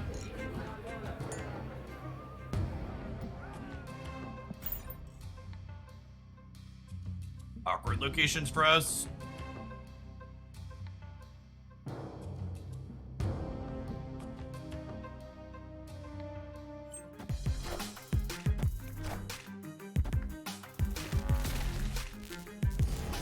Alright, chat. I'm the bad man. We are officially part of the problem. Watch them leech us back here.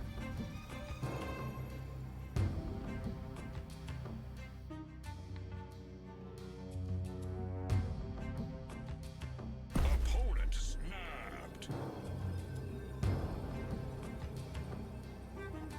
I have a video where I discuss more groupings better. So I don't have one discussing all of the series 1 and 2 groupings, but if you look on this card sheet, that's a checklist for people's series 3 cards.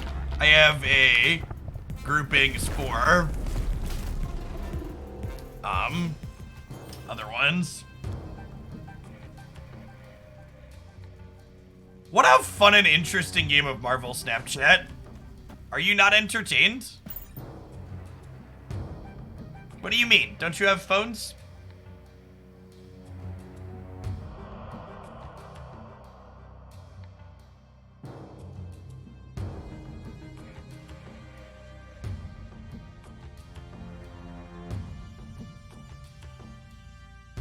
Am I still doing Magic content? No, I have been freed from the shackles of Magic the Gathering and the shit tier company that is Wizards of the Coast. Heartfelt thanks to the Marvel Snap community for setting me free.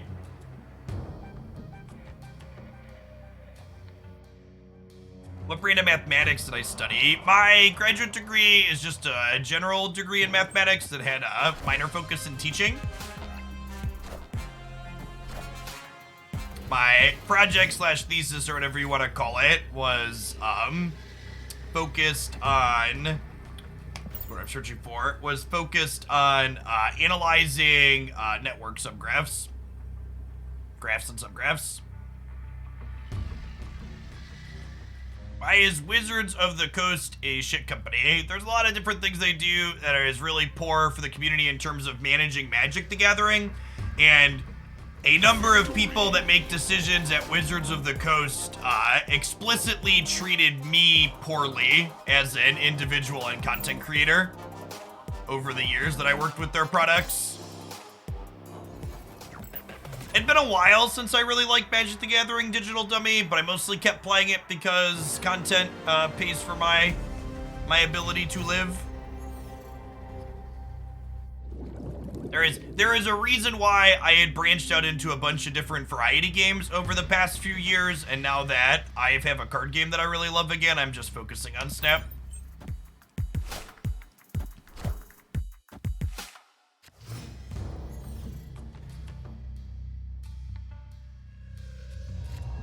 So that's not the end of the world for them, because I would assume that they have a Killmonger.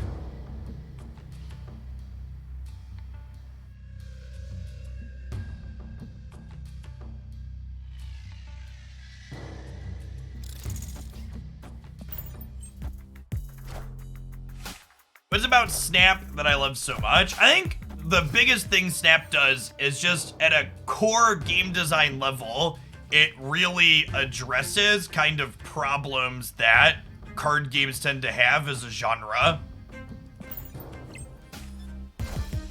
The fast games are so good. If you subscribe as Slow Missile thing, it is not, no. For the low price of $5 a month or free if you have access to Jeff Bezos' money with Prime, it disables slow mode.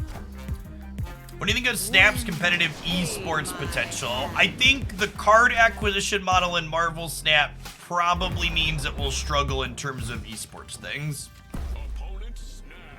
Opponent Snap. They just like draw Killmonger off the top? What's the plan here?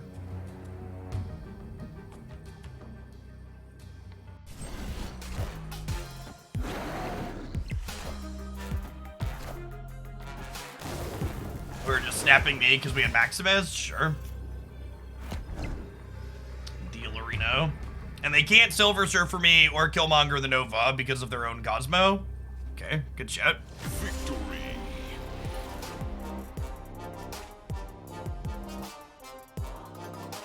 Hey, Dr. Sola, thanks for the brand new sub, appreciate it.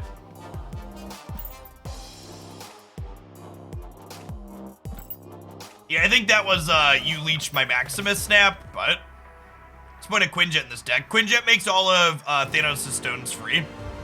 They technically don't start in your deck, they get added after the game begins.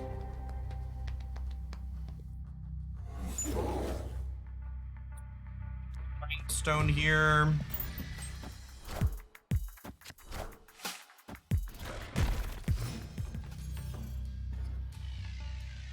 Are card games my favorite genre? Yeah, definitely.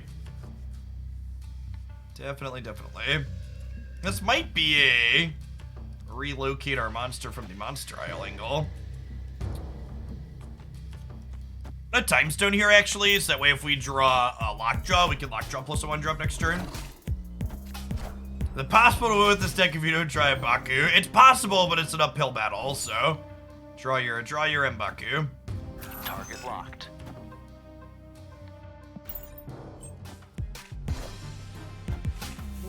Hey, thanks, Chris.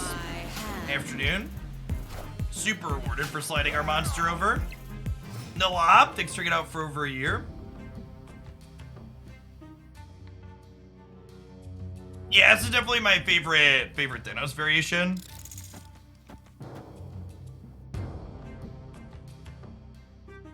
Just filling this up.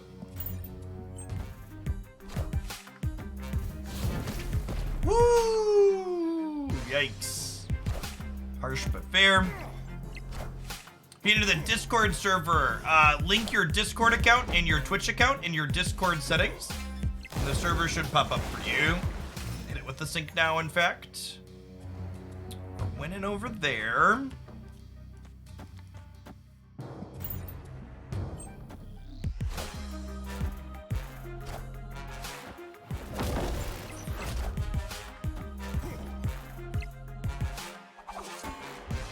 Monka Shadowlands, chat. Well, that's unfortunate. I mean, I guess we play Devil Dino here and we're probably good, he says, before getting killmongered.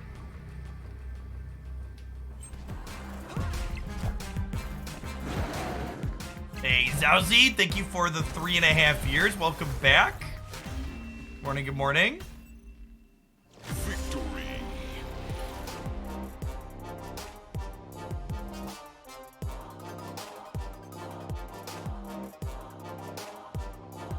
Yeah, I think that's a good way to phrase it, Twinmold, honestly. This other kind of package like that that fuels the disruptive mid-rangey decks is a really good take.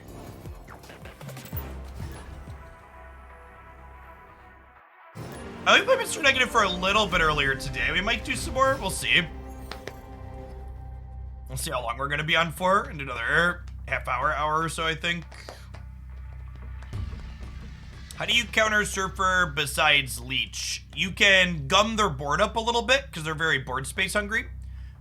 You can also kind of force them in with a Cosmo. Happens on occasion. You can also just make bigger numbers than them with something like Mr. Negative and Iron Man, or something like putting out big stats with Lockjaw. Infinite using a Shuri, Red Skull, Negative Panther deck, but I think focusing on the climb hurt my enjoyment. Yeah, it's a tough balance for sure. Is the Beastly Slide deck very good? It's not, unfortunately. Do I always stand? Not always. Usually split my time sitting and standing. I think I'm getting rid of Kiln here. I'm gonna have to like play Lockjaw into the negative zone. Super rewarded. It's always nice when reality isn't disappointing.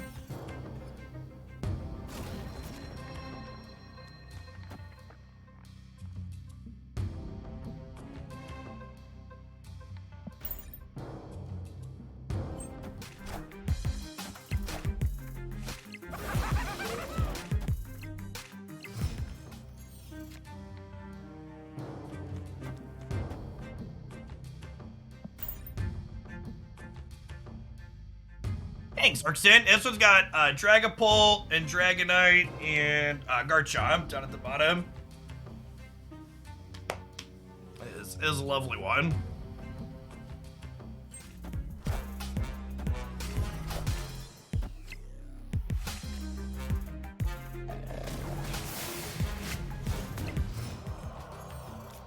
Okay, well that's great. Let's slide you out. We'll go Time Stone into Soul Stone into Leech.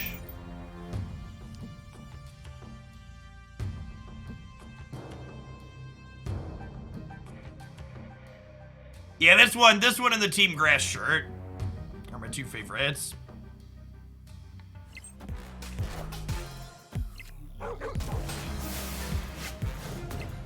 No, Mr. Baku. You're supposed to stay in the deck, Mr. Baku.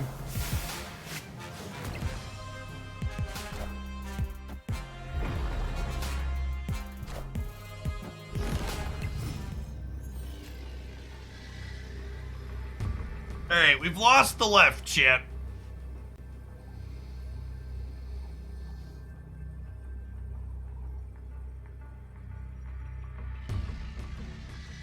Can this win? That's how much over here on the right? It's 7-11. Probably not.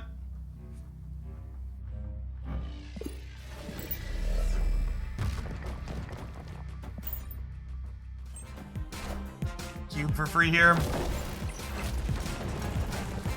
The Invisible Man could be anything, right? Could even be a boat. Could be Spectrum Destroyer. Yeah, I guess.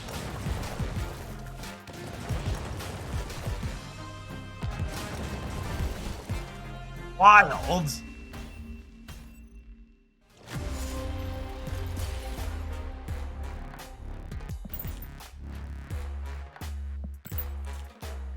Even if we weren't infant already, I think I'm happy to pay an extra cube for the information there.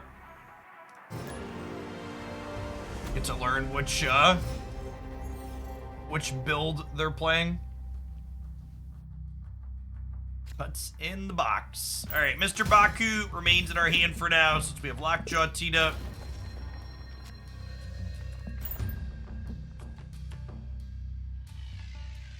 Hey, to see what's under the cloak. Yeah, exactly.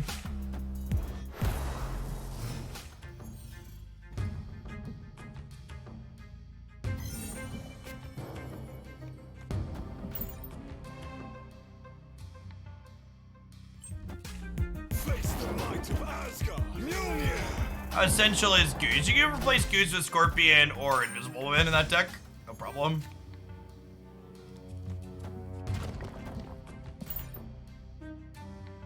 It's a good tech for Surfer. You mean tech against Surfer? Leach. You mean tech in Surfer? Whatever your favorite disruptive 3-drops are.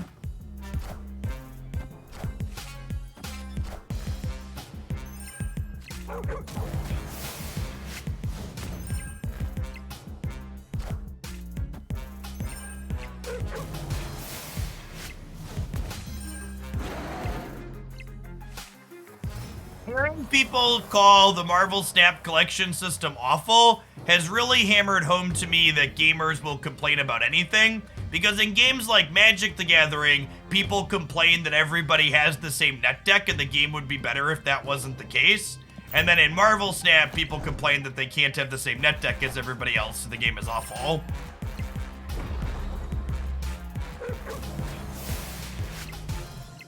The grass is always greener on the other side.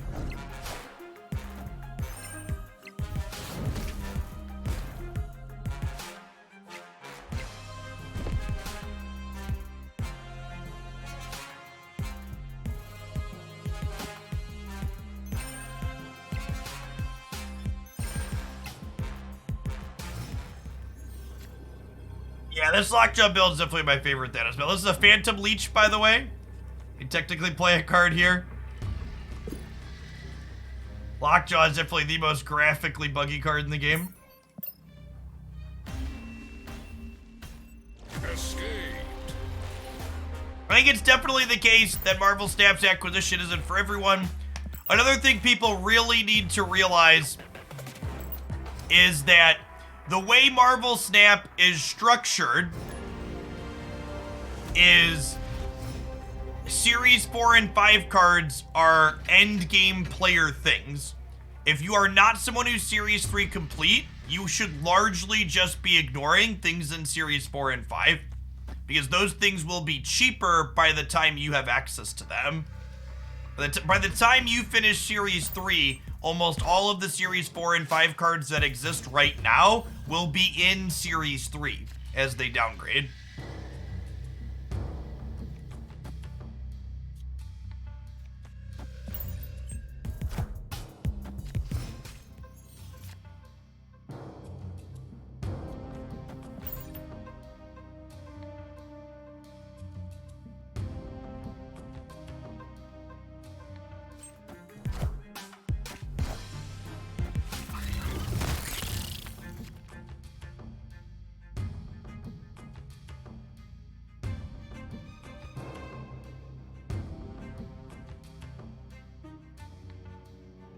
You have a problem laddering with people that have access to different cards than you. I mean, that's always been something that happens in card games.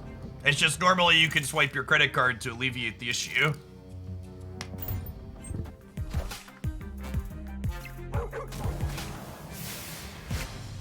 I agree. I completely agree, Twin Mold. As someone who has opened an absurd amount of digital card packs, Marvel Snap's core system makes me excited to open digital card packs in a way that no other card game system ever has.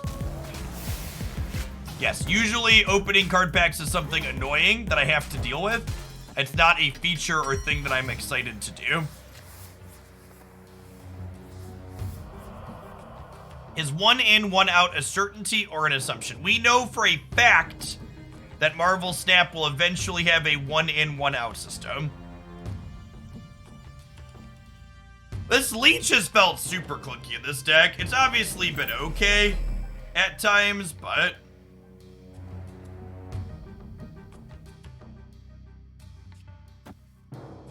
I never feel like I have room to play this out. Like, this turn's a good example, right? Like, I feel like I'd rather do, like, this.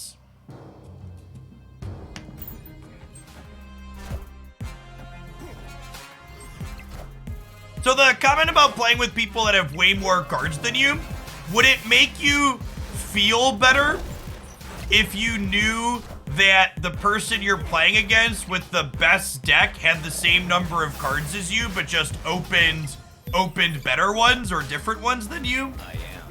Because there's a very common complaint I hear from people is they're like, oh, I'm only playing against people that have full collections. Well, like, the reality is most of the people you play against have similarly limited collections than you. They're just limited in a different way.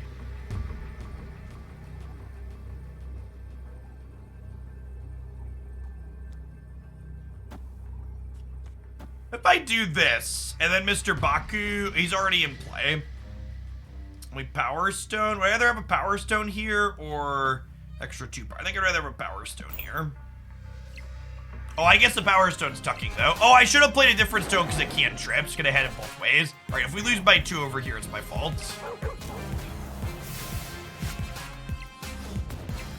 My fault if 25 would have won.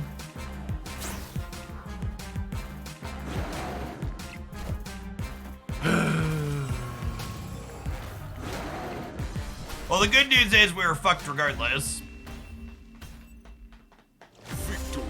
This deck just does not seem competitive into Surfer decks. In fact, there's been so much Surfer on the ladder today. I'm gonna give the folks the other thing they were voting for. Let's just Galactus people. Galactus just takes these Surfer decks and shoves them in a fucking trash can.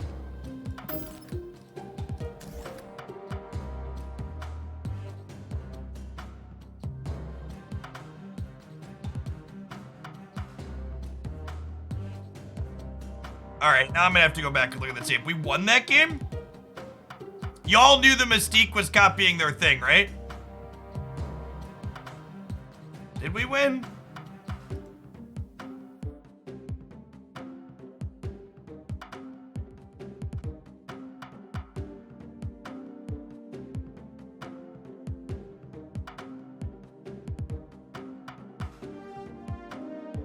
When things not working? Alright, I believe you, chat. Or you could be lying to me, either way.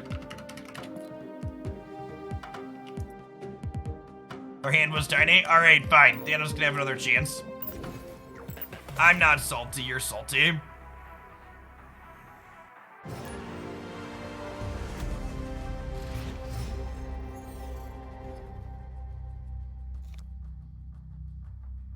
So Dr. Solo said I'm subscribed, but I'm still on slow mode. You need to refresh your Twitch page if you didn't do that already. Sorry, I missed your DM. Usually don't really look at DMs while I'm playing. What is 1 in, 1 out? 1 in, 1 out means that eventually, whenever they add a new Series 3 card, or new Series 5 card, they will demote one Series 5 card to Series 4 and then 4 to 3. But we also don't know, something we don't know when people talk about 1 in, 1 out, they haven't actually confirmed that it'll be a new demotion every week. So much as, we could also get batch downgrades at the start of the month.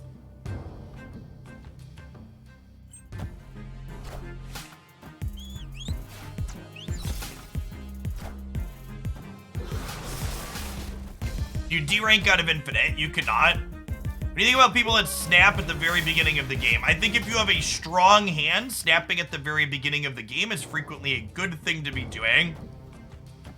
There are a lot of people that seem to think snapping at the very beginning is bad, which is just not true. It's worth pitting Psylocke if you have Mr. Negative. Yeah, if you like Mr. Negative, I think it's a fine card. Chat, don't judge me. The game gave me the leader for free. It's not my fault. I'm a byproduct of the raft in which I've been raised.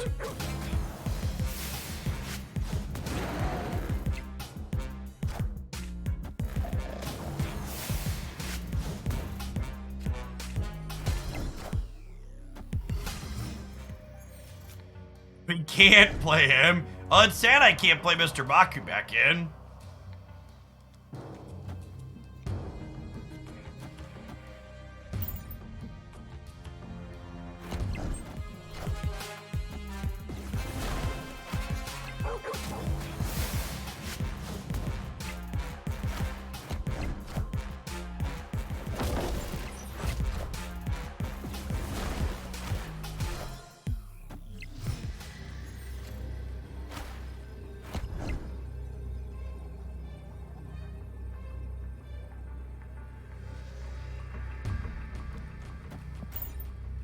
Copy Blue Marvel and ship it.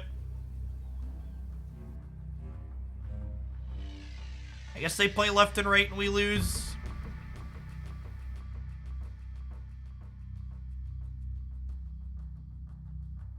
Does leader in the deck still cost 0? It does, yeah.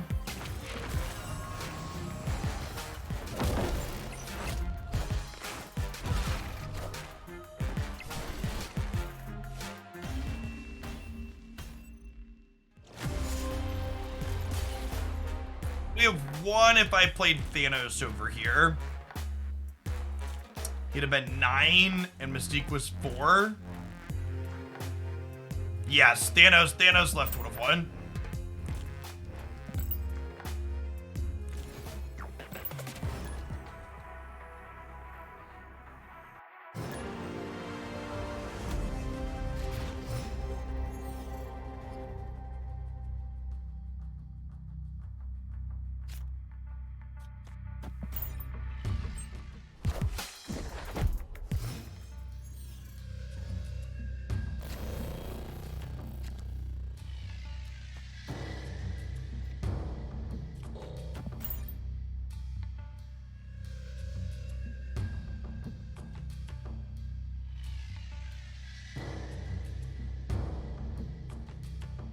It was karma for playing leader. It was karma for not sitting and counting. Although we still would have lost if they would have flipped Hulk and Death Ray. How do you get more credits? The game does cap you out. You can't buy them very fast. You have to play regularly and log in daily and get them. You cannot just purchase Endless Progress in Marvel Snap. It's not an option.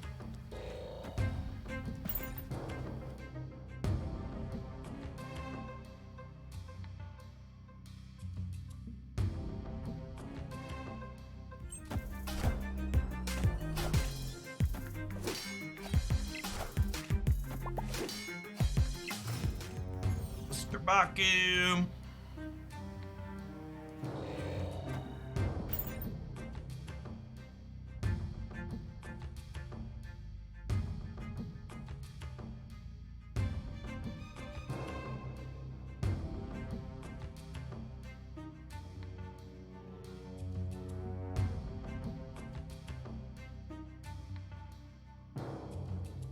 I am a Mr. Baku enjoyer, that's true.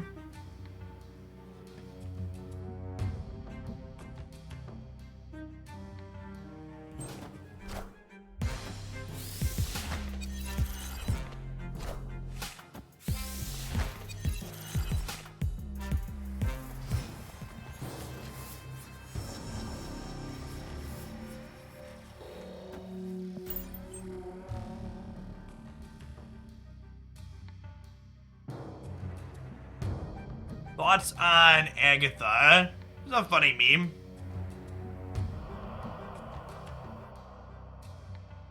Baku's fine in Streamer 2. I think ultimately I prefer a Disruptive one drop in his slot. She's like drawing pretty frequently, but it's not terrible. If you enjoy it, if you're a Baku enjoyer, Streamer 2 is a fine place to enjoy him.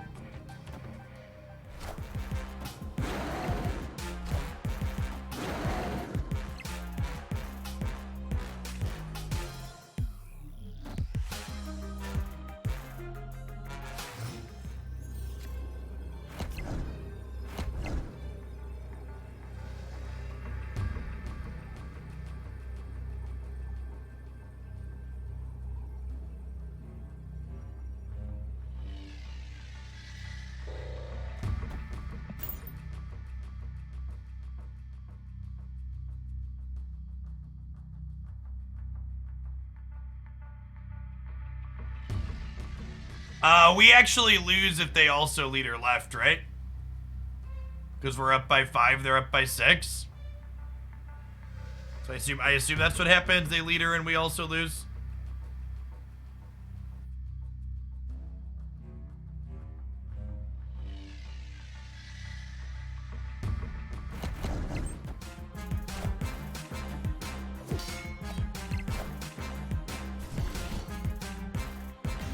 They can also leader mid and beat us.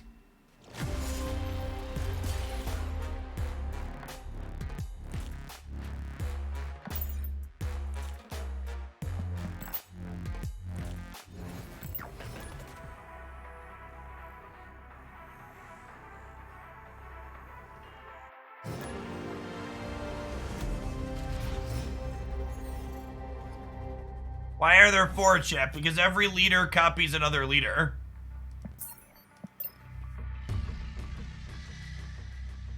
Escaped.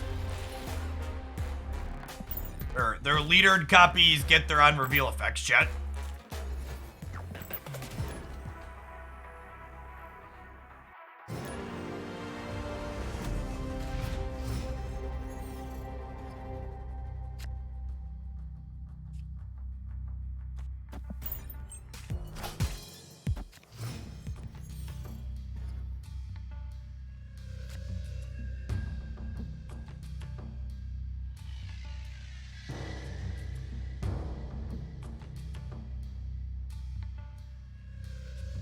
You move Nightcrawler left and play leader in the losing lane, you always win.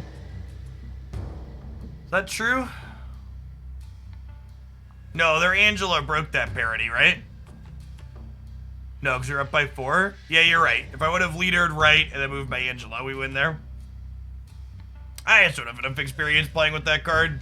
I have no desire to gain any.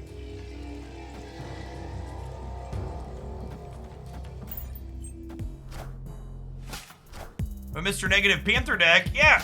God bless America. My Mr. Negative Ultimate Guide Deep Guide has a Negative Panther deck in it. Enjoy. Does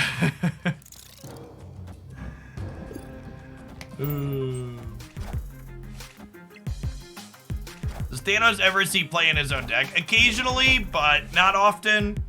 The best thing about Thanos is definitely his stones, not Thanos himself.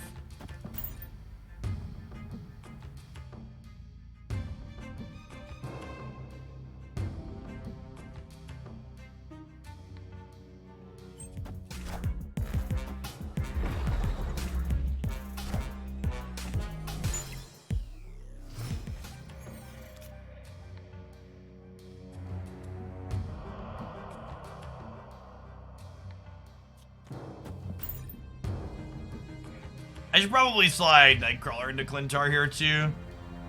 Although I might need a middle. We'll see.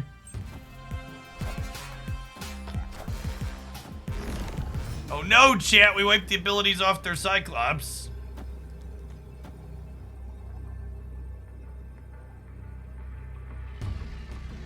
Just gonna play hard for the center and punt the big house.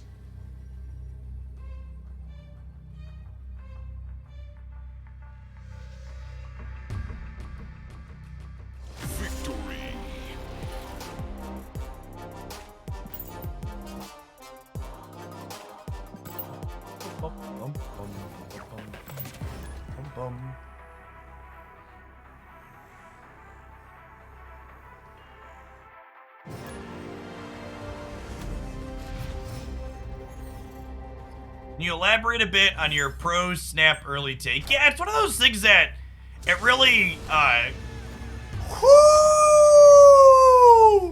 If that isn't the most glorious scar diff I have ever seen. Whew! Whew, baby. Easy clap, a true skill game. There seems to be this really strange mindset among people in the snap community that clearly don't have poker experience, that it's wrong to ever snap early. And there are a lot of games in Snap where you know how strong your hand is by the first or second turn. And getting your opponent to commit early to giving you extra stakes before they see how good your hand is has a lot of value.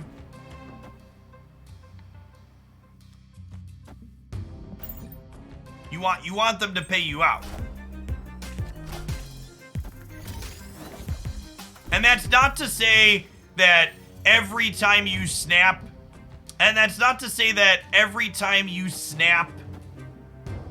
you snap early, you're going to win.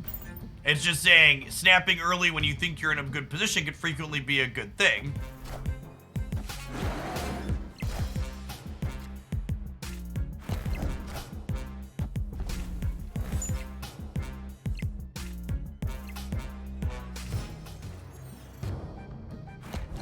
I was sad because they played Sandman, but then Sandman disappeared into a symbiote, so God bless. They clearly forgot that their Sandman was disappearing into a symbiote as well.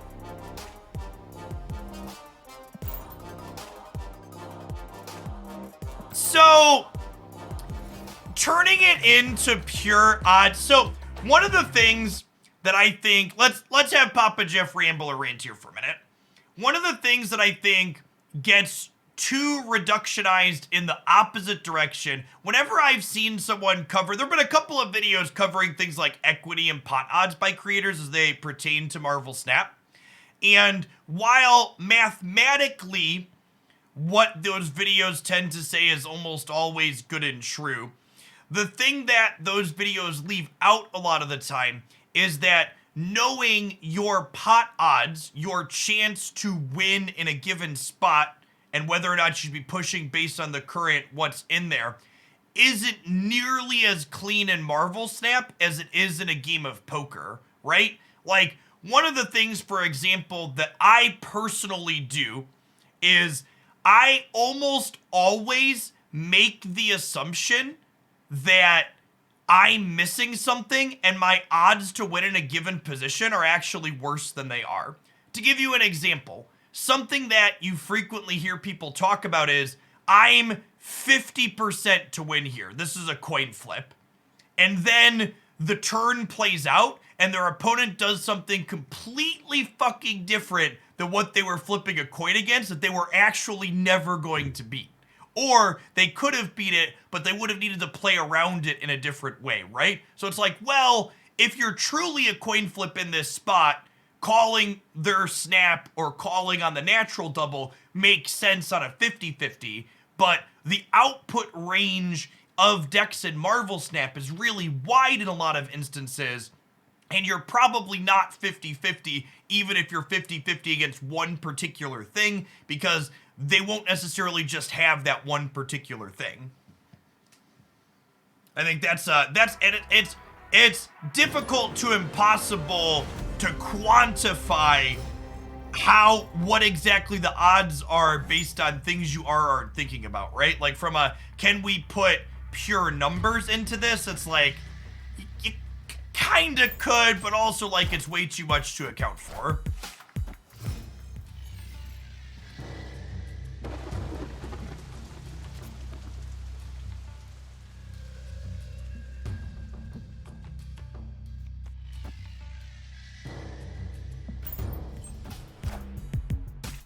Hey, congrats on an Infinite Cruel Master.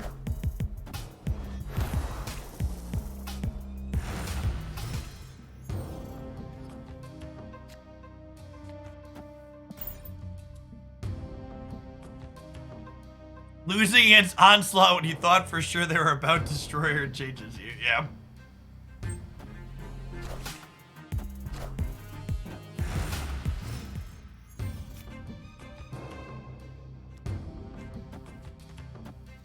Alright, Mr. Baku, get back into the deck you go.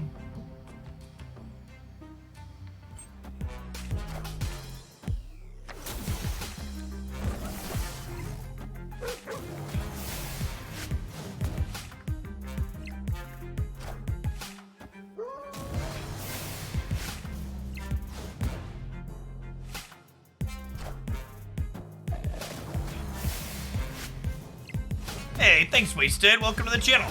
For anybody else that's new like Wasted, thanks for hanging out today. Hope your end of the year is going swell. My name's Jeff Hoagland. I make content here full-time on Twitch. Marvel Snap has been my gaming addiction since it released. I've been streaming here on the platform for a little over a decade. Been doing it as a full-time job for about 5 years now.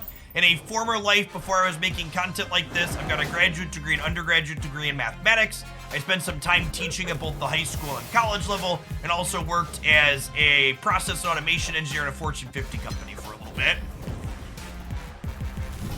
You should order different for Mystique. Yes, that is a good call out. Thank you.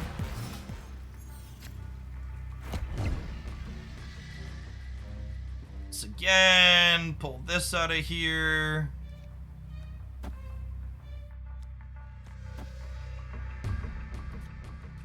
Bizarre in the middle.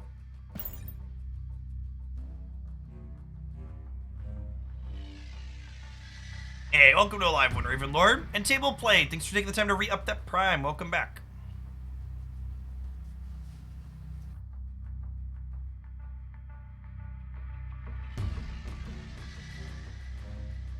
One part I don't always include in my speech there, but the reason why I have a graduate degree, chat, is because after I finished undergrad, the decision was get an adult job or continue going to school, so I elected for the latter. The town where I live here in central Illinois, I got offered a TA position to go to school there while working at minimal cost, so we got the grad degree with minimal debt and put off becoming an adult for a little while longer.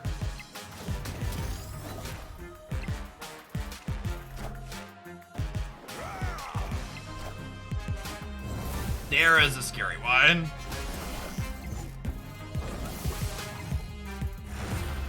think we're dead. My thoughts about Nick Fury. I don't think Nick Fury is a playable Marvel Snap card in his current iteration. No chance this wins the game, right? Mystique adds 2 here, copying Kazar, and she adds 2 here. There's just no way 13 wins the left. It might win the right, because these draw 2 more cards, so my Devil Dino stays big, and then each of these are 3. Let's go fish for a cube, and I think we lose with 13 on the left. We could reality stone into the Nexus. That's a reality I want to believe in. Let's do it.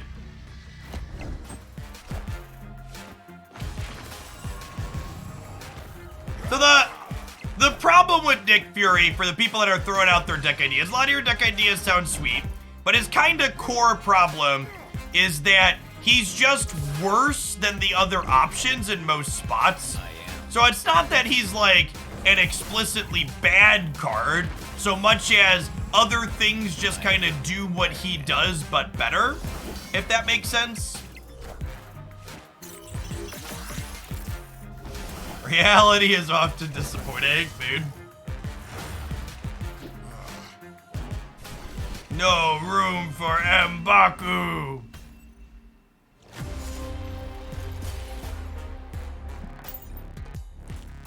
I hope that their upcoming balance patch not only has the obvious leader nerf in it, but I hope they give us some buffs as well. I think Mr. Fury is like a stat change away from being good.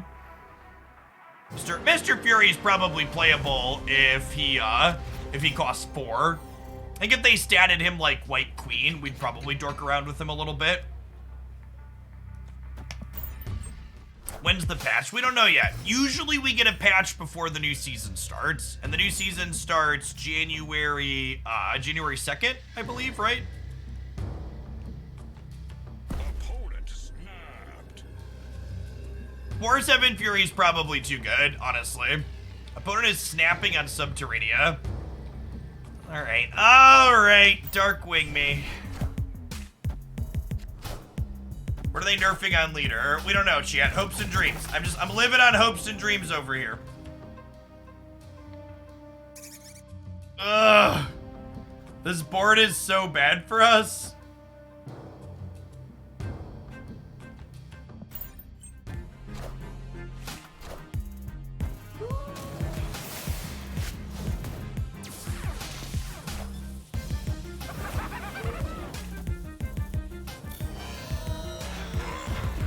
Alright, chat. Reality is no longer disappointing. Reality is big and bold and beauteous and very, very green. Very, very green.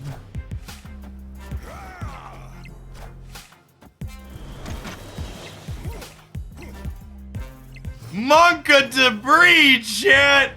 Monka debris! I take it back. Reality is cold and hard and very rocky.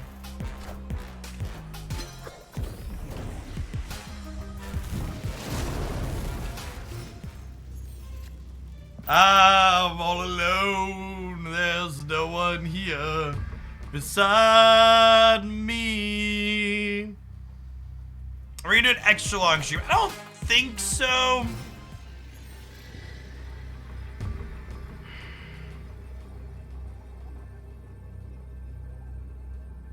Yeah, we lose to Carnage mid, chat. Wait, do we? Carnage is only 7 mid. Could we win the Breaker? Alright, kill me with Carnage and Shang-Chi.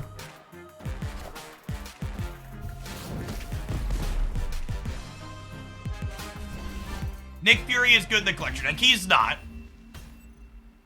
There are much worse cards, much better cards in the collector deck than Nick Fury. Maybe if collector still got +2 attack like he used to in the closed beta, but giving the collector +3 is not enough of a boost.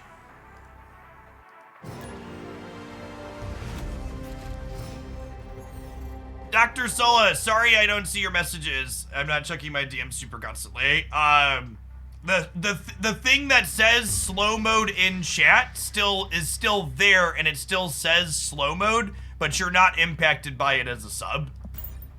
If you haven't figured that out yet. So your chat still says slow mode with an I above it, but you can still send messages one after another. Okay, cool. Glad it's not bugged.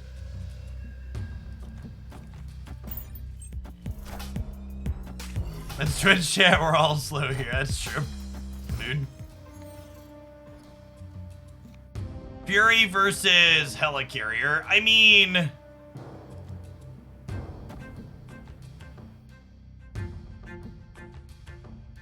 what's the word I'm searching for? Those cards aren't really relatable. I think Helicarrier is probably the better of those two cards, but they serve very different functions.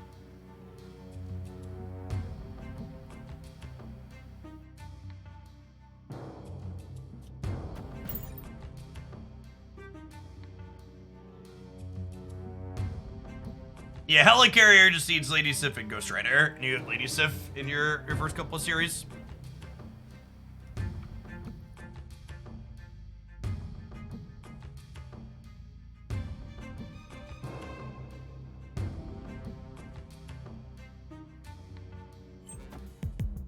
You think Null needs a nerf? No. Aid my hand. I think Null is exactly like Wong in that people who don't play any interactive cards seem to think Null is too good. Because people who don't play any interactive cards really seem to think Null is too good because when you leave it to its own devices, it's pretty strong. But Null and the decks that work to set up Null are just so easy to disrupt.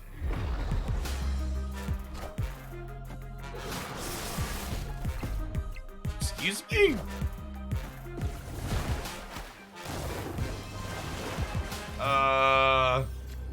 Is that a bluff snap?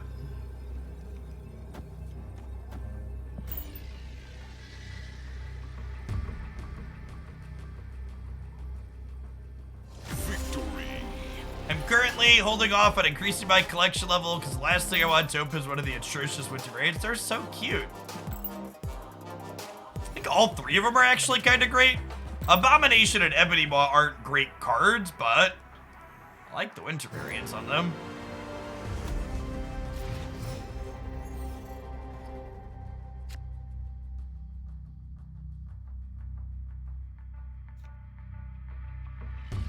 usually lead on Mind Stone? Oh, they were probably Death and She-Hulk. Yeah. That's a game we can totally pour one out for Leach for. It's a good shout.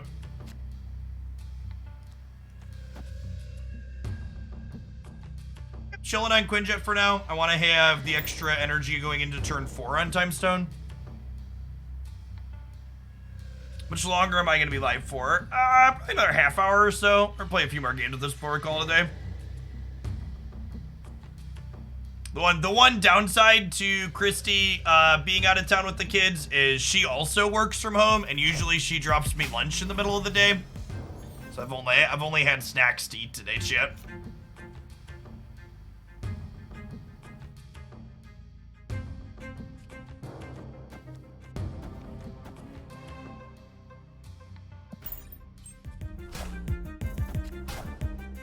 Play any Mr. Negative games with Devil Dino and Moon Girl? You know, it's been a second. Back in the day, we used to play with that combo a good bit. Play this Soulstone out, leech him in the middle. Actually, let's Soulstone mid? Question mark. Nah, I'm probably better off playing it here.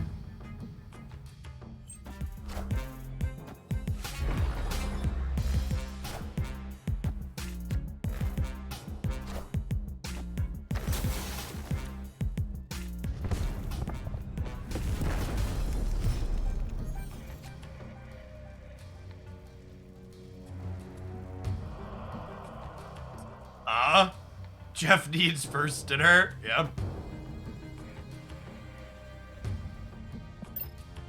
I think I'm just playing Double Dino. Lockjaw's too high variance here.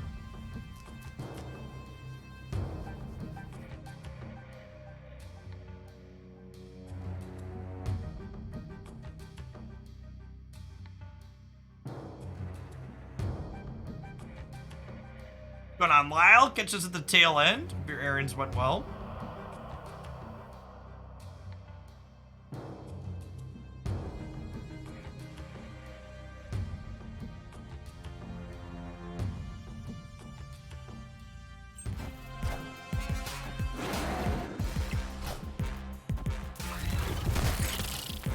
Alright, surf's up, friends. Thanos was the best draw on my deck, right? That close.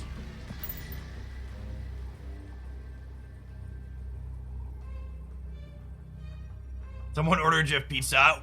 We made, my wife and I made, baked red pepper pasta last night for dinner. So I've got Victory. I got a big old thing of leftovers upstairs, chat.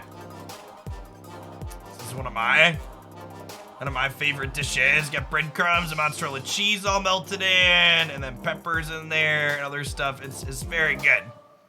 It's very, very good. Almost as great as these three, but not quite.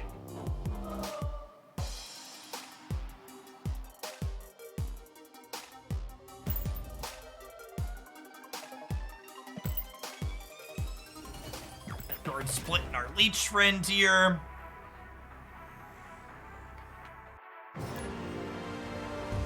Who we have lost to Rogue, Mid, and Silver Surfer. Yeah, potentially. My wife is a big fan of Christmas gnomes. Listen, I'm not saying that when Aldi gets a new set of gnomes in, there's a reminder on my wife's calendar to get their first thing on the first day they're available. But that might be a thing that happens. The Inky Arc, thank you for the tier 1. Thanks, Gooder. We're pretty great.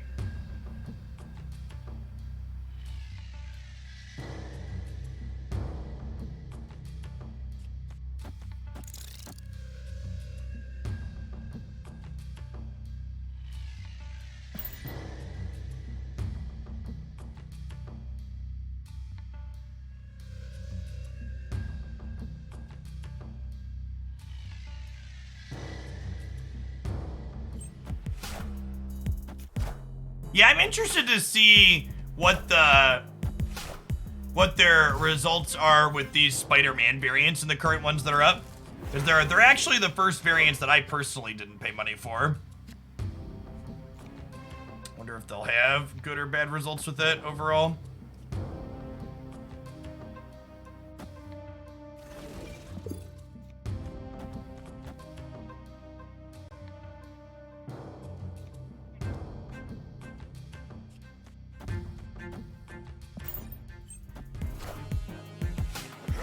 Definitely with the whale tile. I mean, I never intended to whale every cosmetic. I just said a lot of the cosmetics were by. There's just not a lot of account collection progress with it. Wind paid my hand.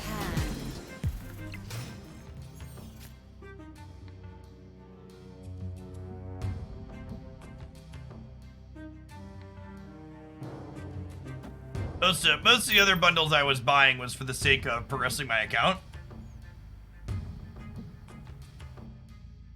Yeah, if there was like 1,000 credits in it, I might have picked it up, but like 500 credits is only like 10 extra levels, right? Which is not a lot overall.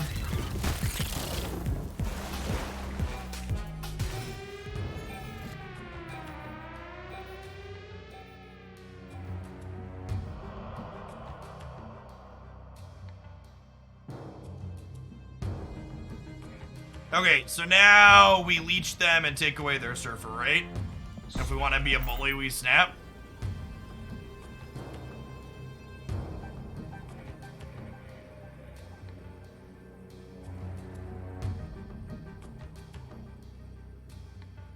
Angela would imply not Cerebro too. I assume there's some kind of surfer variant.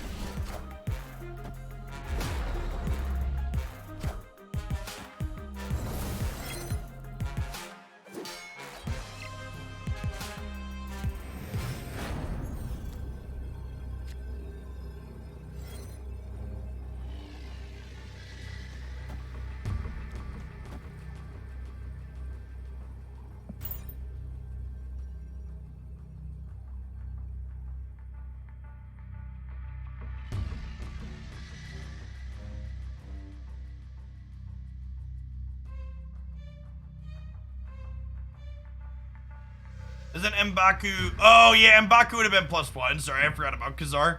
We lose by 1. It's my fault.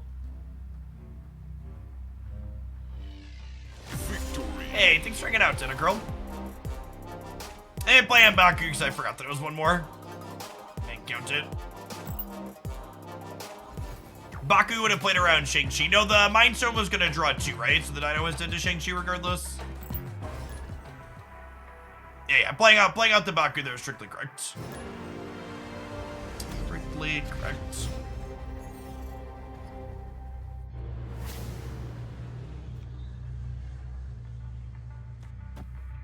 Nah, I think we're gonna wrap up on this one, Herms. Although keep an eye out on the YouTube channel for a Moon Miles highlight later this week, for sure.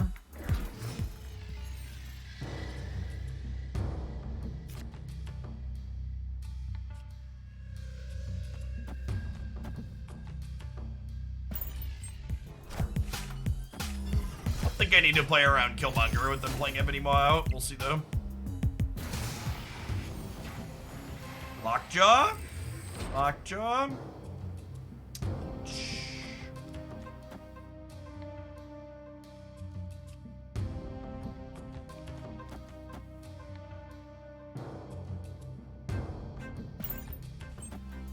I'll play Mystique out here just for the sake of not having to redraw her later.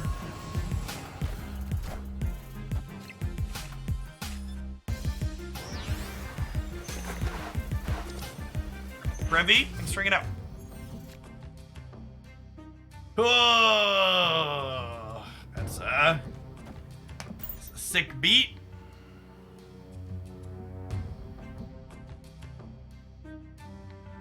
Yeah, the ladder metagame has adjusted itself a little bit. I think a lot of the people that were spamming like leader and especially Leech leader like made it to infinite and no longer care about the cubes. They just weren't having fun with the deck, so they're playing something else. I think is probably part of what happened. All right, I assume this is a Dr. Doom deck.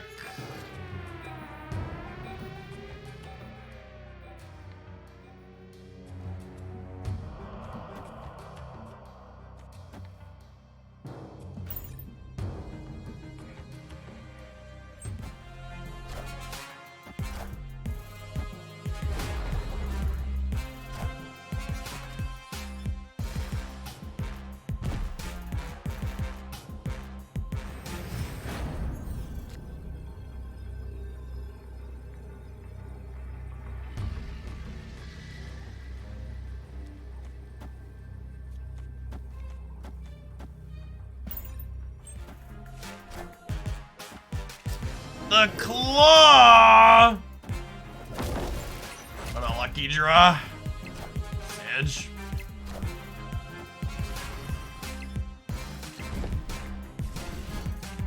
We're so close. I figured we'd win mid once we reality stoned it off. Scam. Alright, chat. The claw is taking my cubes, and I think I'm gonna go take my first dinner of the day. I appreciate everybody hanging out. I think Sarah Surfer slash Sarah Surfer are better. Yeah, I'm not a huge fan of Negative Surfer.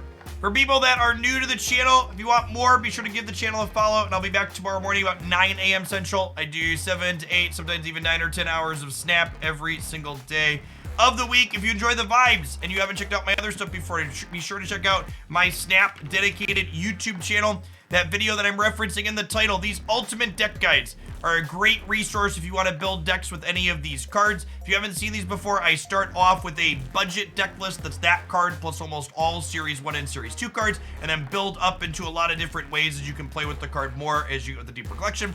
Also do daily deck highlights like today's Cerebro 2 highlight or yesterday's Sentry plus Viper. I'm signing off. Let's find someone to host here real quick, huh? Haven't raided Ocean in a while. Let's give him a raid. I had him on over the weekend a little bit. It's good stuff.